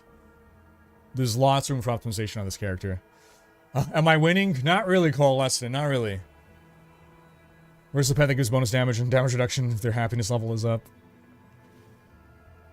Quick question. If in doubt, do I say nothing? No? That's fine. After 4 stuns, they get stun resistance. Yikes. Okay. Dr. Evans saying I like the boss mechanics on that. Yeah, those, oh man, like the big old walls, the concentric wall circles was pretty sick. You've already made it further than me, but I'm on a whirly gig barb, so I have to kind of stand on the stuff. Oh yeah. Rip melee.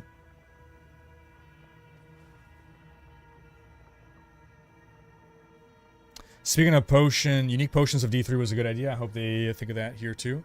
Yeah, I like turning potions into an extra itemization option. After stagger number 3, you're on your own. Rip, there's my whole build. Shit. What do you think about removing multiplicative damage from legendary aspects? I feel it'll help a lot with class balance and build variety. I guess I wouldn't be opposed to it.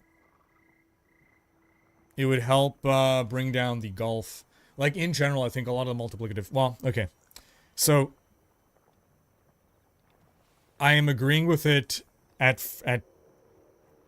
face value.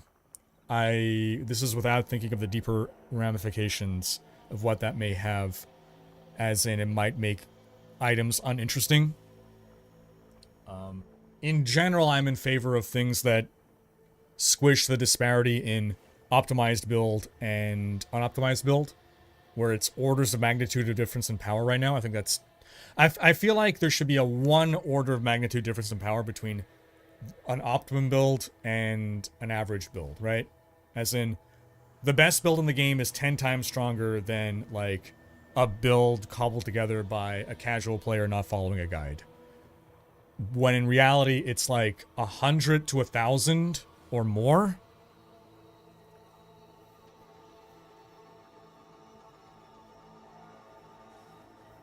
Is it 3 stuns or 4, folks? Oh, gotcha, Geeky. Then in doubt, no. At least not publicly. No. Don't, yeah.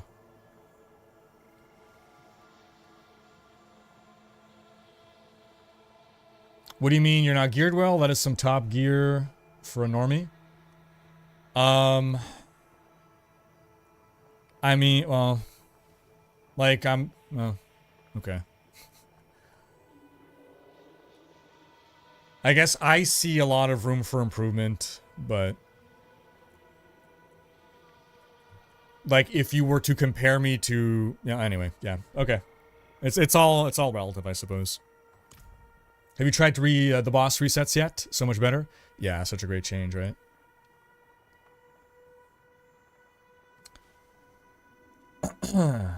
Jill saying, I guess my suggestions are more aimed at them not having to change nearly as much in the choice menu or gameplay, and more at reward choice and how it's used. Okay, yeah, I see that. Designing and balancing around multiplicative is really hard, I think. Yeah. All right, let's go fail now. All of this, how long did this run take, folks? Now all this to end with a failure of the council and getting no reward.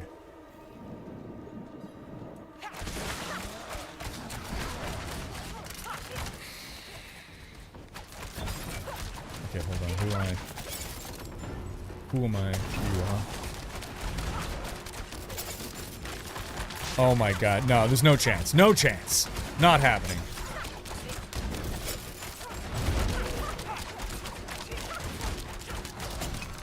I'm not ready yet. Zero chance.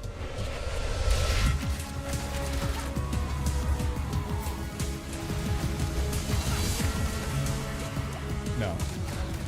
Not happening. Rye folks, rye folks, rye folks, rye folks, rye folks, rye folks, rye folks, rye folks, rye folks, rye folks, rye folks, rye folks.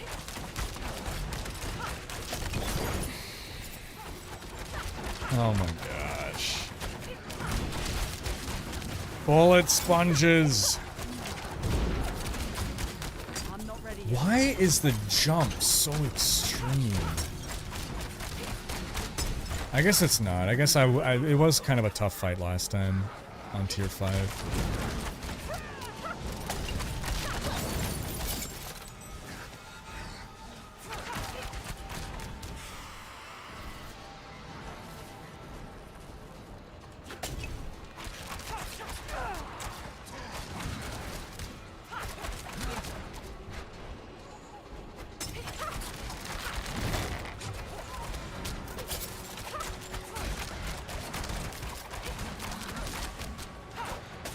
I think I'm just gonna give up. I don't feel like doing this. Oh my god. I'm just gonna admit defeat. Like, it's gonna take so long. This isn't gonna happen. It's gonna take like half an hour, and then I'm gonna fail and have nothing to show for it. I might as well just quit now. Do you guys want to see this? Do you guys want to watch me fight for 30 minutes, slowly whittling away health as I slowly die? You guys want to see it? Okay. Okay.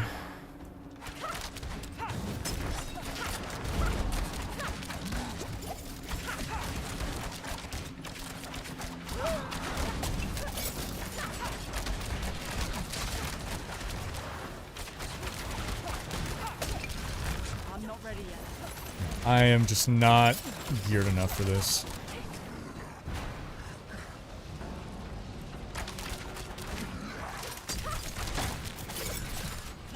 I wonder how it scales with multiple players. So the other thing as well, multiple players, it becomes easier because I'm spending half my time not attacking because I'm dodging shit. With 4 players, the things are going to be targeting other people, so we're able to do damage vastly more efficiently.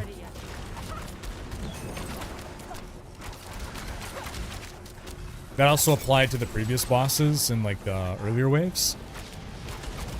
Like just being able to not have aggro on you and literally just be able to attack is such a huge difference.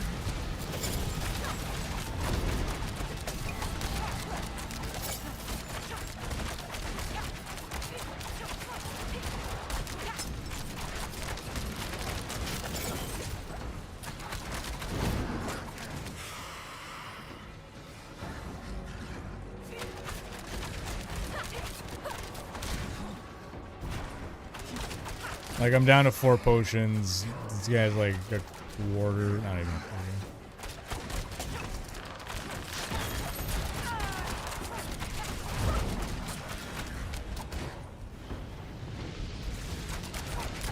Oh no, looks like I'm dying. Oh man. Oh, that sucks. I tried real hard.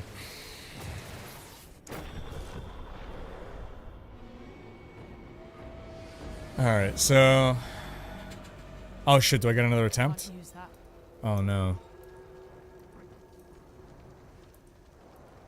Oh, I can't even get in. Okay, that's good. Oh no, it does let me in. Shit. God damn it. Okay. Alright, so you do have a couple attempts, it looks like. So, when you have... Yeah, now that I have 0 revives remaining. Okay. I misunderstood. I saw it as lives left, not revives remaining. Rip. Okay, so cool. So, I can do T5 with a bit of struggle. T6 cannot. Hard wall. So, I gotta power up my build. I need to do more damage.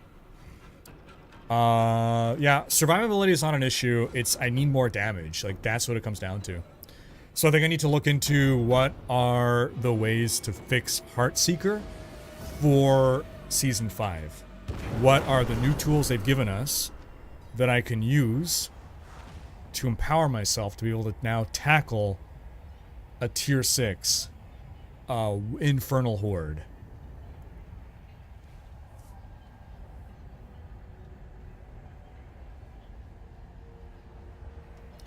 Caltrops are making a noticeable difference. Having no passive heal is what did you in. No, it's not enough damage is what did me in. I mean, so with a passive heal, I could outlast long. I could last longer, but like the fight's taking absurdly long. Like it shouldn't take that long. I should be killing them faster than that. Caltrops only make a difference when you can set up. So the trifecta is I need to get them sleeping, staggered. When they are staggered and inside Caltrops, that's when I'm doing maximum damage. But I'm doing not enough damage, and so after they get staggered 3 times, they're not going to get staggered again. So I'm not going to be able to do any more big damage. Which is why I need to end the fight sooner, or I just can't end the fight at all. Which is fine. Again, Heartseeker got a nerf. I've made no changes to the build. So this was a successful test. I wanted to see where I would cap out. I was estimating tier 6 before I even tried anything, so this was a good test. And now I'll try to figure out how to push further.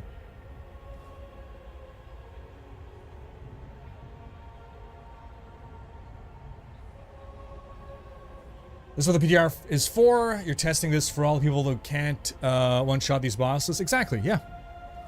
I have no regrets. I have no regrets. I'm sure they will tune this better, but I don't have the attention span to bother with this in its current state. Kind of feel like that'll be a majority of the players.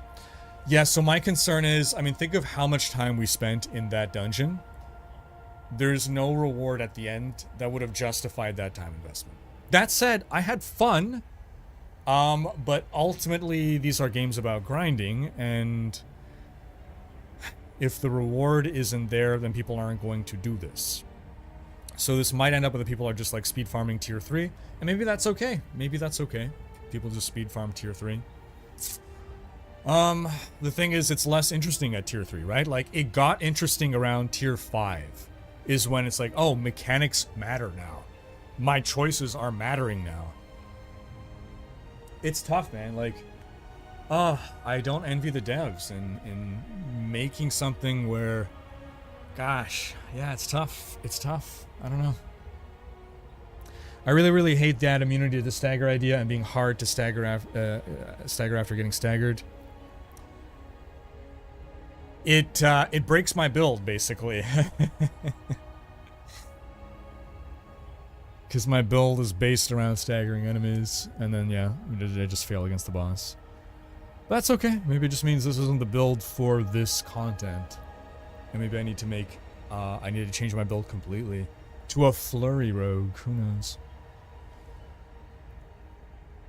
What does my amulet look like? Shit. It looks like shit is what it looks like.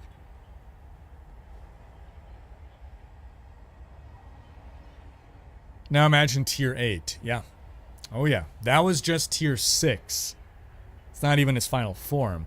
Is there a good melee build for rogue? Yeah. Twisting Blades and Flurry. In Season 5 PTR. Season 4 there is no good melee build for rogue.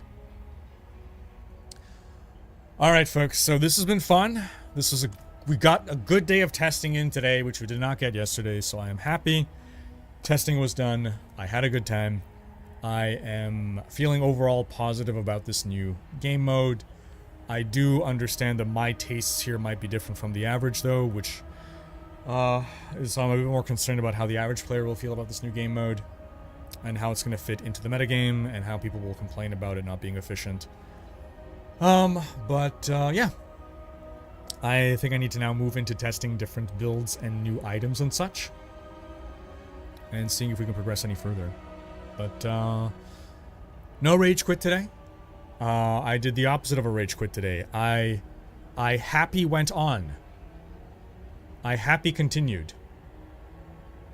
It is 9:30. I haven't had supper. I gotta go cook now. I was planning to end at least an hour ago, so, but I want to keep going, and I would keep going if I didn't have to eat, honestly.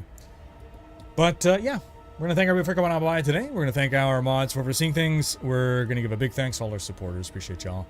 We're gonna wish you a fantastic rest of your evening, and we will see y'all next time. Bye bye.